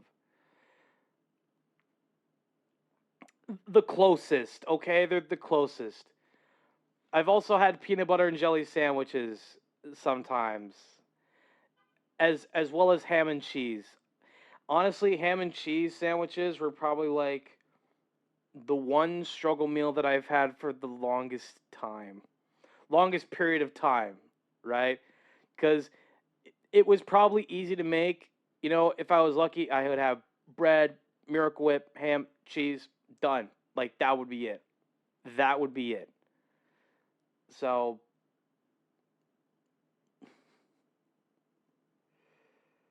but fair enough. Your definition of a struggle meal is probably much different to mine, but I think it kind of depends on like the type of ingredients that we have access to. I think that's probably the main takeaway that I could think of. Bit of a wake-up call, that's for sure. I do need to bow out, but do take notes when you see those dishes. Bon appetit and good night. Okay. Thank you so much for stopping by, dude. Hope you have yourself a good rest of your night. And hopefully we'll be able to talk later. That's all I'm hoping for right now. It's a lot of fun, too.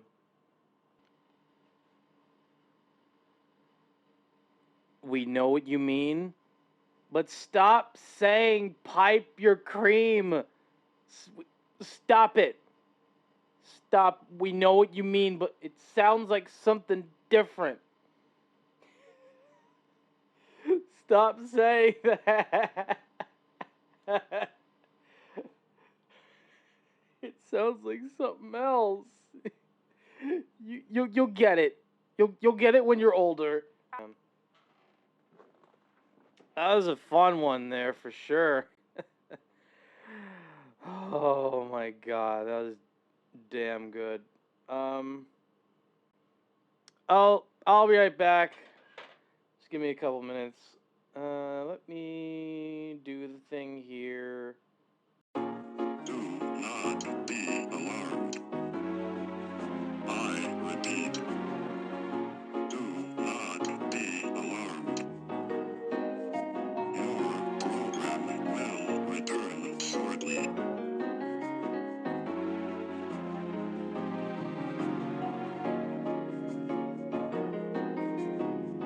Please give me your Prime subscription.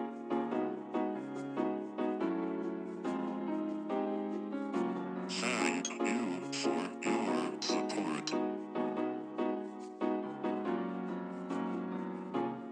Have yourself a lovely day.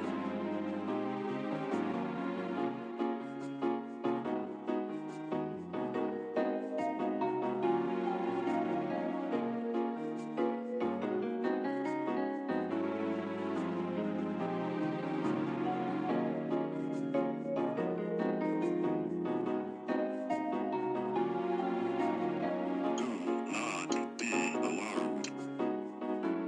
I repeat, do not be alarmed. Your program will return shortly.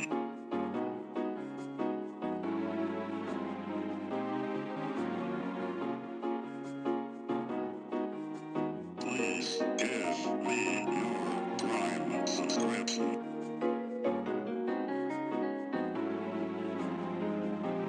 Thank you for your support.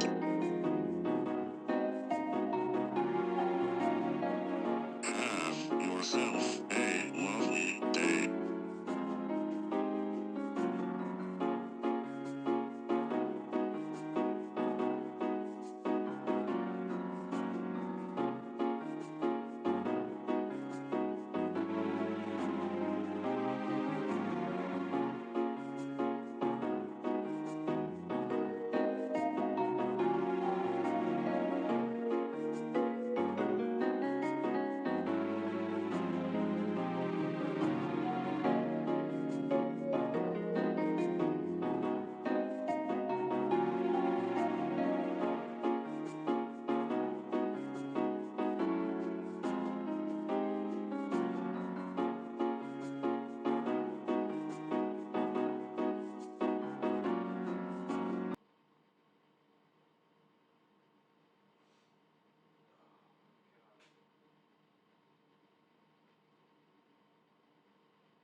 Okay.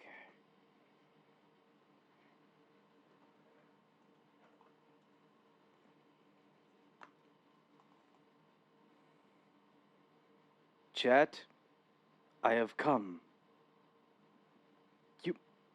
You've come. I have.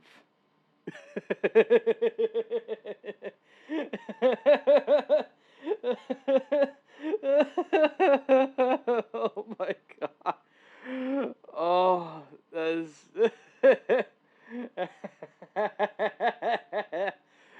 Oh, I love that meme so much. I don't care. That meme is hilarious. Oh shit.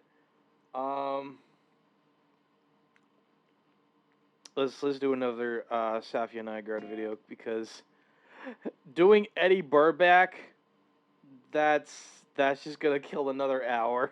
So just to be on the safe side. Okay. No wait, I forgot. I stayed at the world's largest hotel. Oh boy, here we go. The internet made me go there. Of course it did. Another video. Today, we're going to be staying at the world's largest hotel. It's right behind me, isn't it? What in the Mardi Gras is going on back there? Look, chat, look at all the colors. Look at that. Look at the colors. Okay. You got red, orange, yellow there, but then there's like blue here, blue there, and the green in the middle, like a dark green. It's not even like a solid like green screen green. It's just green. Oh my god. Did the 90s jazz all over the building? You know what? That's what I was thinking. What the fuck did the 90s do to that building? In 2004, Taipei 101 became the world's tallest building, stealing the title from the Petronas Towers in Kuala Lumpur, Malaysia, Oh shit. which had held it since... Hold on. Okay. I'm sorry. We got too distracted by the amount of 90s jizz all over this building. Anyway. In 2004, Taipei 101 became the world's tallest building. Huh. Taipei 101 is the tallest building in the world. I did not know that. Stealing the title from the Petronas Towers in Kuala Lumpur, Malaysia. Kuala Lumpur, Malaysia. What were the towers? Became the world's tallest building, stealing the title from the Petronas Towers in Petronas Towers, that's what those are. Kuala Lumpur, Malaysia, which had held it since 1998. Oh shit.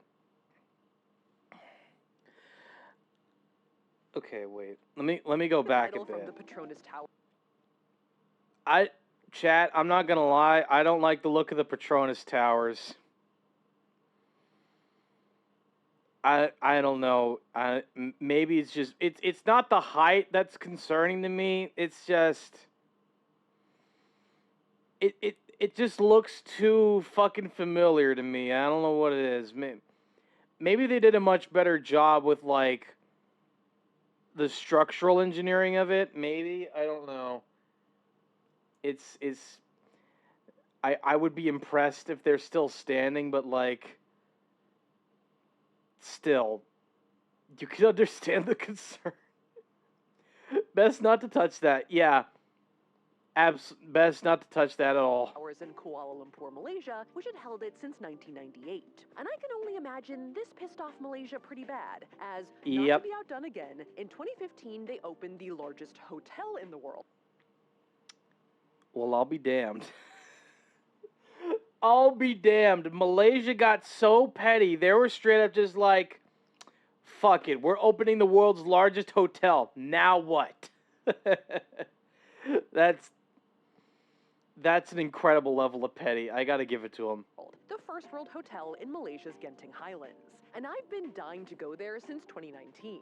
As after our bachelor/bachelorette trip to Vegas, Tyler offhandedly mentioned that he was pretty sure the Palazzo Mega Resort in Vegas was the largest hotel in the world. But after a quick Google search, he was swiftly rebuked, as it... Immediately rebuked as, nope, the Palazzo Hotel is not the largest. Good God. Actually placed second in the rankings, losing... Wait, what? Quick Google search, he was swiftly rebuked, as it The Venetian Hotel is the second largest hotel in the world. Bruh. Placed What second the in the fuck? rankings, losing out to none other than the first world hotel all the way in Malaysia. Yep. Take that, Taipei 101. And being Take in the midst that, of all of these Taipei giant Vegas 101. casinos, I thought, how could there possibly be a bigger hotel than this, or this, or this? I must stay there. And from that moment on, we had a new bucket list item. Not only because we are on a quest to stay at every weird hotel in existence. Wait, they're on a quest to stay at every possible weird hotel in the world. That's kind of that is the level of niche I never thought I would have encountered in my life. Just a couple of people deciding we're going to try to stay at every possible niche hotel there is out there in the world. Insane. But also because it looks like an incredibly unique experience. I mean, look at it. It's a multicolored behemoth sticking out of the side of a mountain. You reach it via gondola, and it comes complete with a mall, casino, and an indoor and outdoor theme park to boot.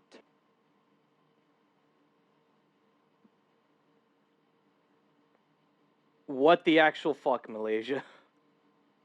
What the actual fuck did you do in building all of this? Just all of this. Oh my god.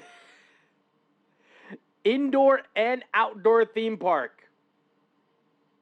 Bruh. There is no feasible way for me to be able to do everything in this place. There's just no possible way I would. It's physically impossible. Oh my god. Okay, here you go. We got ads coming up here.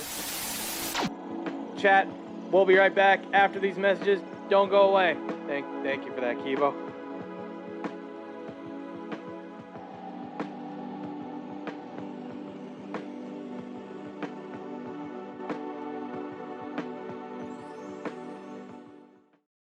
Want to win the battle against stains? Fight them on the spot with new OxyClean Spray Away, the instant stain remover that sprays away stains anywhere stains can happen. Stain removal's so good, it's like you never got them in the first place. New OxyClean Spray Away. Try it today.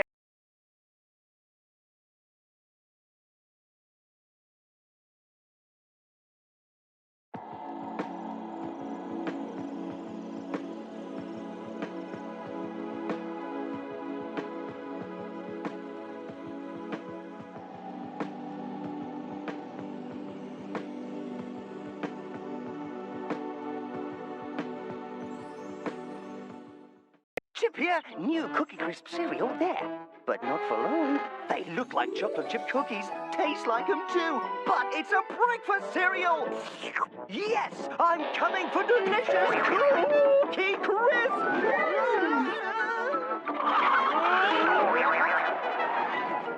Oh, just missed that Cookie Crisp! The new chocolate chip cookie cereal. Cookie Crisp! Next time it's mine! At Asda, we're always finding ways to lower costs. We pass those savings on to the customer. We've reduced packaging so we can save you money on your washing powder. It's gone from a box to a tiny strip of cardboard. We're always finding new ways to drive more fuel efficiently. Because we save money on fuel, you can save money on your breakfast cereal. If we put all them savings together, that means another big rollback. Big rollback! 4,000 rollbacks this spring. 4,000. That's a lot. Everything you need for your week's shop. Asda, saving you money every day. 僕ハム太郎クシクシしたりクシクシクシクシテチテチしたりテチテチテチテチバタバタしたりするのだバタバタバタバタよろしくなのだバンバンフェルタッチシールも出た If you call Autoglass as soon as a chip appears, we can come to you and usually repair the windscreen without replacing it. We inject our special resin and in just 30 minutes the result is almost invisible and the windscreen's strong again. And not only that, if you fully comp, most insurance companies will cover it, and it won't affect your no-claims bonus. So an Autoglass repair is usually free. Don't wait until it's too late. Call us now or book online. Autoglass repair, Autoglass replace. 800-588-2300 Empire. Today. コルルゲンの新しい風邪薬は効き目の成分が液状になりました。で、これが体の中に入ると、ほらほらほらほら、早いでしょ。効きます。コルゲン IV 透明カプセル。 Everyone's doing it. Guys are doing it with girls. Girls are doing it with other girls. Some get together in groups and do it. Some even do it with complete strangers. Some people like to do it hardcore. Some people like to watch others doing it. Over 20 million people are doing it. Safe to say, everyone's doing it. The stimulus package now only on Xbox Live. Join today. At the river mouth, the bears catch only the tastiest, most tender salmon. Which is exactly what we at John West want.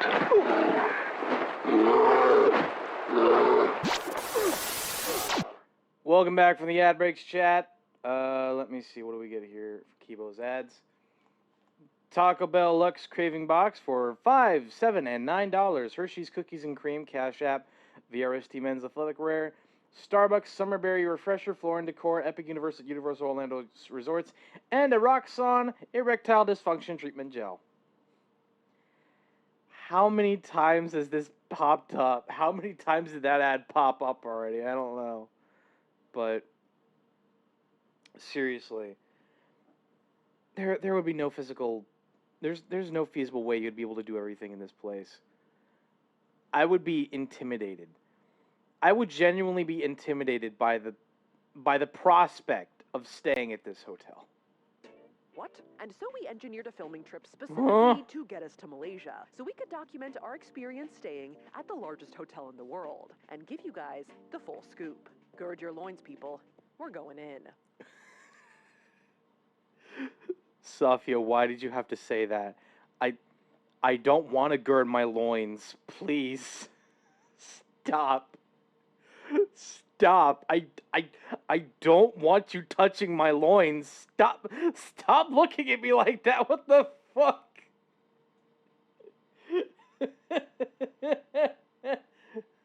What do my loins have to do with this? Help.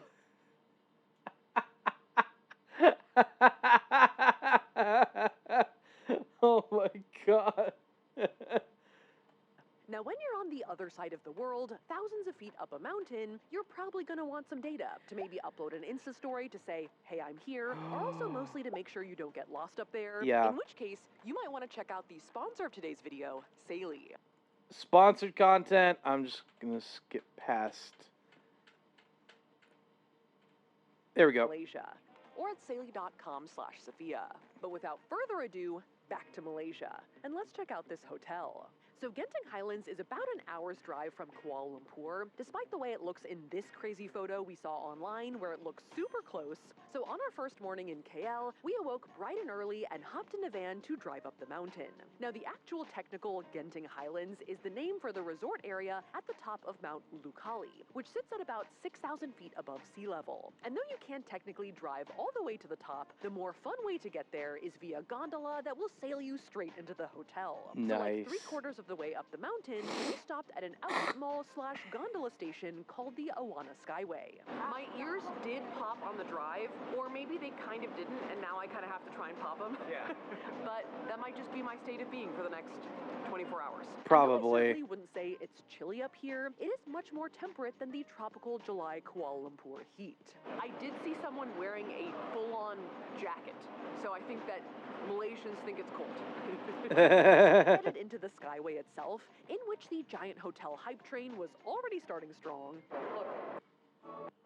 Oh god.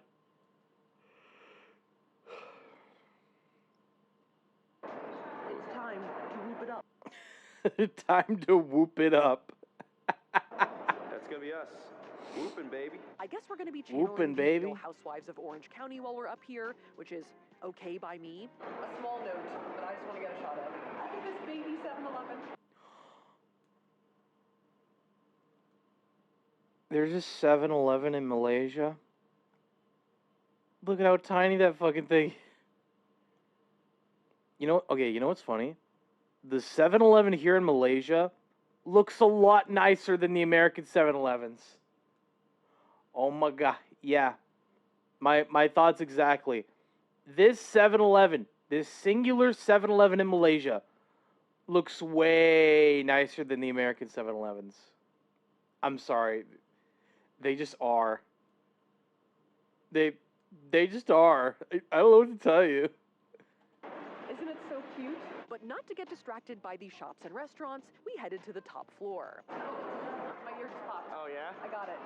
Lucky. Which Yeah. is where the gondolas launch from. And then we scanned our tickets and hopped into our awaiting sky chariot. Uh-oh. Here we go. Oh boy. Ooh. Here we go. Ooh. I made it. What happened to you? I almost fell. Oh. Yeah. And with a jounce and a rumble, we were off. Ooh, Nelly. Goodbye, outlet malls. There was a large Baskin Robbins that I was interested in, but we gotta get up. Yeah. Yep, we gotta get up fancy there. glass-bottomed 729. Just to get on the gondola. gondola. I mean, versus that the doesn't sound too normal bad bottomed so ones, far. But it doesn't actually add that much to the view. It just makes it more terrifying. Yeah. The great view is through the windows. Right. This is just scary. No. And No. frankly, the view out the windows is pretty amazing. Because on a clear day like this, you can not only see the whole mountainside, you can also see all the way back to what I'm pretty sure is Kuala Lumpur's city center. Yeah. needs a casino. I was just thinking that. Now, after passing the picturesque Chinsui Temple on the way up the mountain, which is a Wow. really serene pit stop that I would recommend if you have the time, as you approach the summit, you start to see a few other buildings on the horizon. That's it. Oh. I'm not sure it is, actually. Well, the problem is that there's like 8 hotels up there. Right. So it could be any of them. Yeah. Yeah. It's up there. But after rounding the bend past a couple red herring tiny hotels, we caught our first glimpse of our striped destination. Uh-oh. Whoa. I'm seeing some rainbow, baby. I hear the theme park. Oh, my God. I hear the And theme after park. years of anticipation, Yep. we finally laid eyes on the world's largest hotel. It's a lot of rooms, baby. Confirmed by the giant theme park flanking it to the right. Yep. Come here like forever. Yeah, for like 5 years, yeah. There's just a moment. Oh. This is a moment. Oh my gosh. Now this is what dreams are made of, people. Hello, Genting. Okay, so before we dive in, we have sort of mentioned some of the stuff that's up here. There's a couple theme parks, a mall, and a giant hotel, but I Right. don't think we fully explained the gist of the entire Genting Highlands, which is overall kind of like a giant resort campus with a bunch of different buildings. What the fuck? Okay. This is okay. So this is the Skyway, right? With the gondolas and shit. And then from there, you probably exit via the Sky venue or through the casino.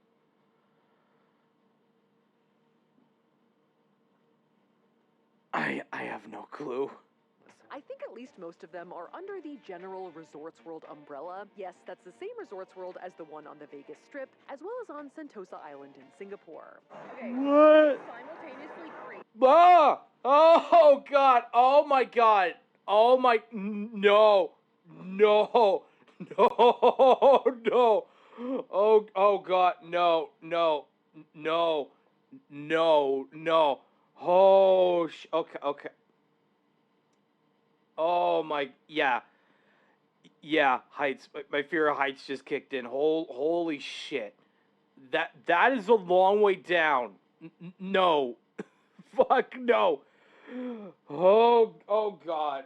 Oh okay.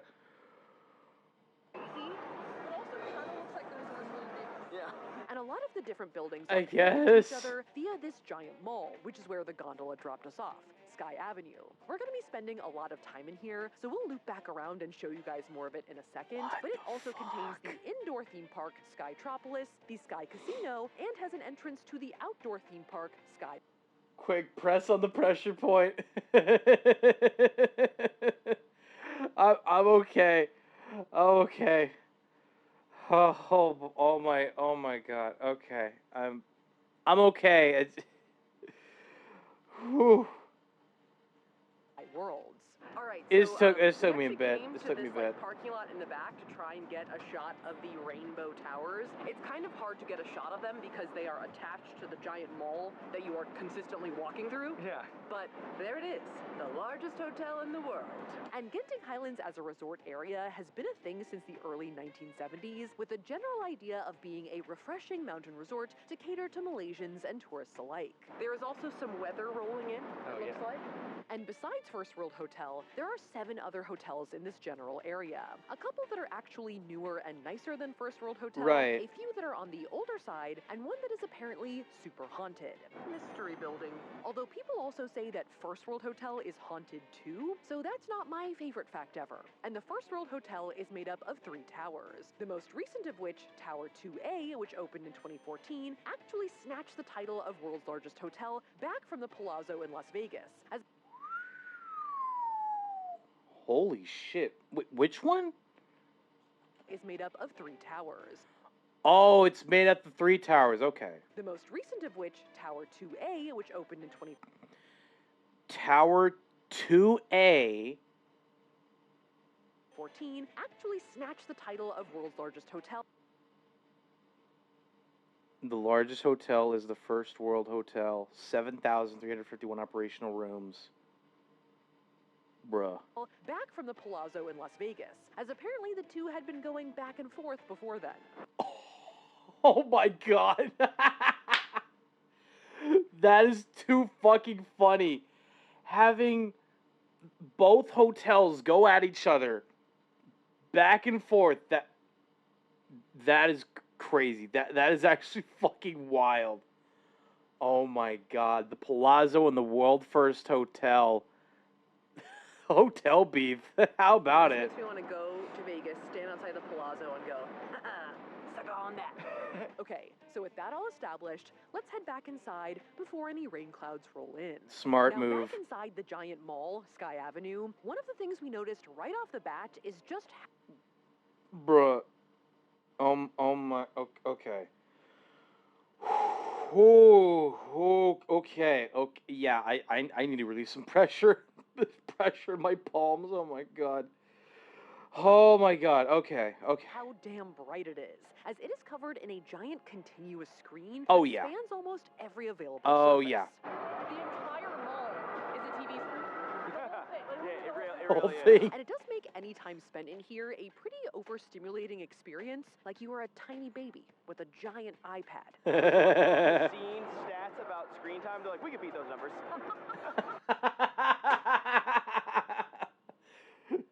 Resort World really looked at the numbers in regards to like oh my god. Resort World looked at the amount of time spent on an iPad and they were just like, no, we could beat that. Rookie numbers. And kind of like a retail store playlist, the screen plays the same 5 or 6 ads on loop, so they get burned into your brain pretty quickly. It's Durian Fest 2024.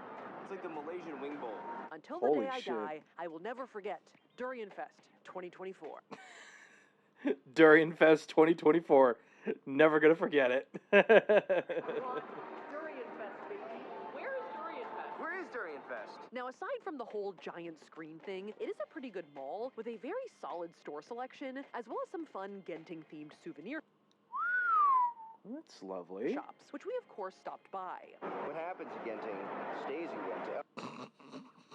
Oh, no, that's not it. Oh, sorry, no, never mind. It's always happening in Genting. They It's were always also giving happening out in some free Genting. samples of durian chocolate that my Durian chocolate? What? Oh my durian god. brainwashed mind could not resist. And... Smells potent. Oh, yeah? Which was really not as bad as it sounds. Oh, wow. Savory. Creamy. The chocolate does sort of temper out the initial durian kick, though it does have a pretty strong aftertaste that lingers. Should we get some? We gotta take some home. Yeah. Yeah. Let's taste some people. Let's haze some people. Why not? Now, as the catchphrase on my tote bag implies, the Genting Highlands overall does have a sort of Vegas-y vibe to it, and beyond just I could absolutely feel the Vegas vibe to it. It's a very potent Vegas vibe that okay, maybe I could survive a weekend of of just Genting. Maybe, but I don't know if I could do longer than that. Shopping, You know what I mean? it has a lot of the touristy staples that a Vegas or a Pigeon Forge or like a Myrtle Beach might have. Like on the top floor, they have a Ripley's Adventureland, which I've never heard of before. What is that? What am I? It's usually like a museum. Yeah, it's a place where you believe things and you don't believe things. Which, believe it or not, ended up being more like a Dave & Buster's than a museum, with like an arcade, go-karts. There's also a Pizza Hut and dinosaurs. Yes. The ticket booth is a Trojan horse, along with a fish catching station and a fish Ooh. pedicure station. Those guys seem Fish catching and fish pedicure. Fish catching, I mean, that's kind of obvious, but fish pedicure, like, I've heard of leeches being used for a pedicure, but never fishes. really big. They've been eating well. Don't think Yep. they're bigger than usual. I don't know about you, but I am not putting my foot in there. Yeah, that's there fair. are also a lot of restaurants up here, and even some celebrity chef restaurants. Wolfgang Steakhouse? Bruh. Why does Wolfgang Puck still have a restaurant here? Oh my god. Okay. I'm gonna tell you guys a little bit of, like a short story.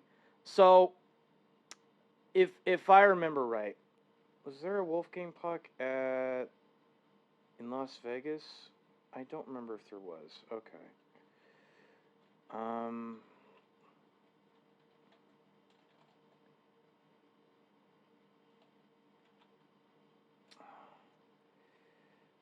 There was the bar and grill in the cut. No, you know what? I think it might have been Hollywood. It might have been Hollywood. Restaurants. Is there one in... I genuinely can't remember, but... Oh my god, okay.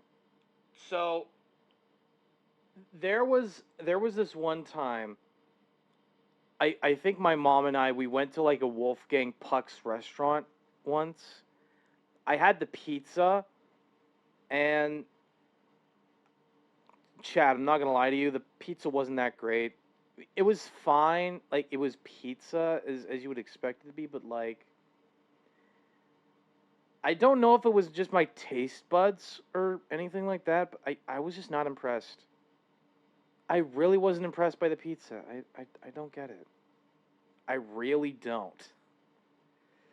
But anyways. More on that in a bit, as well as one of our favorites. Ooh, Din Tai Fung stop. Uh-huh. Din Tai Fung? Yeah. Here we go. That's a game Din changer. Tai Fung? What? Which, yes, Din Tai Fung?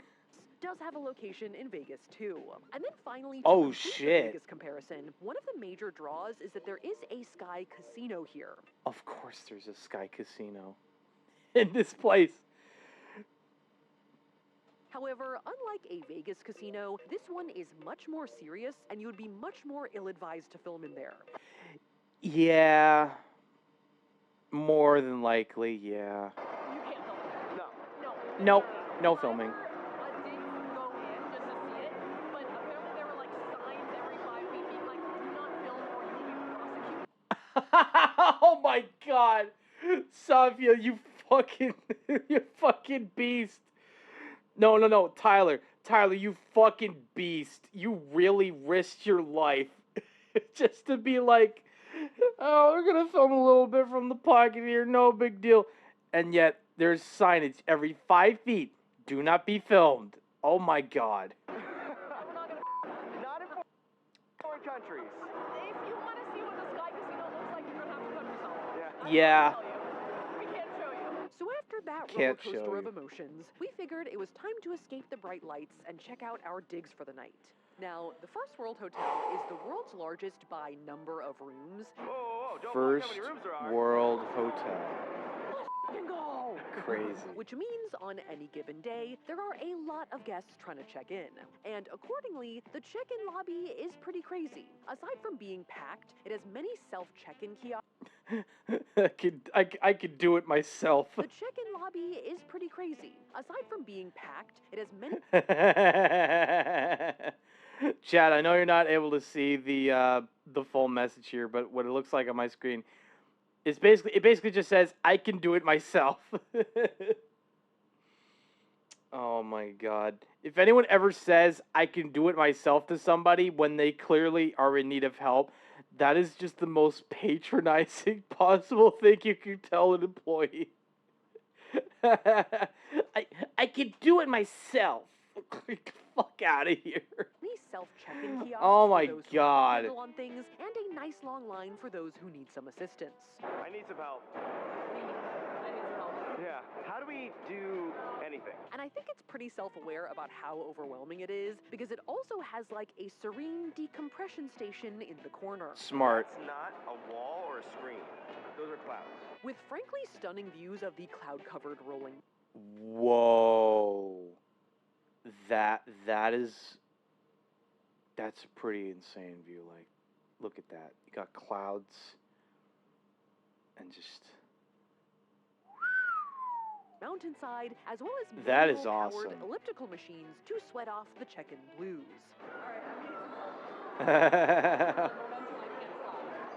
Okay, there you go. Let's go. After grabbing our keys, we set off down this very long corridor towards our elevator bank, which was lined with a bunch of enticing-looking cafes and some very enticing views of the mountainside out the window, which only got better once we rode the elevator up to the 27th floor. Oh my. Nice. I wonder if one of those are the haunted ones. They look like they could be haunted. It's always the cloud coverage. Cloud coverage always makes everything look haunted. Then again, every time we talk That to is our so fixer, he funny. just says they're all haunted, so. Yeah. They're all haunted, yeah. Now, as for the question of the room, come on. We don't have to sugarcoat it. It's not great. Yeah. I mean, you could certainly work with it, no question, but like, it's not the best room in the house. It is what it is. Well, it's sort of interesting. Right. It's pretty small. Yeah. $44.28 for a room? Bruh. What the fuck? It doesn't smell the freshest. No. There are No. some decor choices that I do like. I like this like abstract textured wall. Yeah, I that's like the pretty vibrant cool. yellow of the bathroom and the nice bonus next to the toilet. I get in, turn around. Mm-hmm. Oh. Oh, nice. It's a small bathroom. Of course it's a small bathroom. What did you expect? So we have like a hand washing sink next to the toilet over here, and I guess like a skincare sink with more space over here. 2 sinks, baby. Not so bad, huh? Nice. But I can't say that I'm a fan of the view, which is just the side of another tower about 5 feet away. Yeah. Is nice and colorful, Right. but it's not a great view. To round out our tour, we did do a bed drop. Wait, I ran out of bed. 2 bed drops. Listen, it's not great. It's Claustrophobia. Yeah, claustrophobia is an absolute bitch. pretty hard. There's not a lot of plush action. No plush. Yeah. But I don't see any spots or anything. No. So overall, not a great room, but we'll live. I will say, I really appreciate this fan just booking it. Like, it is seriously generational. Because there is no AC. Yeah. I didn't even notice. Yeah. Okay, so if there is no actual AC, then the fan's doing well. Yes. Now, it does seem to me, kind of like with some Vegas hotels, that the hotel room itself may just be a crash pad. Come on out.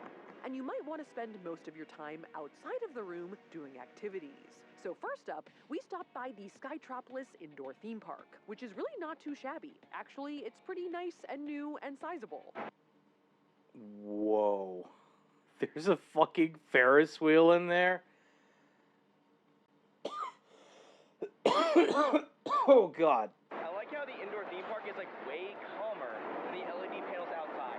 Right. The atrium is way more distracting than the theme park. Yeah. It's calmer.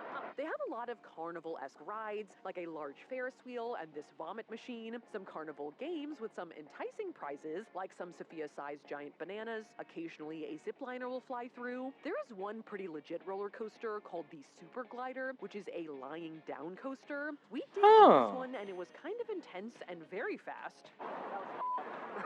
That was fucked up. That was the most painful roller coaster I've ever experienced. That was great. Because you're facing Crazy. forward, there isn't that much of a dropping sensation, but because of the way you're strapped in, the majority of your weight does go on your chin. Dude, my chin kind of hurts. A little. I think my chin was like getting jostled the whole time. Yeah, you were like staying on your head. So that would be my only warning.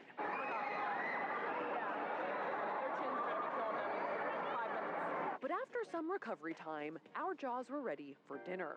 And we did promise a celebrity chef restaurant. Madam Kwan's, baby. Madam Kwan's. Okay. Honestly, compared to everything else that we've seen so far, this looks relatively quaint. I'm not sure. Madame Kwan is a Malaysian celebrity chef who is well known for being a successful restaurateur and the queen of nasi lemak, as well as for her signature hats. And she serves up Malaysian fare with a modern twist. Could my shrimp be by? $6.74 for food? What the fuck? Karaoke will do it to you, man. We tried a lot of things on the menu, but some highlights were the nasi bojari, which was Madame recommended, and came with tricolored rice, prawns, beef rendang, a boiled egg, which I vultured, Nice egg. and a fried chicken drumstick. Oh, damn, it's good. This is so marinated. Accidental dramatic zoom. This is an awesome meal. We also liked the fruit rojak, which is basically a crunchy peanut and sesame covered fruit and veggie salad with soft shell crab. The soft shell crab is just like fried substance. It's very good. And then, prompted by our durian brainwashing, we did also get a durian chendol for dessert. Of course you had to get a chendol. Of course you had to get something durian related. It's only fair. Dessert, which is sort of like a shaved ice dish with a crown of Musang King durian on top. Oh. Is this just a pile of durian? Okay, it's not ice cream. No, it's not ice cream. It's Not ice just cream. Durian and durian. The durian did overpower most of the other flavors in the dish, except for the red bean, which really held its own. I don't know if this will make sense, but together they kind of had a starchy, sweet chestnut type flavor. I love that some ladies just belting it in the background. Yeah, she's just our background music. This is how the evening is unfolding at Resorts World, okay? After dinner, we Yep. did check out the High Line, which is their open-air nightlife area on part of the roof of the mall, This part's like partially outside. Yeah. It's kind of nice. It's nice weather. featuring Oh. a fair few bars and clubs, all of which were emanating the sweet, sweet sounds of karaoke. Hell yeah. You gotta love it when there's karaoke in the background. Hell yeah. Rockin', that's a happy birthday, baby. Oh, Harry Ramsden. And another celebrity chef restaurant, Harry Ramsden's, which we had seen signs for all over, and ignorantly thought was a knockoff Gordon Ramsay restaurant, I think because of the Rams prefix. Yeah. It's always the Rams part of it. But it turns out he is actually one of the OG fish and chips dudes. Holy shit. Harry Ramsden is one of the original fish and chip guys. That's kind of wild. I didn't know that. I'm kind of thinking I could manage the fish and chips, but I don't think so. Yeah, no. Very full. So, sorry, Harry Ramsden, I was not familiar with your game. But after a nice evening stroll, we knew we had a lot to do the next day, so we retired to our room. We're watching The Shawshank Redemption on this TV, and there have been no commercials, and it's been like at least 45 minutes. That is so fucking good. Okay. Chat. Somehow the most impressive part of this video is knowing that Safia and Tyler were able to watch The Shawshank Redemption. They're able to watch a movie without any fucking commercials. How? Fucking how, man? So, I'm pretty pleased. And after concluding our evening with the best movie ending of all time, yes! Let's go! It was off to bed. See you guys in the morning. All right. Good night. Now, our night was pretty uneventful. Room was fine, fan was nice, bed was firm, and thankfully we didn't experience any hauntings. We did also take showers this morning. Yay. The water pressure is quite good. Very good. But the towels are very sad. Barely towels. They're like thin cloths. There's like no body to them at all. Advanced paper towels. Yeah. I don't know how to They're advanced paper towels. Oh no. express to you how much I don't like these towels on camera. And after saying goodbye forever to the cursed towels, our plan for the day was to hit the outdoor theme park. So we needed to fuel up and get some breakfast. And the weather was looking beautiful for us out the window. That is... Okay, that's actually a pretty lovely view there. Oh, everything looks way less haunted than during the Yay! That looks nice, actually. Yeah. But we did get very lost on the way to the breakfast buffet. Turns out the hotel is huge. Of course the hotel is huge. What do you expect? Maybe this isn't a Yeah, it is really blue in here. That's not just the camera. But after walking around for 30 minutes in the different towers, we can't find breakfast. No. We're looking for it. Oh, food factory, is that right? It says food factory up there. That could be good. We finally found it. I won't go too much Yay. in on the breakfast buffet because it was extensive, but I thought the spread was quite good. Sweet, savory, Eastern, Western, Southeastern, eggs. This week you on Friday? Yep, this one. Yes, please. Hell yeah. This led to some pretty hodgepodge plates on our end, but we were very pleased with what we got. Now that's my kind of breakfast. Yeah. Crunchy, heavy on the eggs. I got banana cakes because I love banana and I love cakes. I like the justification. I love breakfast. And after sufficiently fueling up, it was time to head out. So we headed to the outdoor theme park that adjoins the world's largest hotel. The park itself is pretty new and specializes in niche IPs.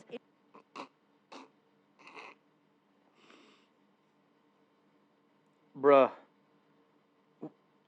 Ice Age in...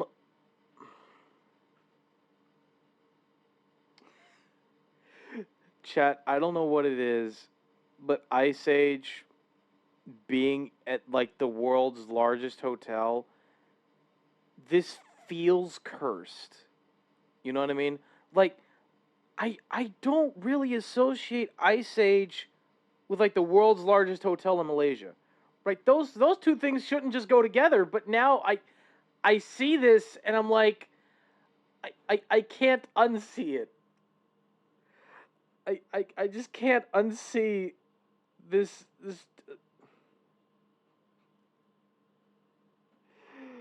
Oh my god. Why? Why? In fact, they say that is one of their specific... What was that? What was that? And specializes in niche IPs. In fact, they say that is one of... They have a musical number?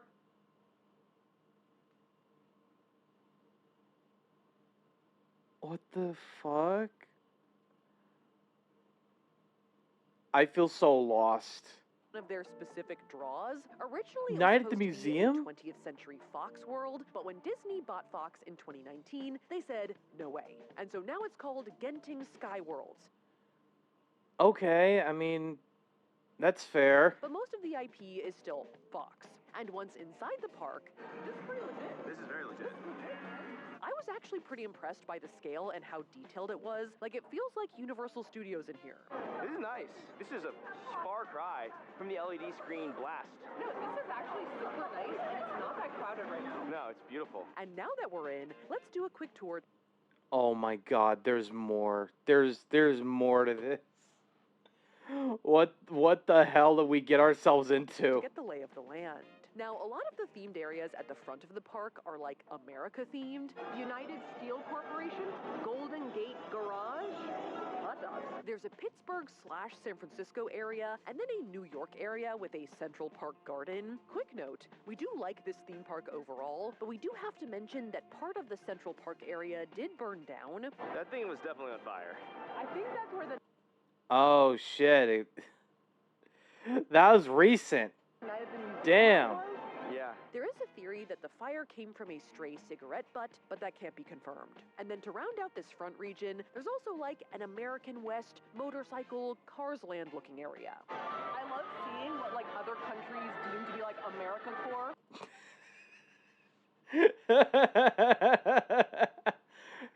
There's a bald eagle wearing a motorcycle helmet. Malaysia, I think Malaysia did relatively okay. Yeah, which is that. very cute and has some merch that caught my eye. Yeah. Because it says Genting Sky World Theme Park at the bottom. And then towards the back of the park is where you really start to hit some of those niche IP lands. Oh my god. The fog rolled in and the Ice Age mountain disappeared. Oh my god. We better hit this Rio thing before it starts raining. Starting with Rio Land, which is a movie I've never heard of before from 2011, starring Jesse Eisenberg and Anne Hathaway as parrots. Turns out it was actually pretty successful, so maybe I'm on the outs here. Maybe? I don't know. Oh. It's that guy. He's got like crazy Crocs on. I want them. And I will say, I really appreciate the dedication to these IPs I don't know, because the details in all the lands are pretty impeccable. Also note, just for me, the return of the giant banana. Yay, giant banana. Tucked in the back is Epic Land, which is also a movie I don't know. From the trailer, it looks like it has a Thumbelina vibe, but we'll swing by there later. And not just because it's one of the only IPs I recognize, I think the Ice Age area in the back is pretty much the marquee land of the park. It's pretty big, and the mountain is very tall and visible from all areas, kind of like Matterhorn vibes. And as the clouds were starting to descend, our plan became more urgent. We had to do any rides we wanted to before the rain set in. Yeah, it's probably a good idea. Just get on as many rides as you can, sooner rather than later, because it might rain. There's a Might rain 100% soon. chance of rain at 2 o'clock. Starting with Scrat's Acorn Adventure. The motivation is... Okay. Yes. I think Scrat ended up being like the breakout star of the Ice Age franchise. Oh my god. And if you don't know him, he is a squirrel who endlessly pursues but never gets an acorn. Yep, that sounds about right. This is one of the more major coasters at the park, and it's not totally a baby ride. It Ah. does go pretty fast. I don't know if my back's coming back from that one. Oh, that's fun. And after reviewing some YouTube Nice. videos, it appears Scrat does finally get that nut at the end. Yay. I couldn't follow the story at all. Yeah, it was whiplash. Yeah, it was good. Really good. Yeah. Good roller coaster. From there, we passed through a futuristic Andromeda base area, which featured some space bananas, to get to Robots Land, which I wanted to stop by because Robots is another IP I know. Oh shit. Except he did after Blue Sky Studio closed down. Oh yeah, no, you're right. You're right, he did finally get that. Yeah. It looks kind of like Toontown a little bit. A little bit. I also don't remember that much about Robots! Oh my god, Robots. That had Robin Williams in it, I think. Aunt Fanny. Yep. Aunt Fanny, the robot with the big ass. Yeah, I remember that as well. Oh my god. I can't. Jennifer Coolidge. Oh yeah, that's right. Bro, I can't believe we're the only two people that somehow remember Robots. I don't remember it like completely, but I also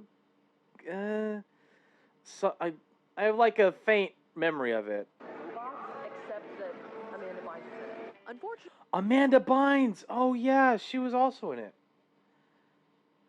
Crazy. the main ride here was closed. So Ah, instead, that's a we shame. did do the baby ride, Big Weld Zeppelins, Stop steering us. I'm just going straight up. and it's pretty much just like the Dumbo ride at Disneyland. Yeah. That's it. Yeah.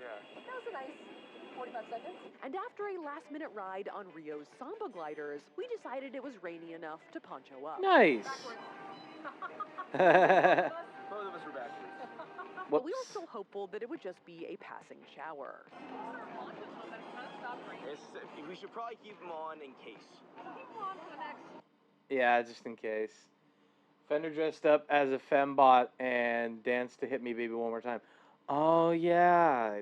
I kind of remember that, but also don't. I'm not sure. Yeah. Now, I would say in general, one of the best parts of any theme park is the food. And from a couple viral videos that we saw... An 18-inch hot dog? Bro. Chat, you remember that one video of the woman talking about, like, inches and stuff like that, and how big your schlong really needs to be? Like, I think she said 9 inches is totally fine. 10 inches is stretching it a bit. 12 at that point, you've killed her. You've straight up killed her with your schlong. That's too much meat in your mouth. No. Kibo, for once, I agree with you. For once, 18 inches at that point. 18 inches at that point. Bruh. God, no. Good God, no. That's way too much. We knew Skyworlds had a few interesting looking dishes that we wanted to try. We were gonna go to the Harry Ramsden's in the theme park for some fish and chips, but unfortunately, it was in the part that had burned down. Oh, man. Shit. But to start off our mini food tour, we circled back to the San Francisco/Pittsburgh area and headed to the Golden Gate Garage to get a fuel injector. Oh, no. Not the fuel injector. Oh, God. Okay. Pure fuel, baby. I mean, what better way to honor the world's largest hotel than by getting what I can only guess is the largest hot dog in Malaysia? I mean, you're not wrong, but at the same time, 18 inches is too much. 18 inches is it's just way too much. The biggest little hot dog in Malaysia.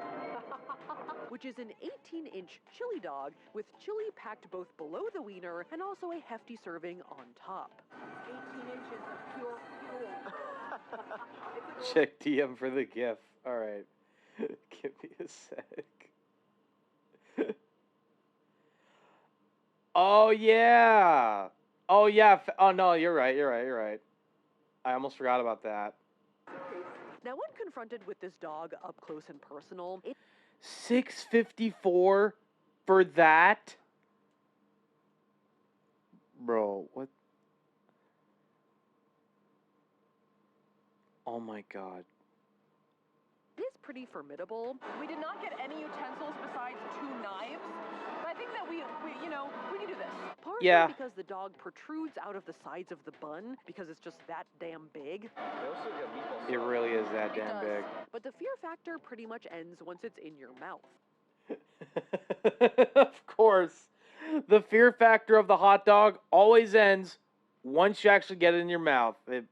Of course. The bun is shorter than the damn schmeat. My thoughts exactly. Like, my God, man. Because it's really not that intense of a dish, flavor-wise. Really good, just kind of like tomato saucy and warm. Yeah. It's not completely unlike a meatball sub. In fact, it's like a meatball sub. In fact, it's a lot lighter and less greasy than you would expect a giant chili dog to be because it's chicken chili and chicken sausage. I have clipped this stream like 9 times. I know, dude. I know. I love it. Honestly, 18 inches of hot dog for 2 people is not crazy. In all fairness, if 2 people are having the same hot dog, they're getting at least like 9 inches each. I don't know. My math could be off there. My math could be off there. 12 inches? Yeah. Now, as we were tackling this behemoth, we did notice that the promised rain had finally arrived in dramatic fashion. There's the rain. Whoa!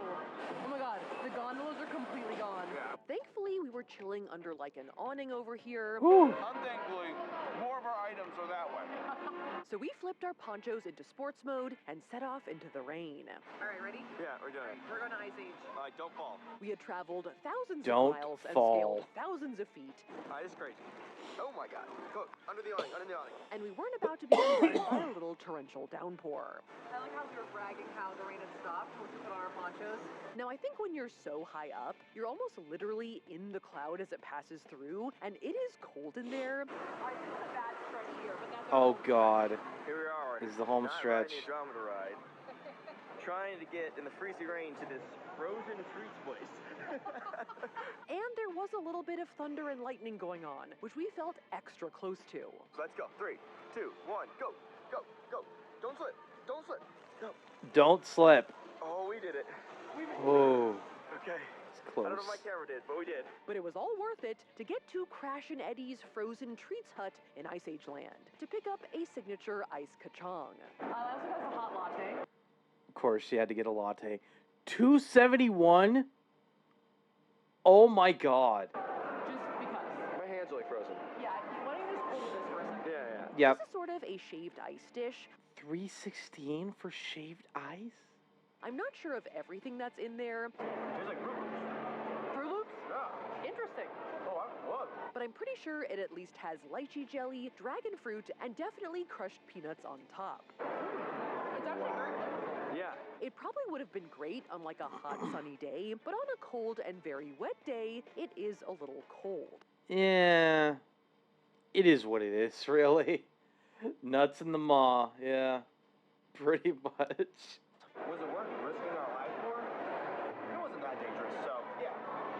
Yeah. We're fine. We're fine. But as you can see, this taste test is essential for the overall narrative of this video. And given that we're clearly dedicated to 100% completion here, so is the next one. But before heading back out, we needed to buy Tyler another layer in the Ice Age gift shop. Oh, I'm an acorn lover. Why would you buy that? Why would you buy that shirt? Acorn lover? Why would you think about buying that? Bro. We need layers here. Because despite the coffee, he was losing feeling in his fingers. Double hood. Double hood.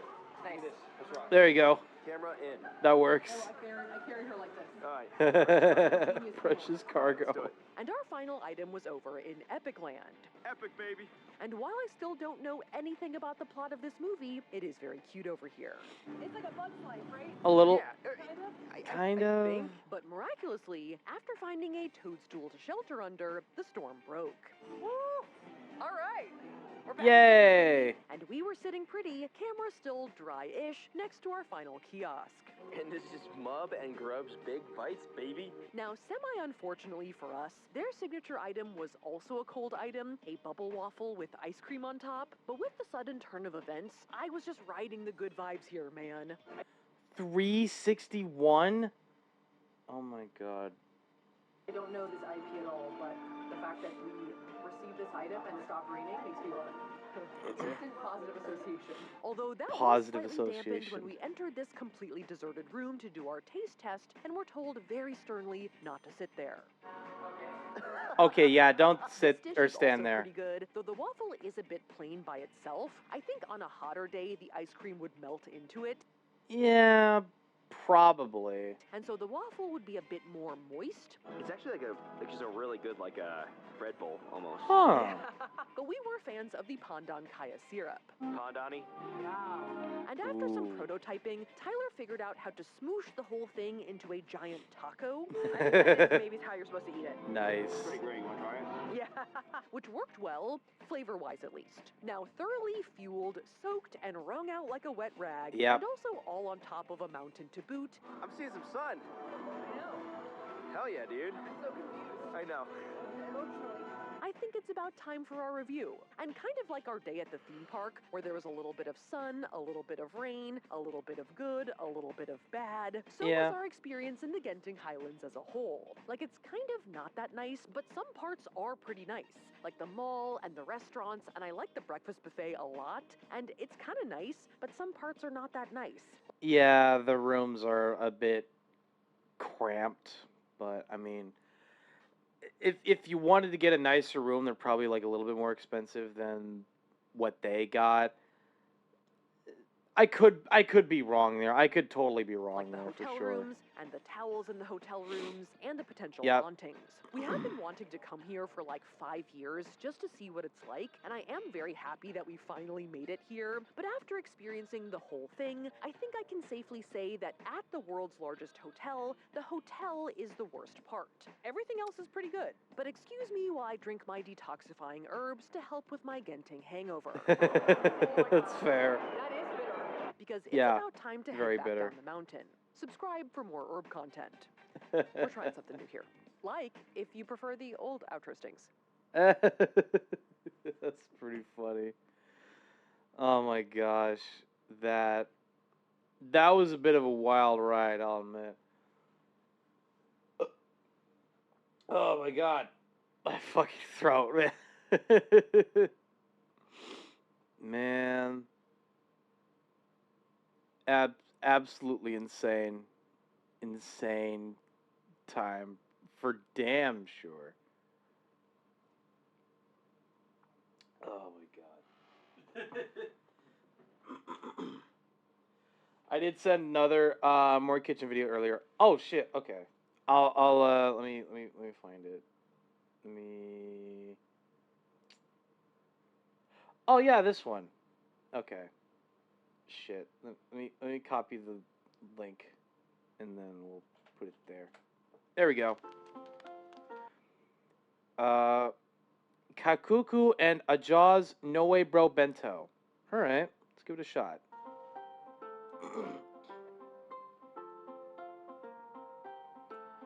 Ooh, all right. This looks lovely.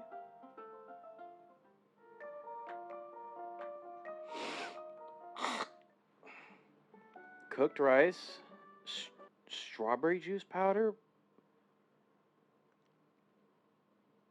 Okay, this is already getting very unconventional. I'm a little scared, but we'll press forward.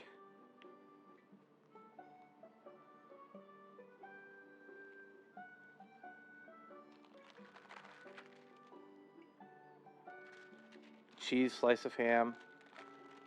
Oh, she's folding it up into like oh, and then she's cutting it. Okay. Okay. Ooh. All right. Oh.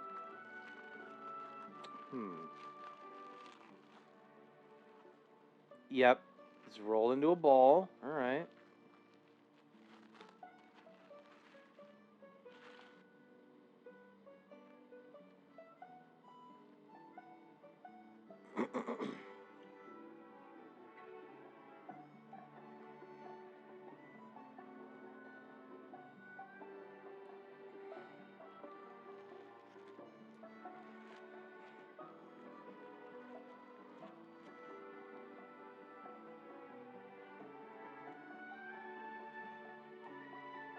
Oh, okay. Just getting a little eye patch.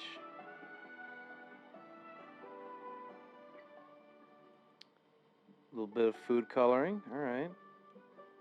Which is some pretty insane detail.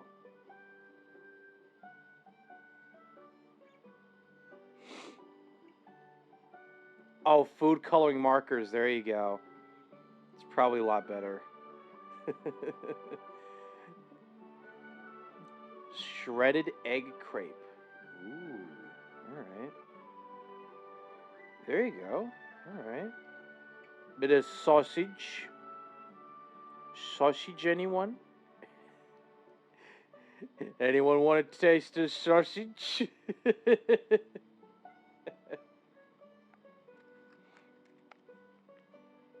Oh, it's for the beak. Okay. Sausage is for the beak. Got it.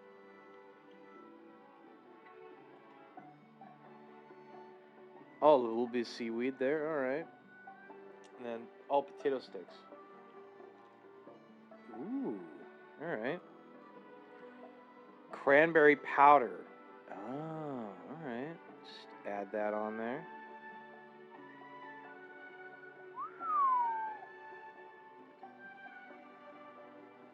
This is getting interesting already.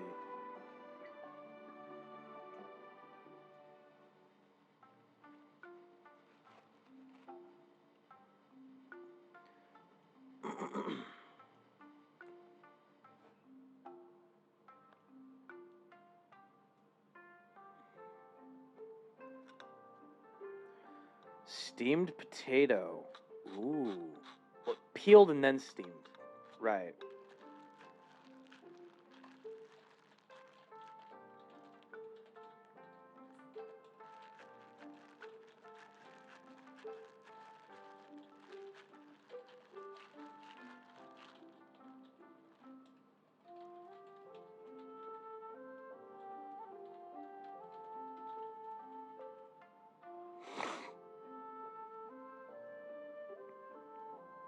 Oh, okay. So she's kind of making it into the backpack. Okay. Edible gold leaf. Is it just me, or do I hate the idea of edible gold leaf simply because it just feels so much. It feels so unnecessary. So much work. Yeah. Yeah, I love the work, but like edible gold leaf, kidding me? That feels a bit much, right? It feels a bit much. Oh, that's the talon. There you go.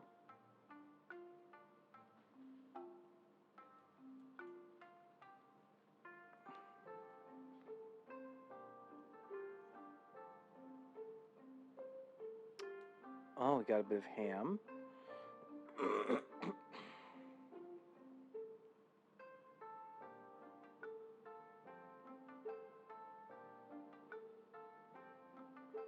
Sliced cheese. Okay.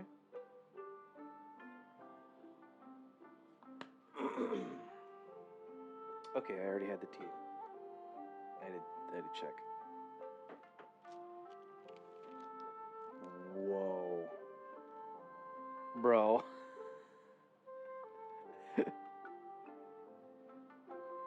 Nice. Oh, that's grilled seaweed now. Okay. Getting a little fancy with it.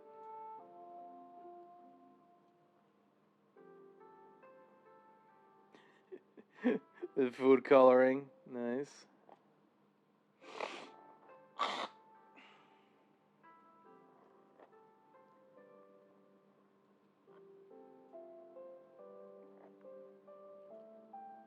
Ooh. Okay. What are we doing here? Fuck. What are we doing now? Oh, it's kind of, it's a little bit like a rose. All right.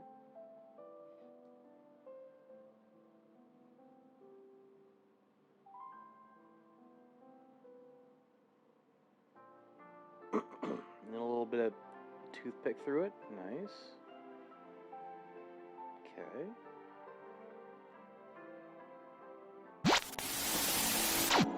Chat, we'll be right back after these messages. Don't go away.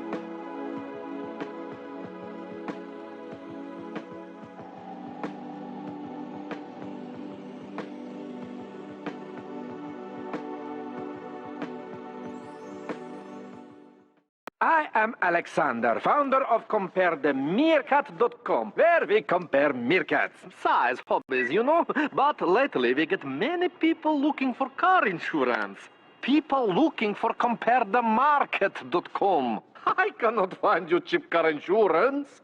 For Compare Meerkats, come to CompareTheMeerkat.com. For easy way to save on car insurance, please go to CompareTheMarket.com. Simples. Hey, what you watching? Me? I'm just a TV. I mean, I'm not even human. You've got the remote control. You can change channels if you don't like what you're watching. You can flick me on and off, and do... Whoa, I'm getting dizzy. You see? You're smarter than me. You get to choose from all kinds of neat stuff. Funny shows, nature shows, shows about people all over the world. Ouch! In real life, you know, that would hurt. You get to learn how to make stuff, how to draw stuff. Me, I don't get to do any of this stuff. I'm just the TV that plays it for you. Yep, I sure wish I was as smart as you. Did somebody get that cat off my head? Look at it this way. You can talk to your best friends, your mom or dad, about all the stuff you see on TV. And besides, you have choices. You've got books and sports, and you can go outside and play. Where is outside, anyway? I'm just a TV. You're the smart one. Well, so long. See you next time. Hi, my name is ZG, and this is a Milky Way bar. Now, Jack's mum, right? She's always going on and on that Jack eats like a horse, that he's always starving, always wants more, and it costs a fortune to feed him. But when I asked her why she gives him Milky Ways, right, she says, well, I don't want to spoil his appetite. She's a bit of a radish short of a salad, your mum, Jack. Oh, hey!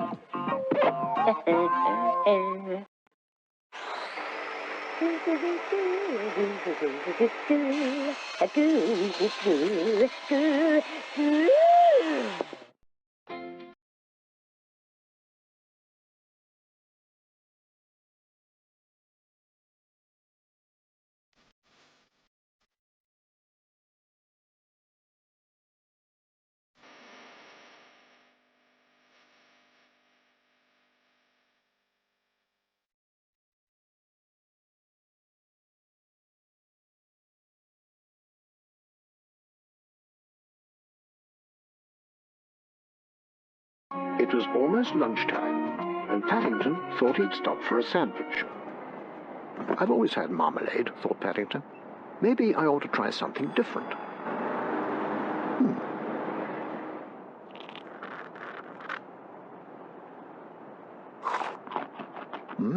Really rather good.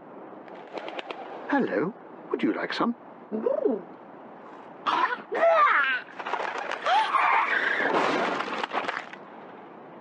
Oh dear. I think you'd better come with me. Squeezy Marmite. Sandwiches need never be dull. ねえこれ知ってた？何？携帯で撮るだけで、ほらサイトに行けんの。そんなの私だって知ってるよ。バーコードをピッとする毎日。携帯でピッと。始まる。ドコモ。 Hello, I'm a Mac. And I'm a PC. You know, we use a lot of the same kinds of programs. Yeah, like Microsoft Office. But we retain a lot of what makes us us. But you should see what this guy can do with a spreadsheet. It's insane. Oh, shucks. Yeah, and he knows that I'm better at life stuff, like music, pictures, movies. Welcome back from the ads chat. After we finish this video, then we'll go ahead and run on out. Oh my god. Okay. Oh, she made 2 of them. All right. Okay, cooking oil. Nice. Oh, got the sausage in there. Nice.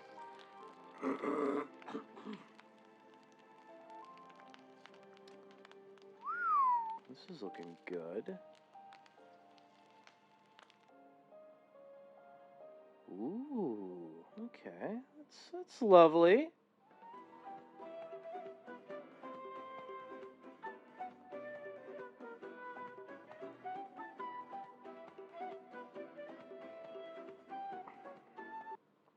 The final dish actually looks kind of cute, I'll admit. That looks really cute, and it's pretty clear to me that the hard work paid off. Okay, let's see what we got.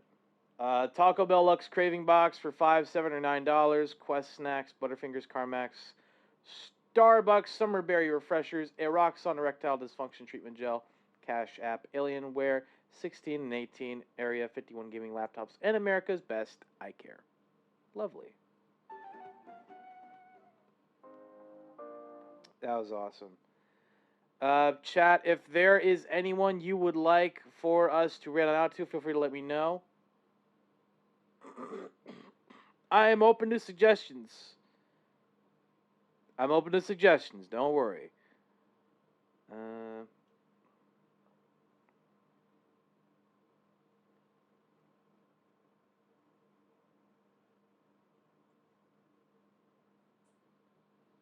Okay. Ray Target Ideas, Ray Cybertech, Yoshiyuki Doji. Oh, let's look up Yoshiyuki Doji. What's he up to? Okay. Hayden VT. What is he doing? Hayden VT does not appear to be live. That's okay. And then Harutoki. What's he up to?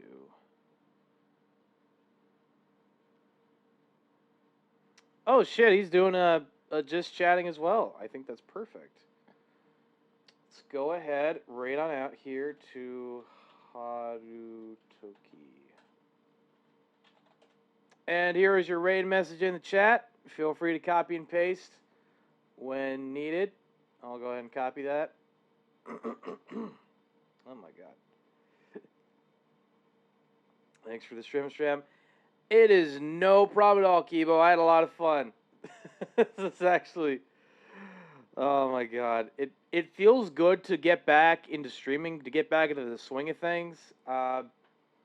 Although I still need to drink more tea and get my voice back in tip-top shape. So, yeah, there's still a little bit more healing needed to be done. But yeah, I think I'm relatively okay. So you got to give me that, okay? I'm doing pretty good. I'm doing pretty good in regards to just finally getting back into the swing of things. Just giving me a bit of credit here, okay? And I'm so happy with how the new background came out as well. My God. I might need to change the window on the desktop gaming and Let's Play windows, Let's Play scenes. But aside from that, this is awesome. I'm so happy how this went. Thank you, everybody, so much for watching. I will see you guys again tomorrow for Yakuza 0. Bye-bye! Bye-bye!